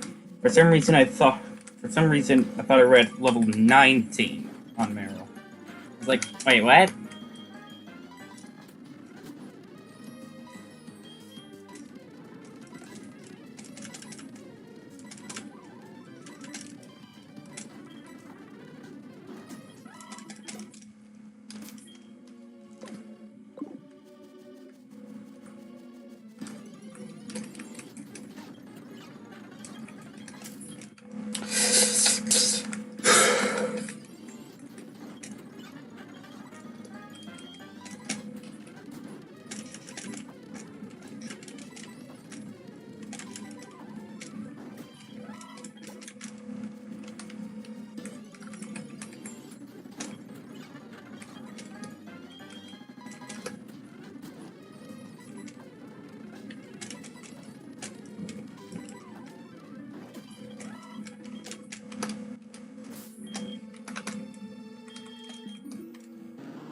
$85.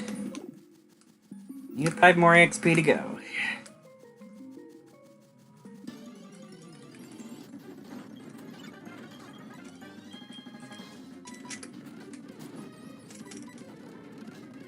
Ooh, nice, a crit. Oh yeah, oh, level 6 give me 30. That's good.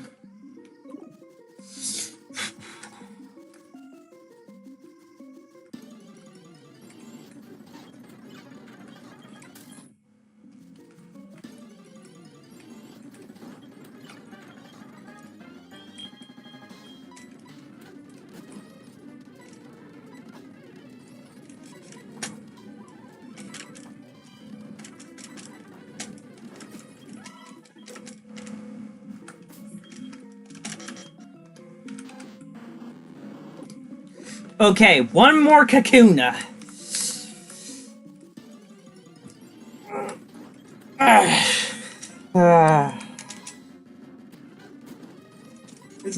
Isn't it lovely?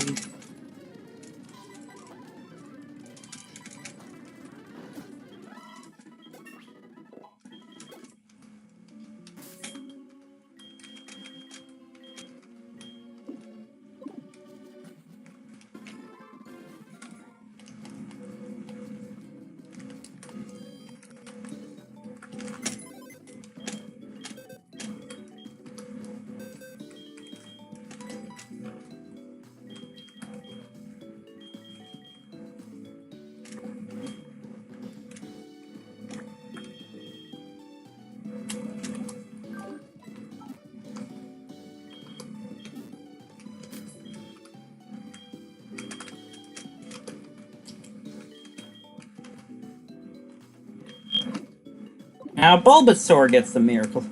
You get the miracle seed.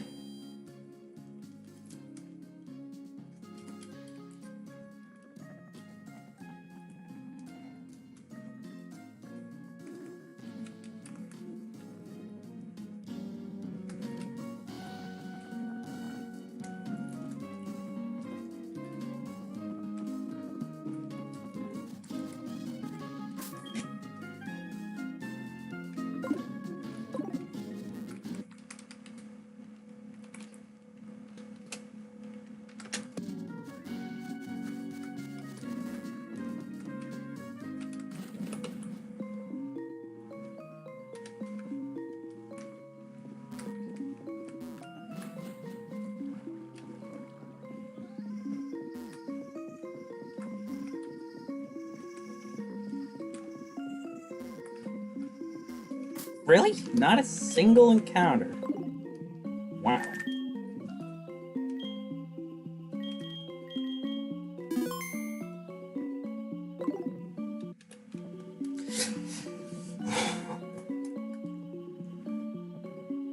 Okay then.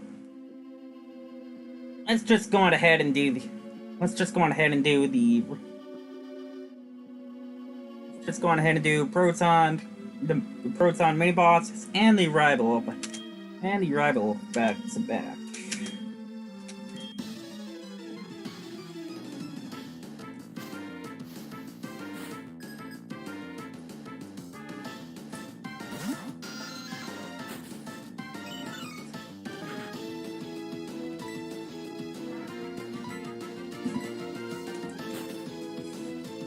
Lead with Marill because we have to. Oh god.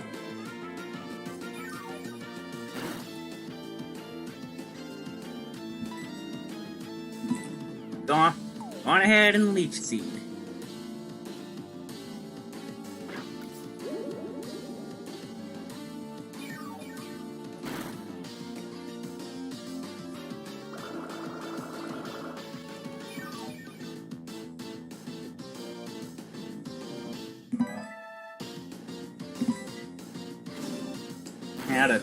And now it's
Bruh.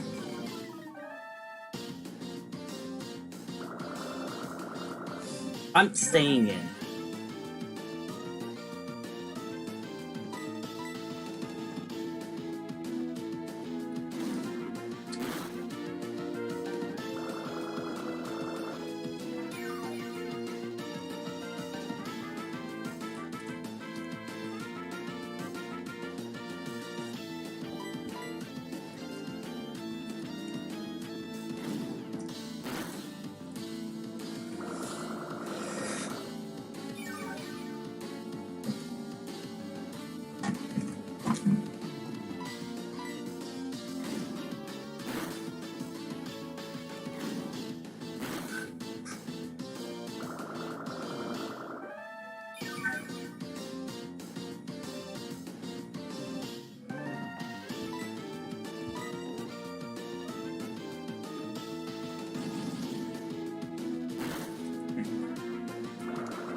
For a kid to be this good, I didn't see it coming.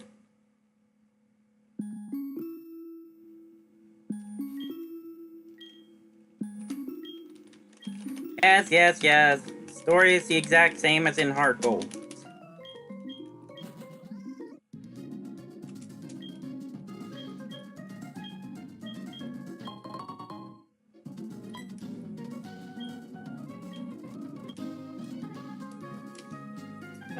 I don't need you to make any Pokeballs for me right now.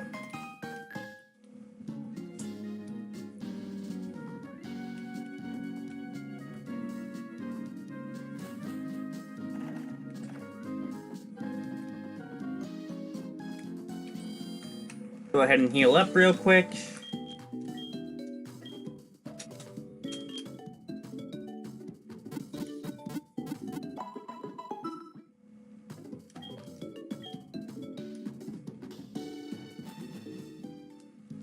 Although, hang on a second.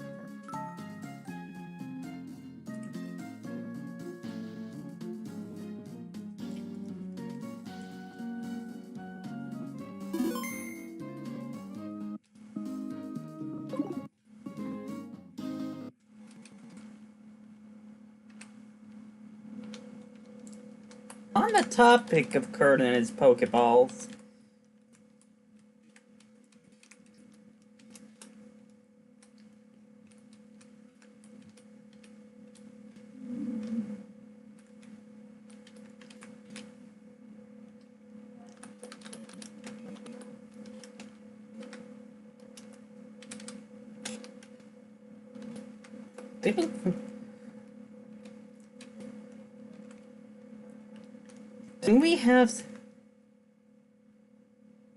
didn't we have something rather?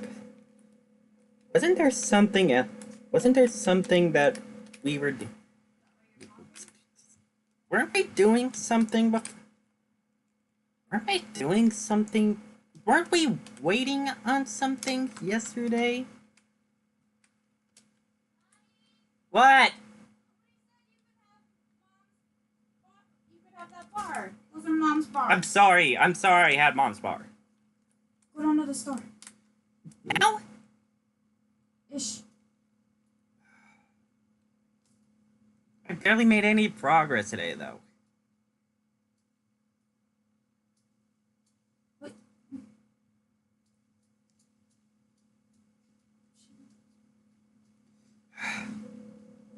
Fine, after this.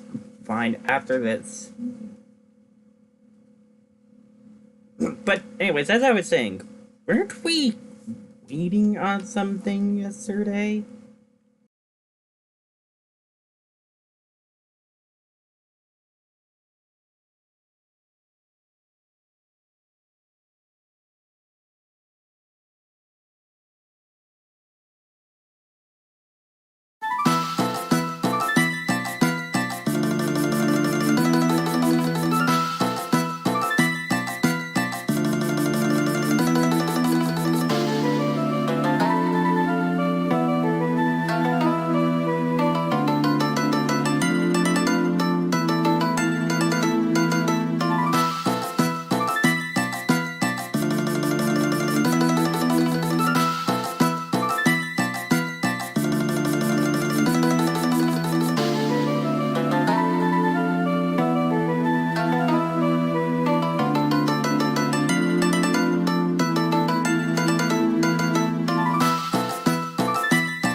The Gamer Lord Eric, welcome to the stream.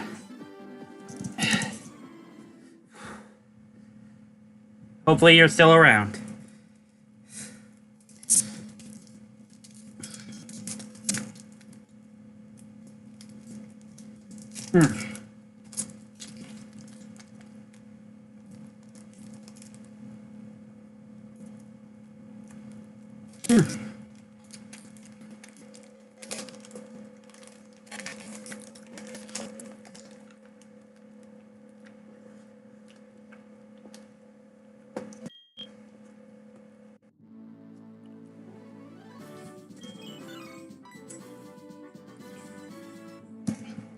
That's good.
Oh, great.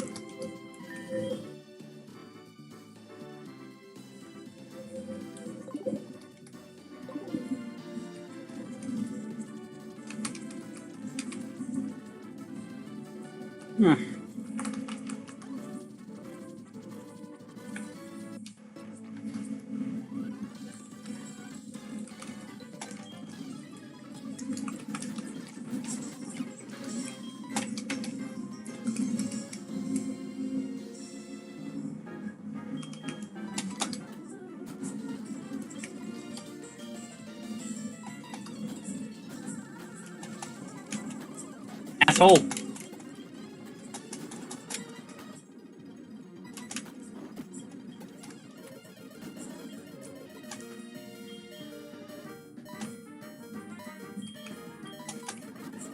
Get Bulbasaur in real quick. And then Porygon. Conversion.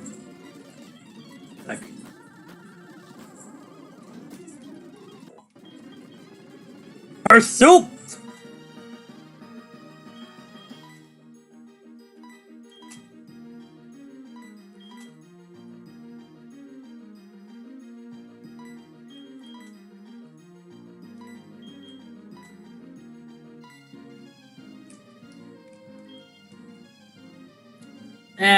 Probably better than Bite in the end.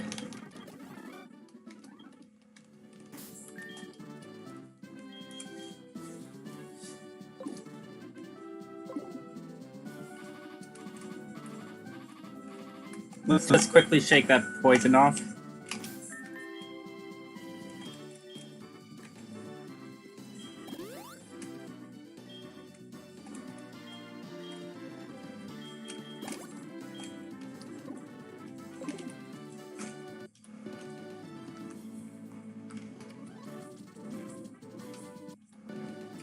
Wait, no, right, yeah, we do want this down. We do need this down in order to fight this guy.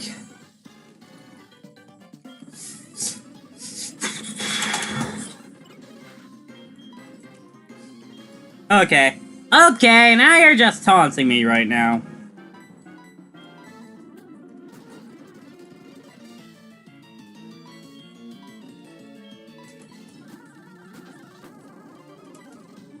Ow. Ah! Really?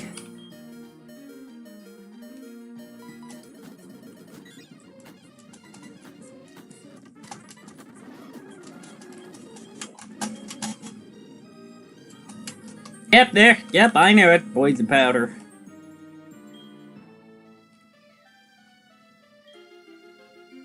Replace gravel, I guess. Oh, and sleep powder.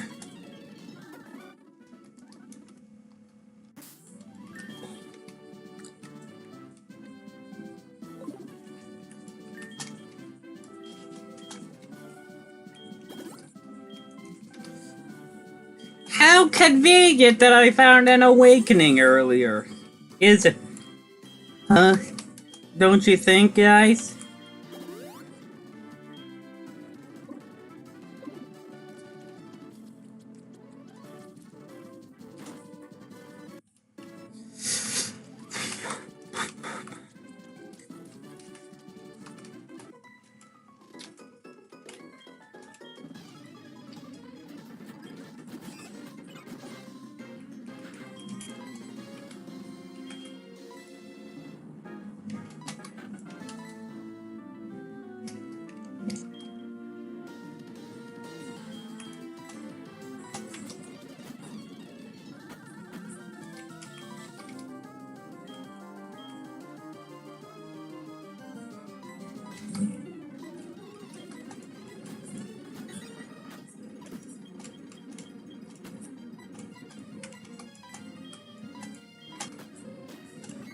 There we go.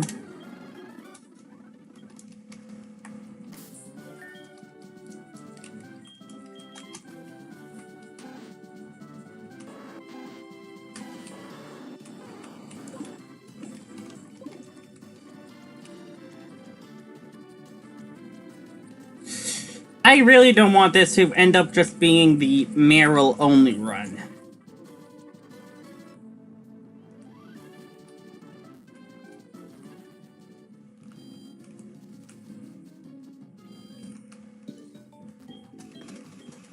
For the most part.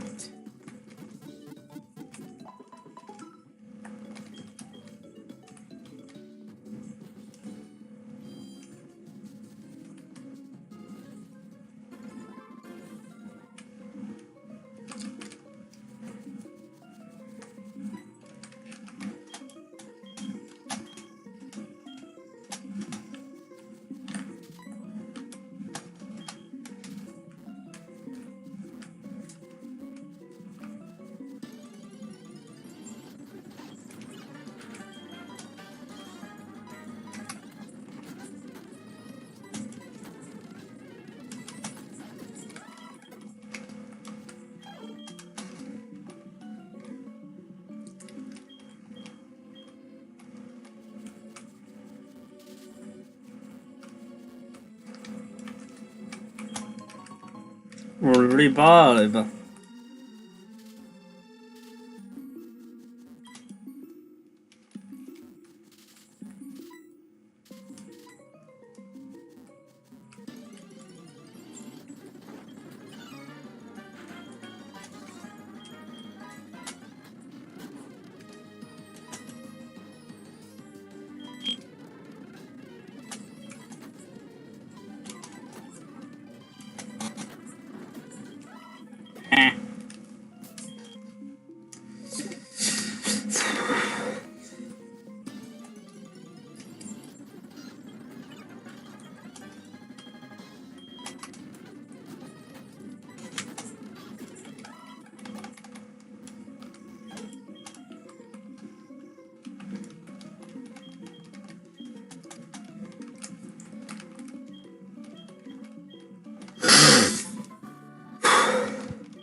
And don't these guys give me a free charcoal?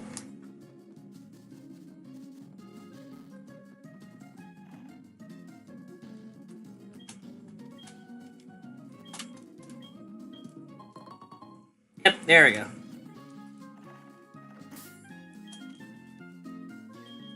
Since we know Porygon's hidden power is base 66 fire, why? You might as well let it hold on to one. You might as well let it hold on to it.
Oh, right.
XP to sell.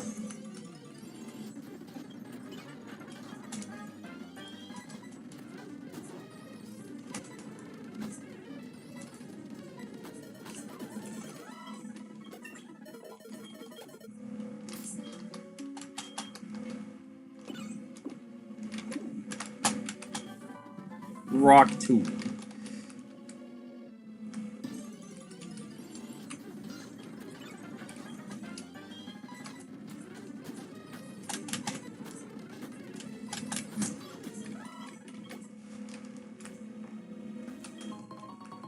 It's Steve and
Don't poison me.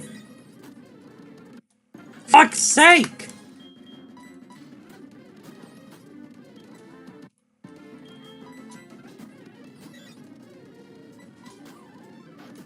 There we go.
Thank you for not poisoning me.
Switching back won't kill me, will it?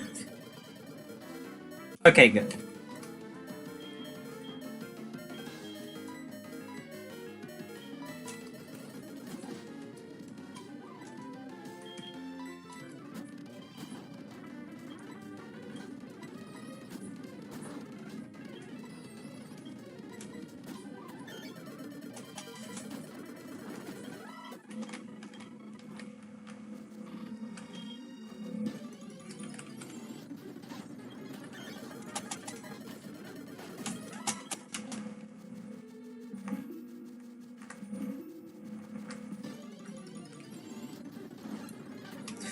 finally!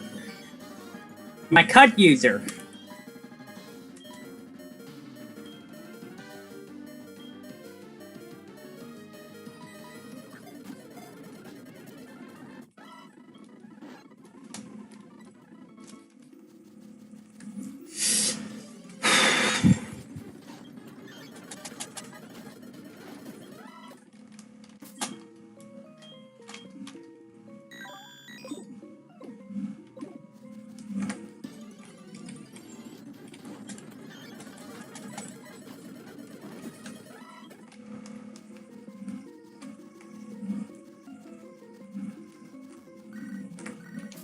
What is it, Joey?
Let's try something else.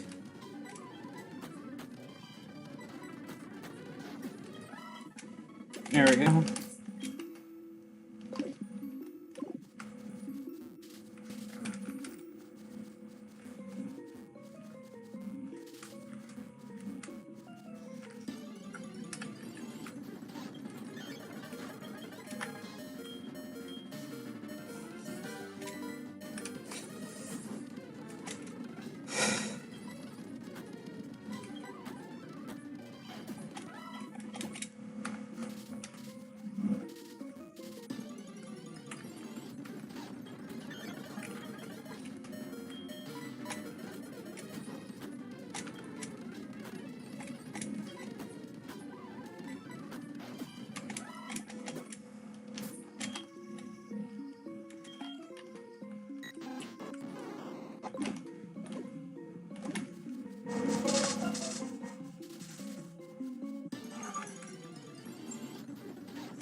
That was a bit risky. I was on autopilot again.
The amount of grinding is sickening.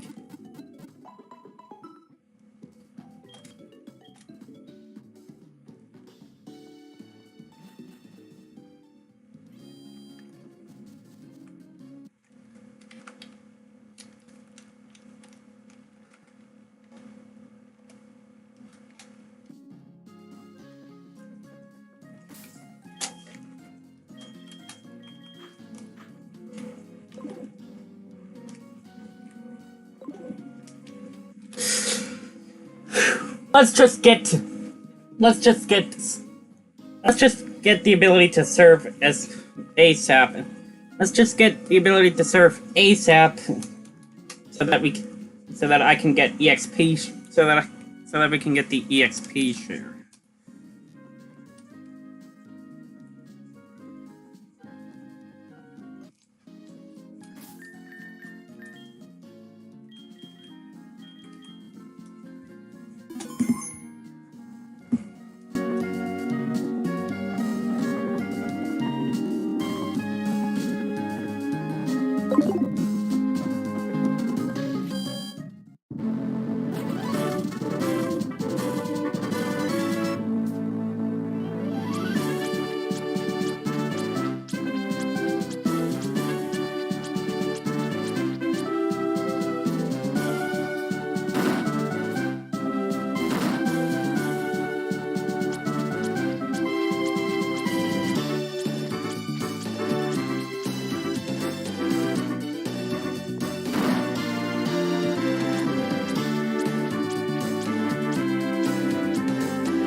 I can't believe I almost fluked Scyther with Tangela.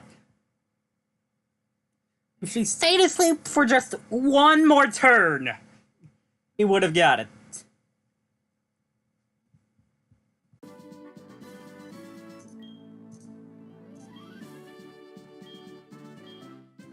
Isn't that great?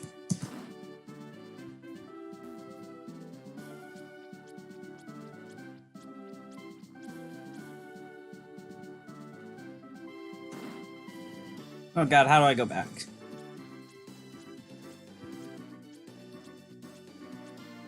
Okay, this is how.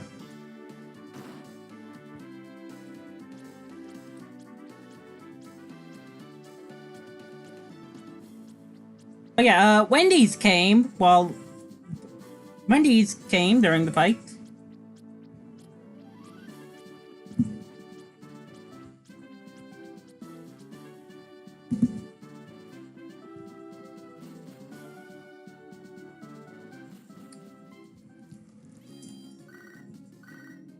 Yes, Ralph.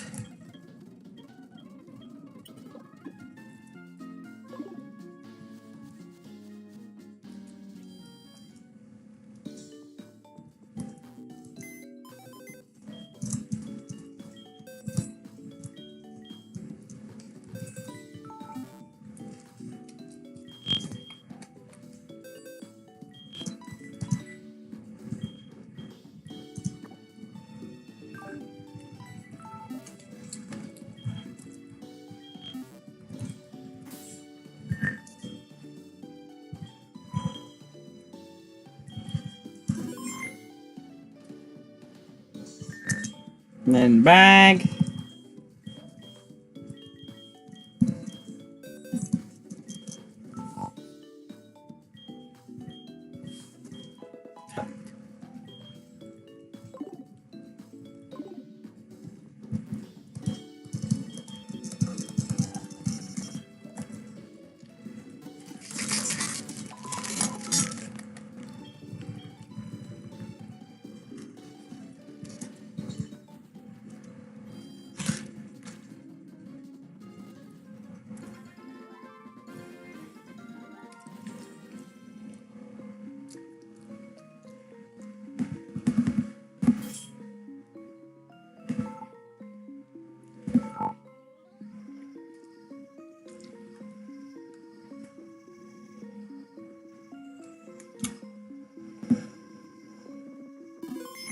Okay, so I definitely remembered. So I definitely remembered the first two. The first two double caps, but I do not remember the others.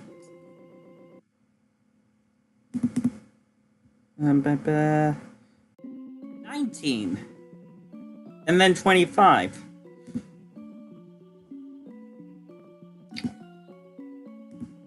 Dang. Only 2 whole levels. In between Bugsy. In between Bugsy. In between Bugsy and Whitney.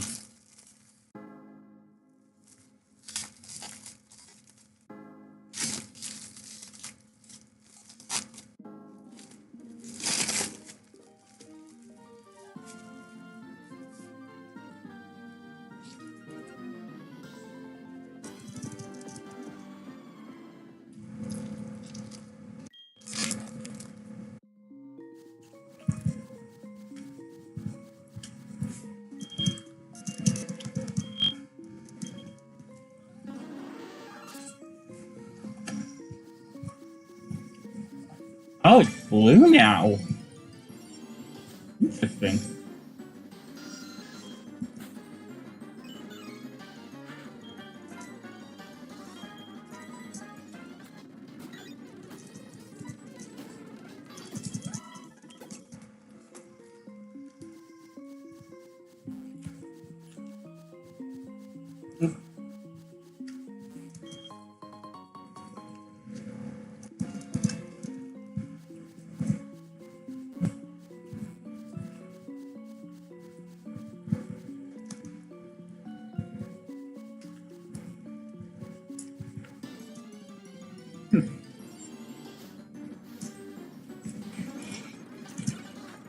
Oh, really?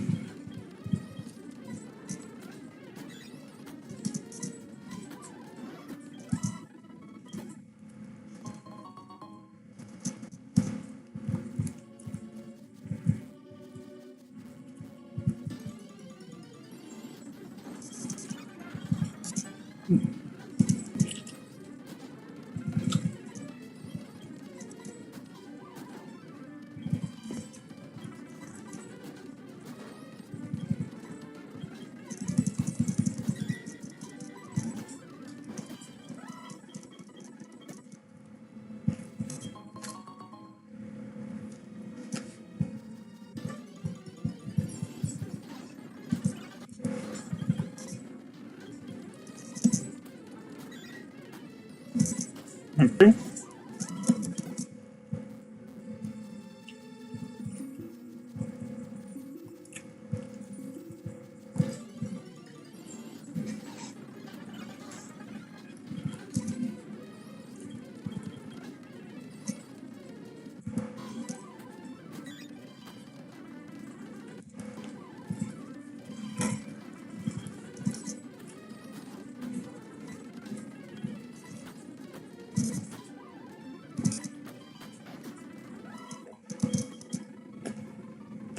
Ooh.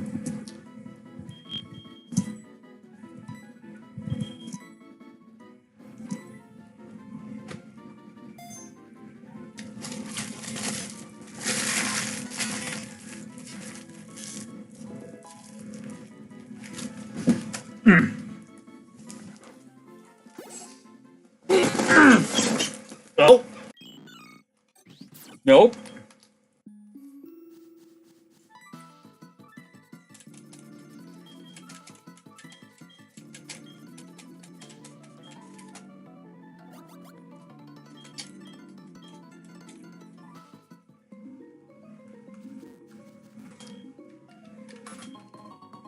Ether.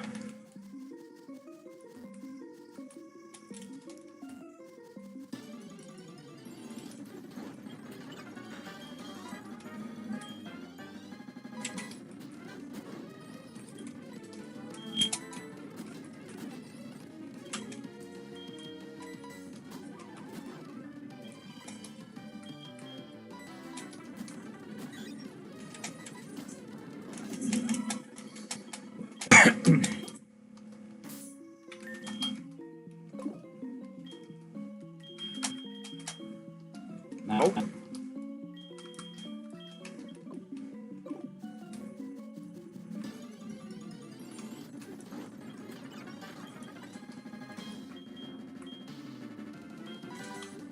Another one. Another one.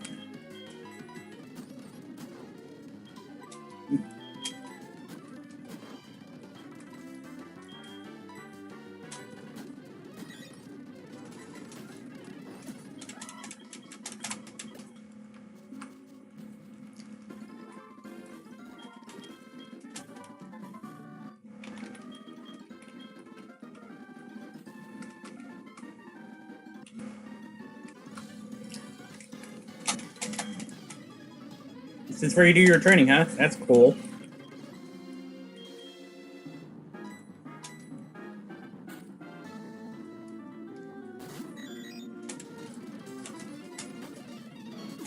Psybeam.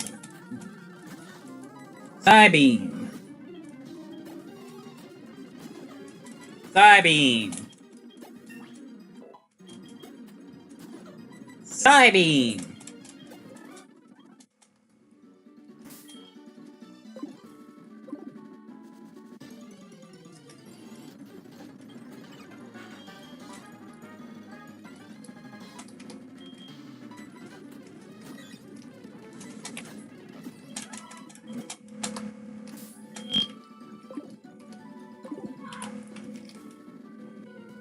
Porygon is most definitely who I want to train up.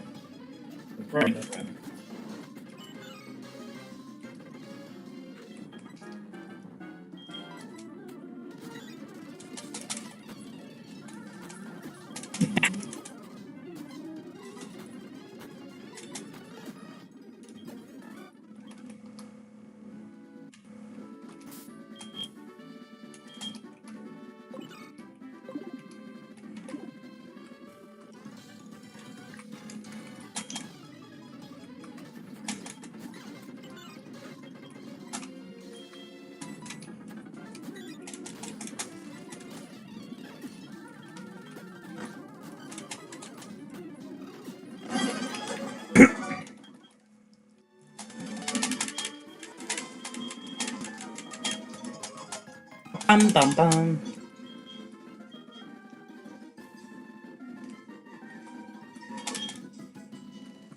Grandpa!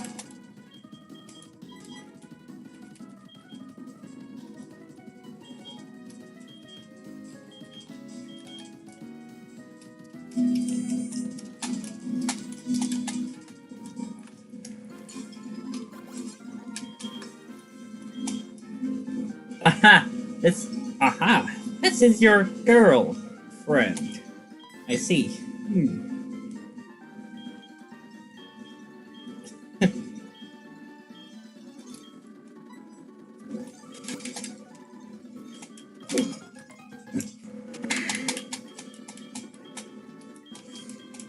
Grandma, don't say anything. Okay, and real quick, I'm gonna do something pretty smart here.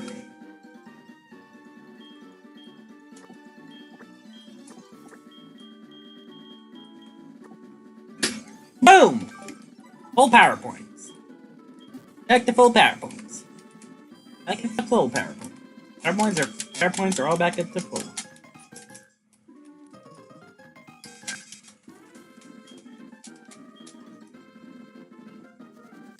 I am your grandchild.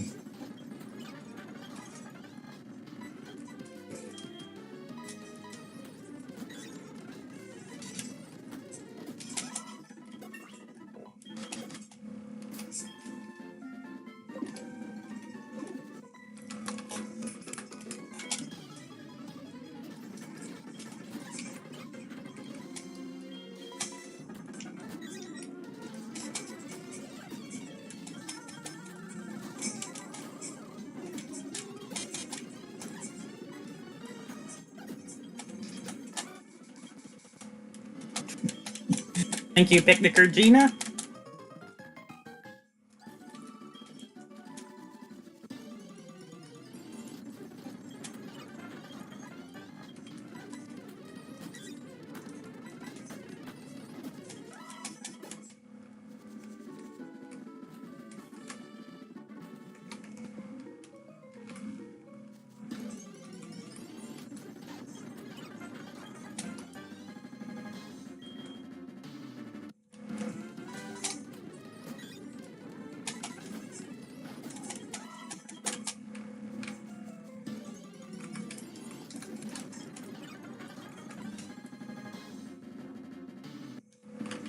I really need to get. I really need to get towards some levels, actually. He is kind of falling behind.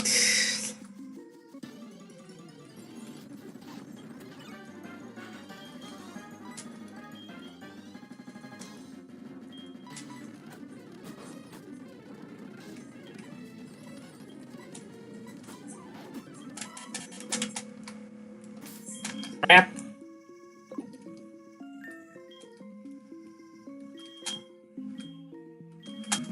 Okay, good. I picked up an antidote somewhere.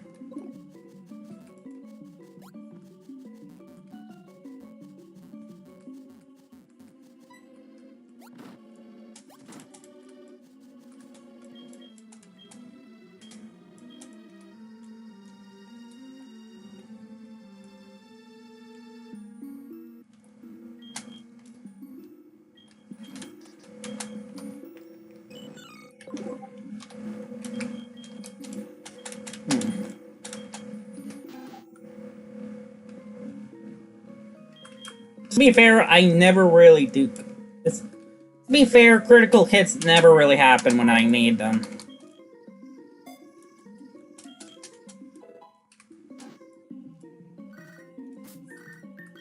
What do you need, Anthony?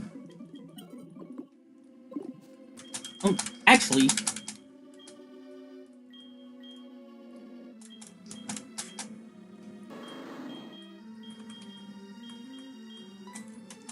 Yeah, replace tackle. There we go.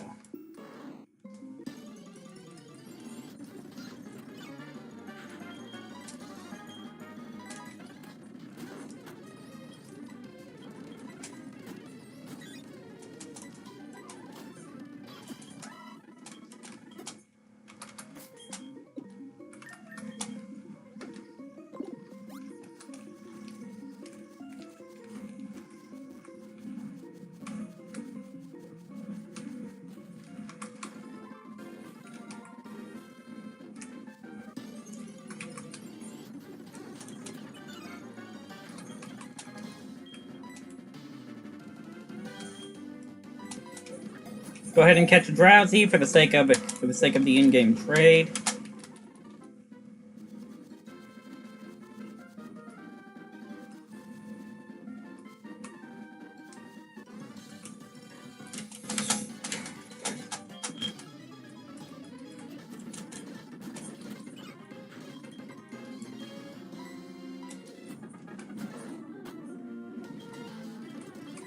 Ow.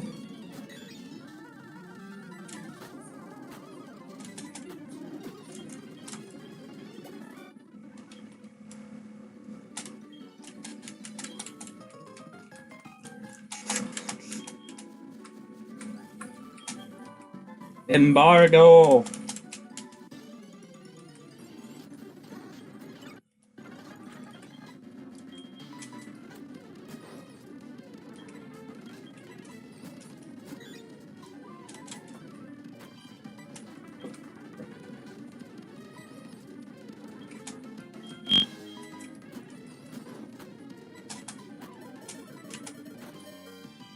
Damn it.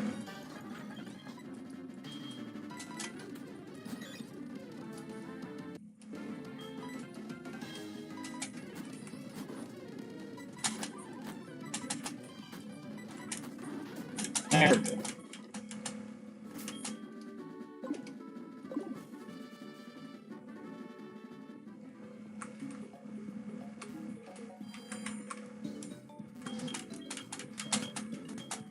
Go on ahead and heal up.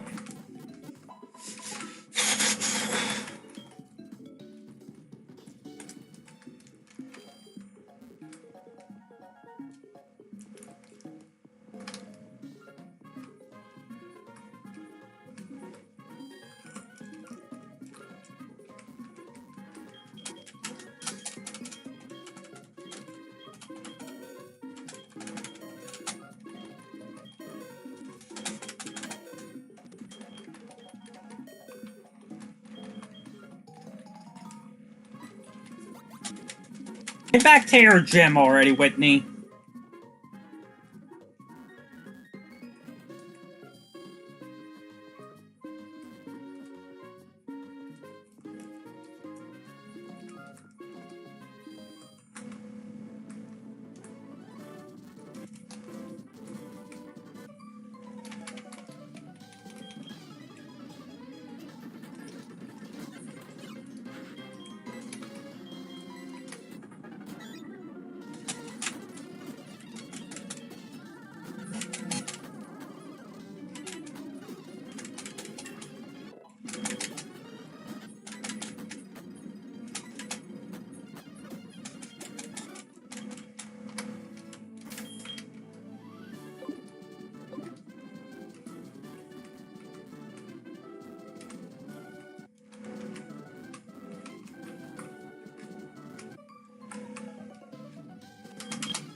Eerie face.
Don't let my cute looks fool you.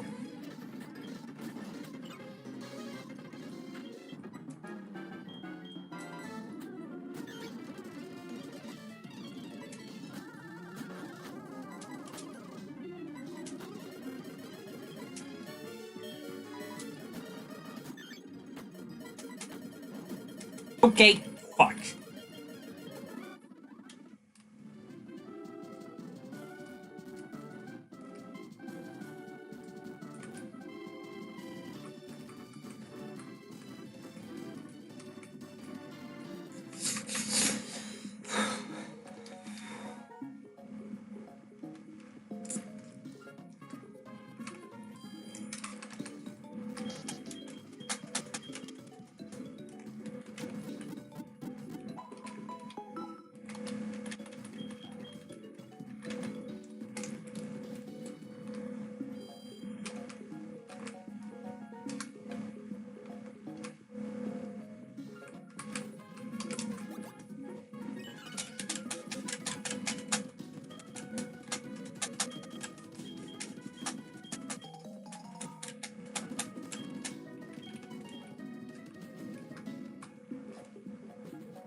Recover!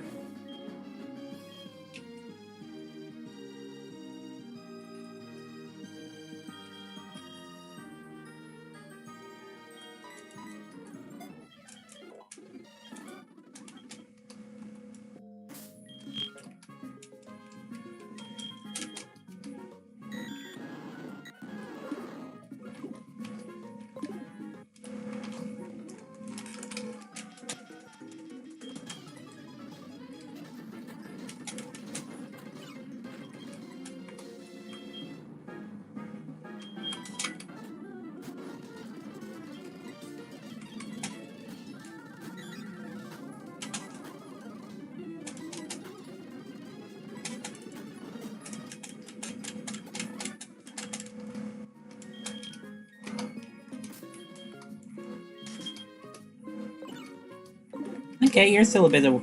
Okay, you're still a bit away.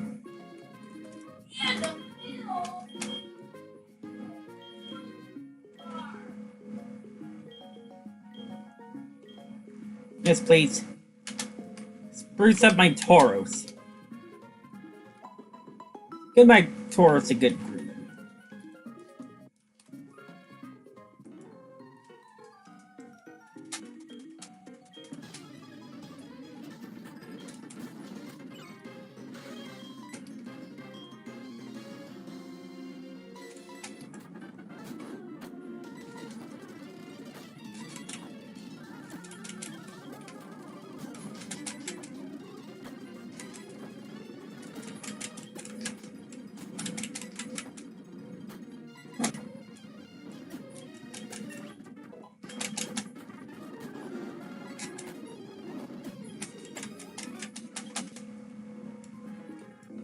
Ow, ow, ow.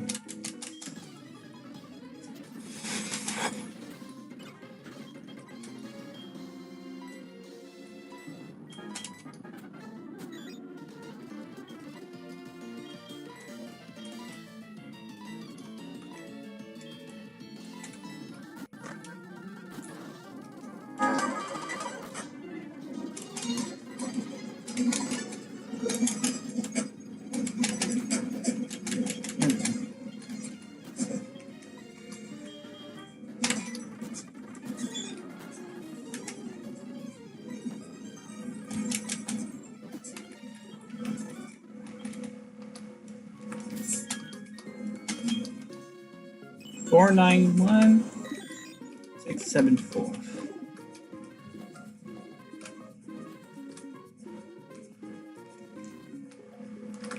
It's nighttime.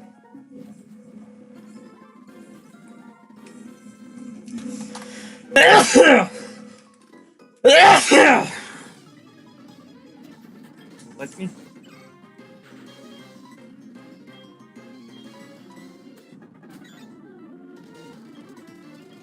Sure.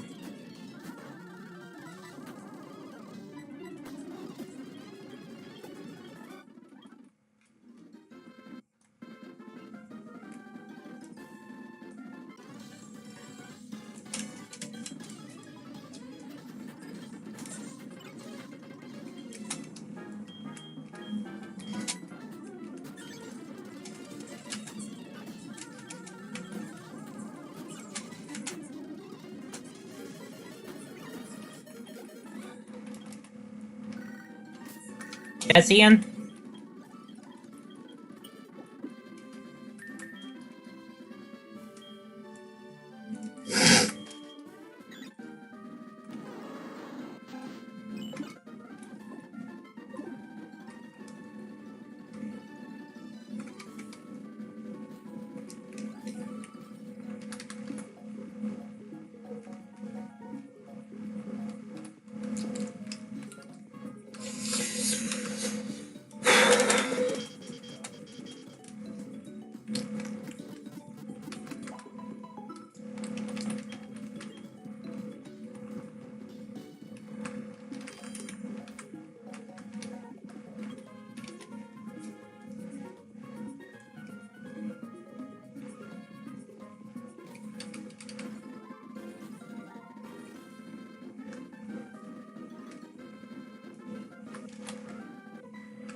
Okay, perfect. There we go.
Pursuit.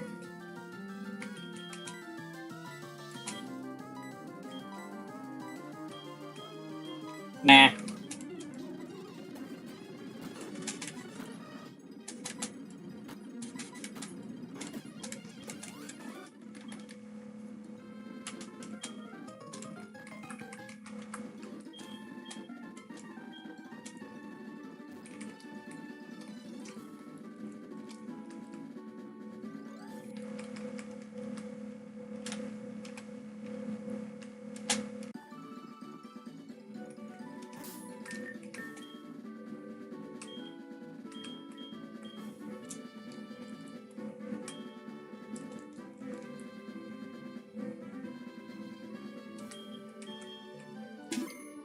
Actually, hang on. Keep it on fast for just a little bit more.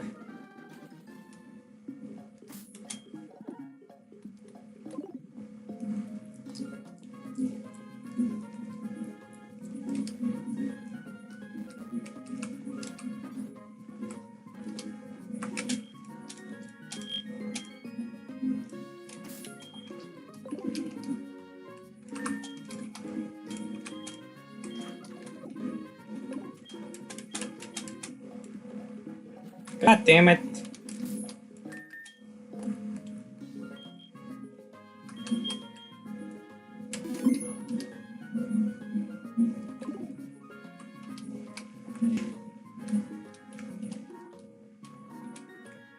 Hey, you know what time it is.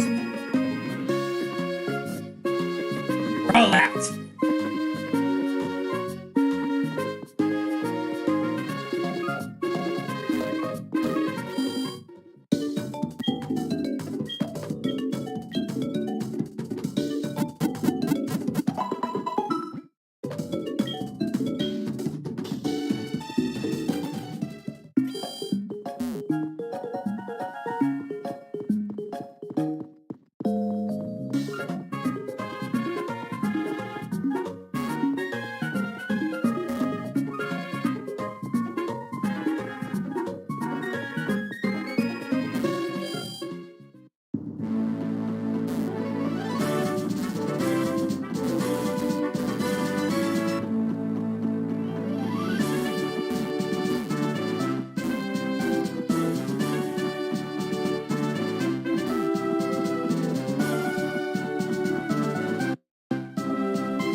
There we go.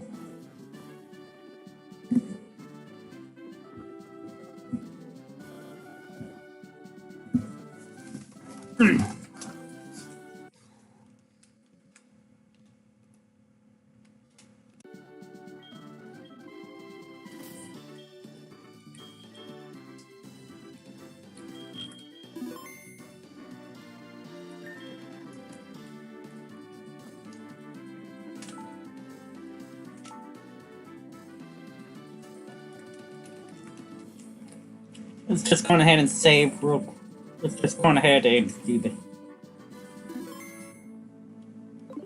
Let's just go ahead and undo the code real quick.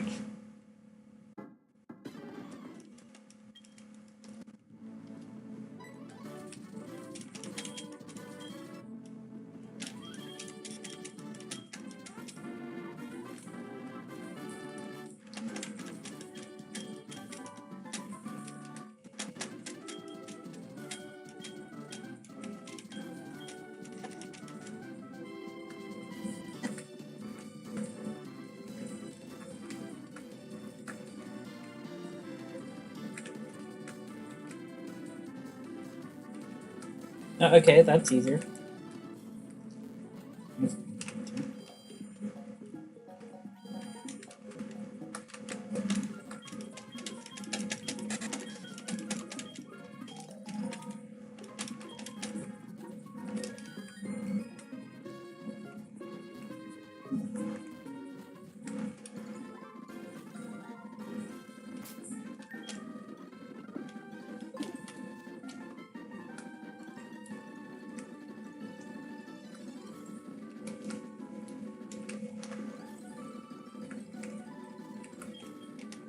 Not quite nighttime?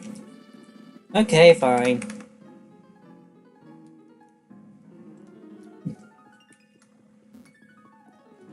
Anyways, quick claw, please.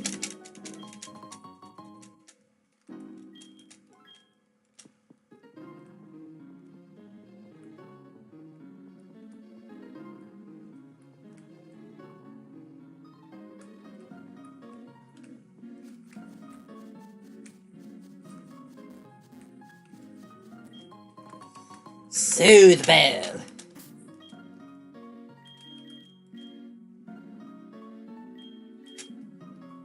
Go ahead and slap that onto Tauros.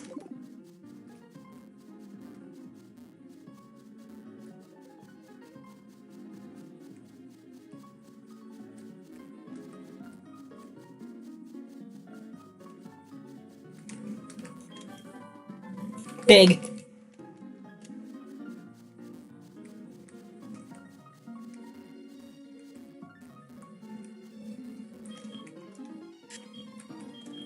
I want to know what we got in here. Nothing. Okay.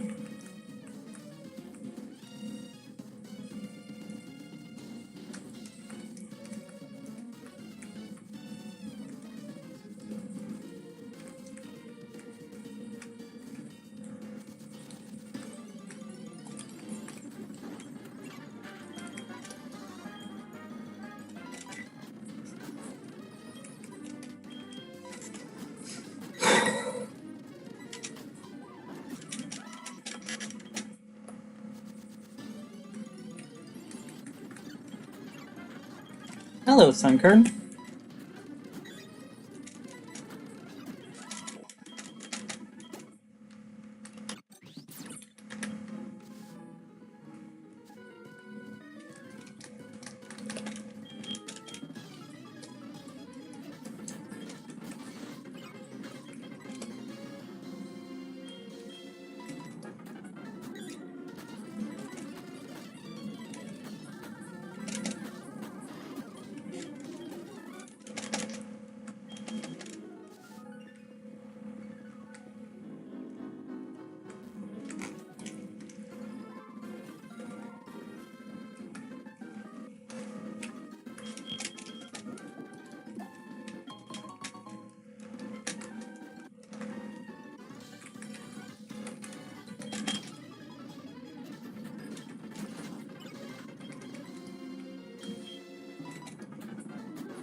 There we go.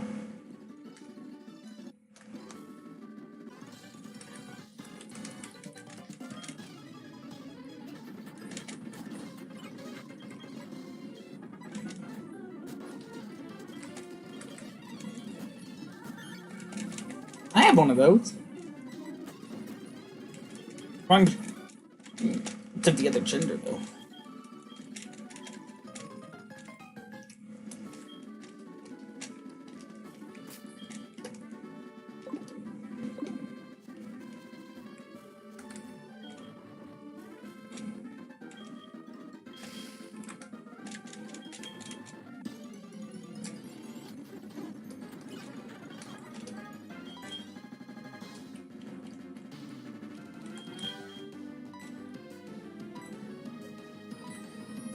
No, Ethan catches it.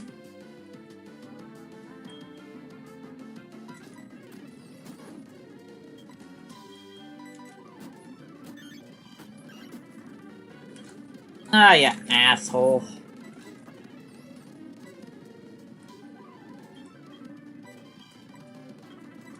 Fine.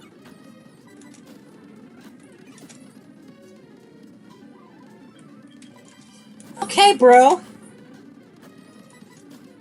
Whatever you say.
Oh, hello.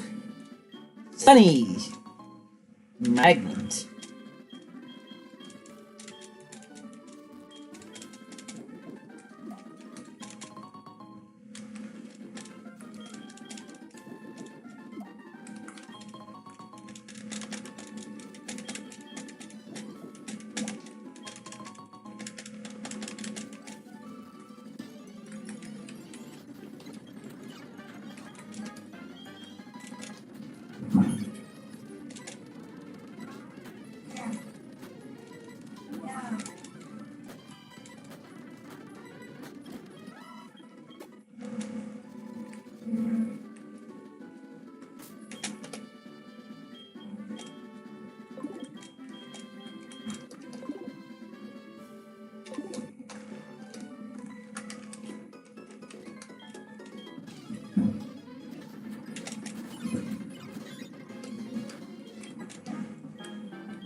I probably should have been safe seeing.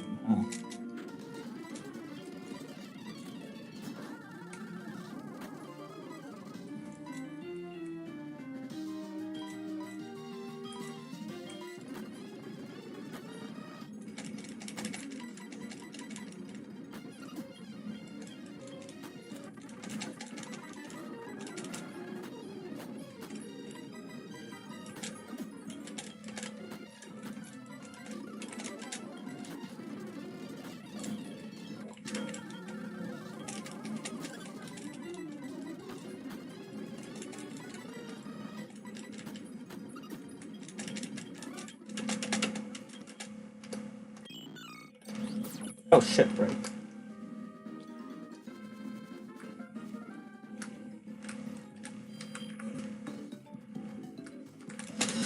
Hi, Bill!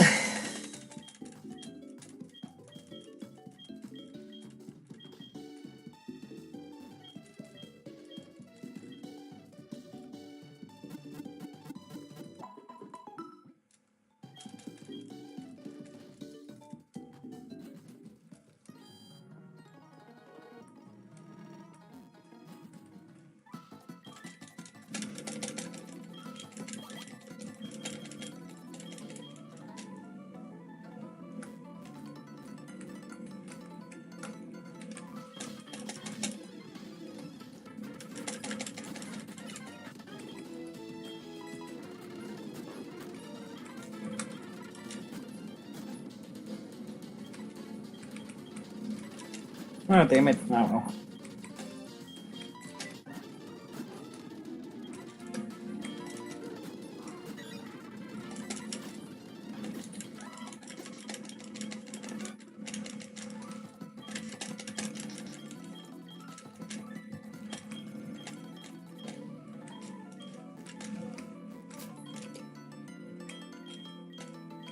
Right, I gotta swap these two back. There we go.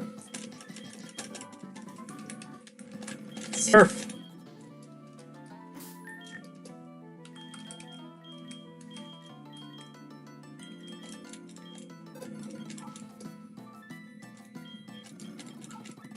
Goros can learn surf.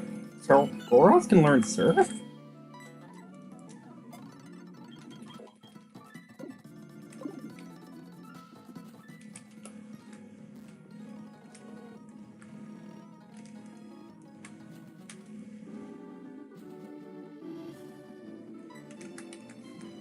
Anyways, give me strength, please.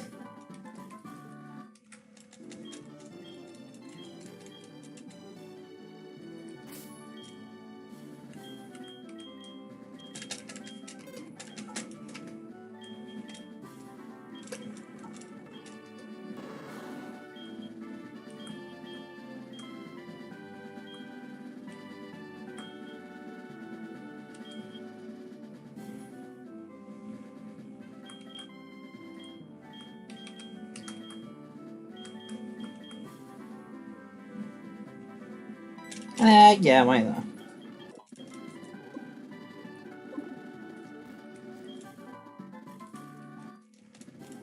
Shadow Claw.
Victory!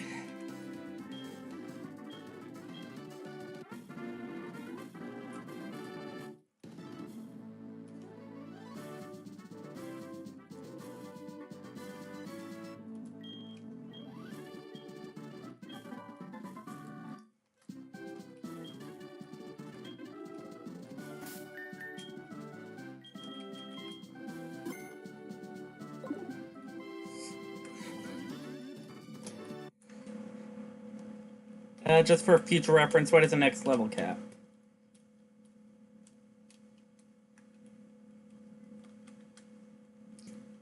$31, huh?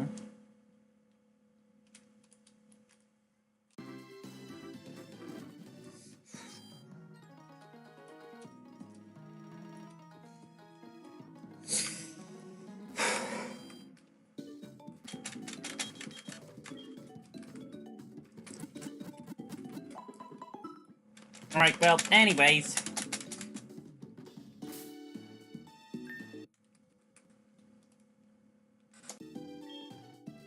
Go on ahead and save the game.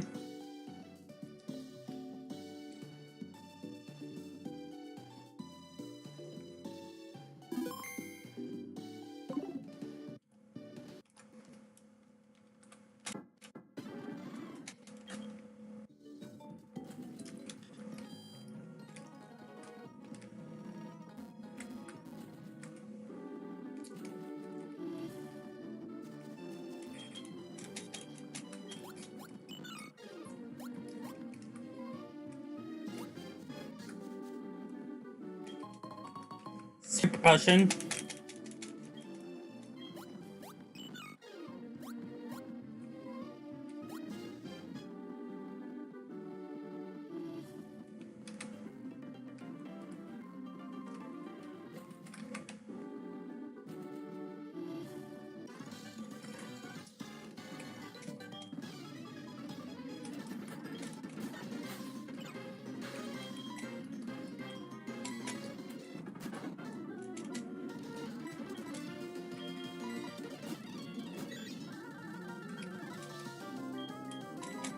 What is this lady doing?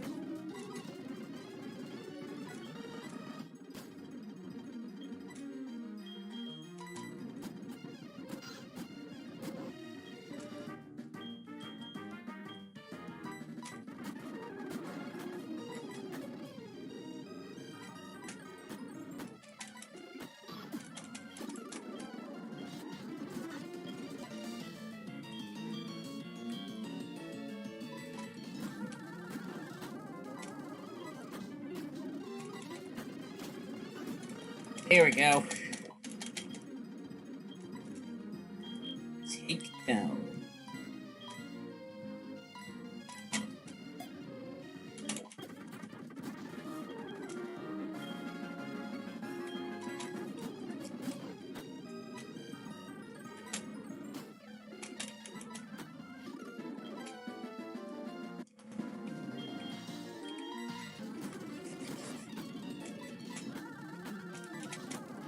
Where is it?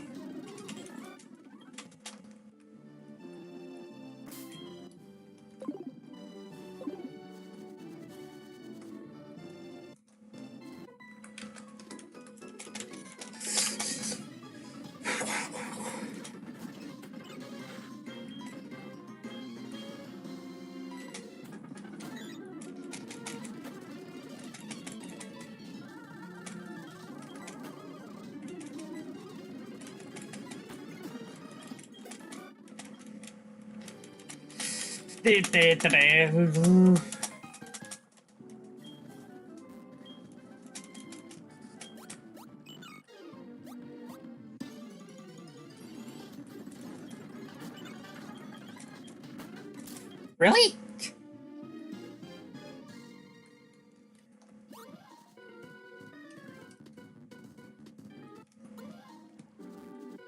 Have you ever encountered such a passive-aggressive fish in your life?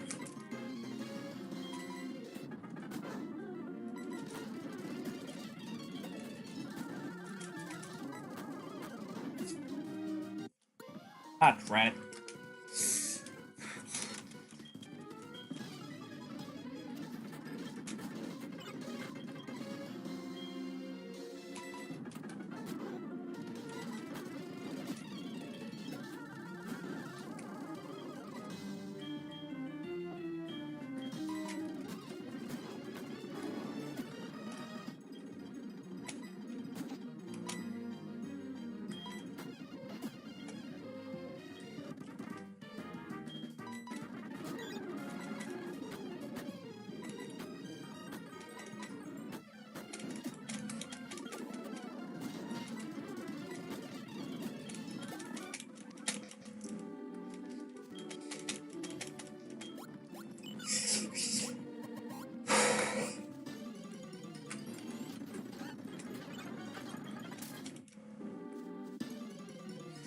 No!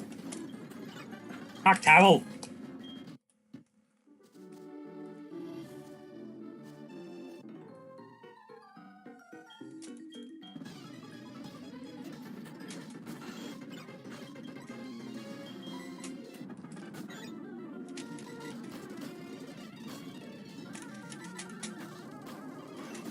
There we go.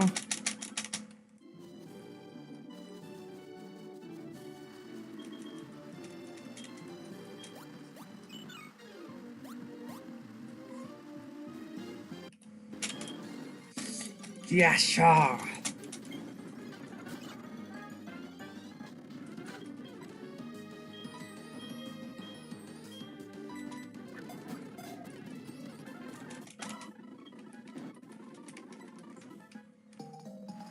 Red scale.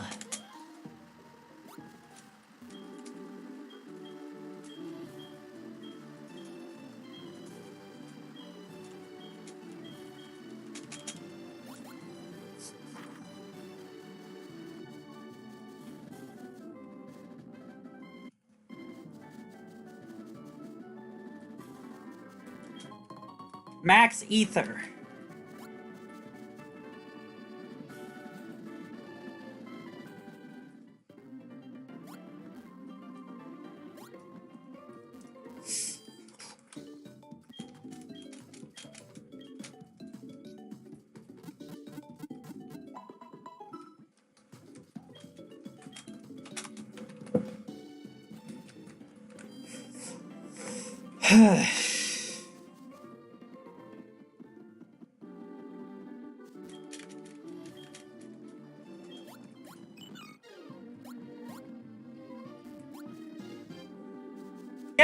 Give me my shit, please.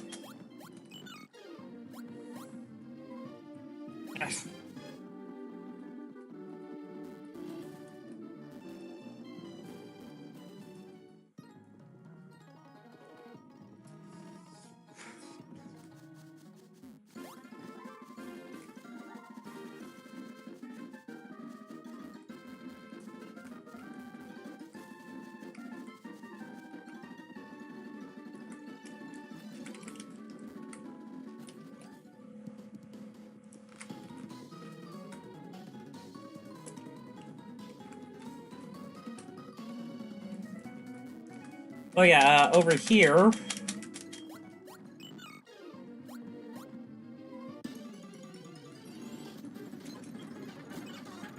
Screw you!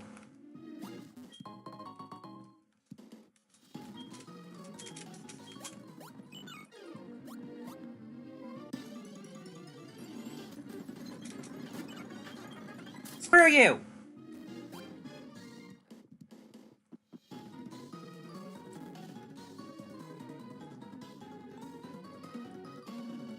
No, I don't have any shards right now. On my way.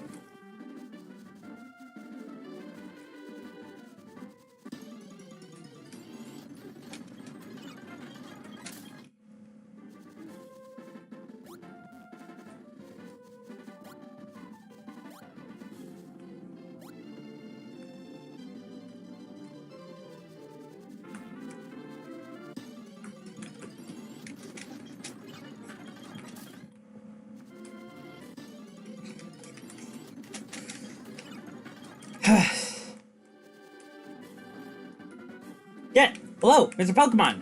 Here, I have a red Gyarados skin. Yes, I would like the yes, I would like that experience. Yes, I would like to take that experience here off of you.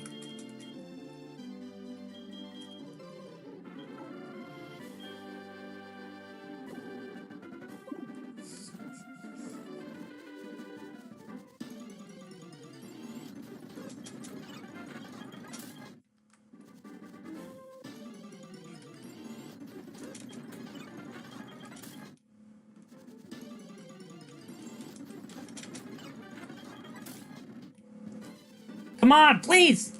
Let me go end this. Let me end this stream.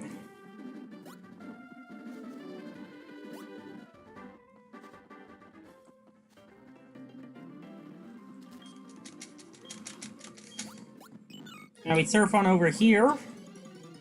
Come on, man!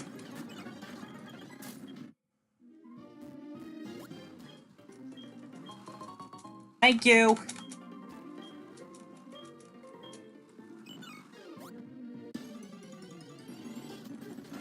You'll use that for... You can use that for battle. You can use that for combat. Oh, what do you fucking want?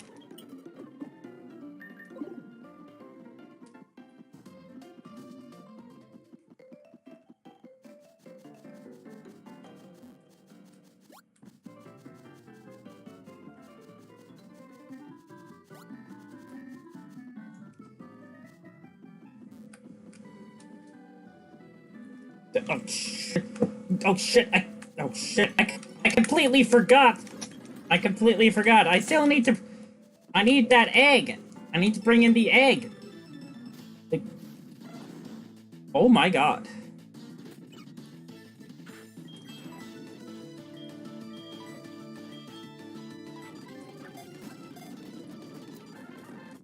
I was completely lucky. Same thing actually happened in my Eevee run.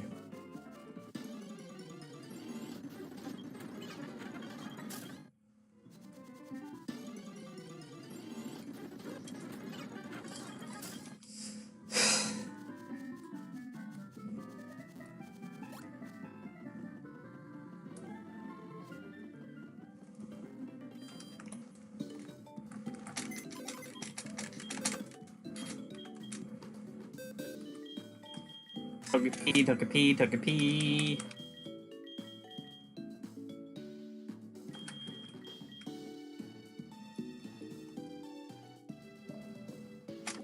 Blah.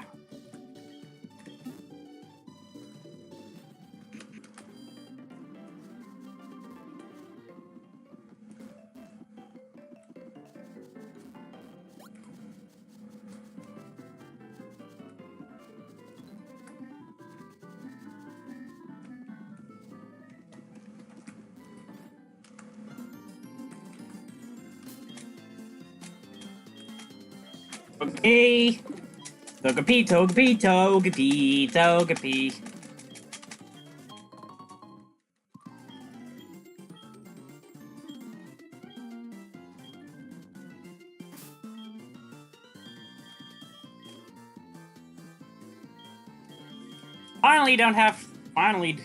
Finally.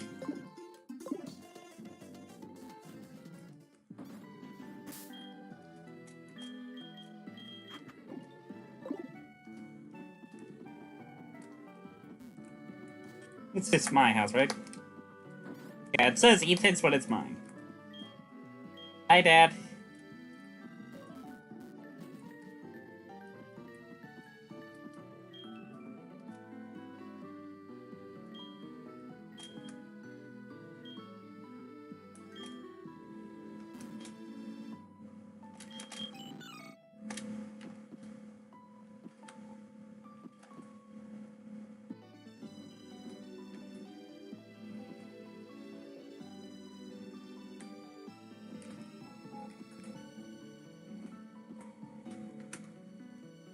There we go, cute little bits. Actually, wait.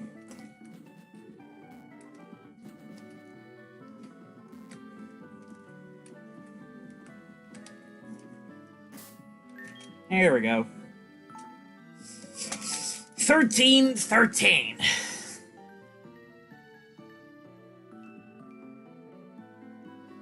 I'll see you guys Wednesday for when we return to Klonoa. Toodles!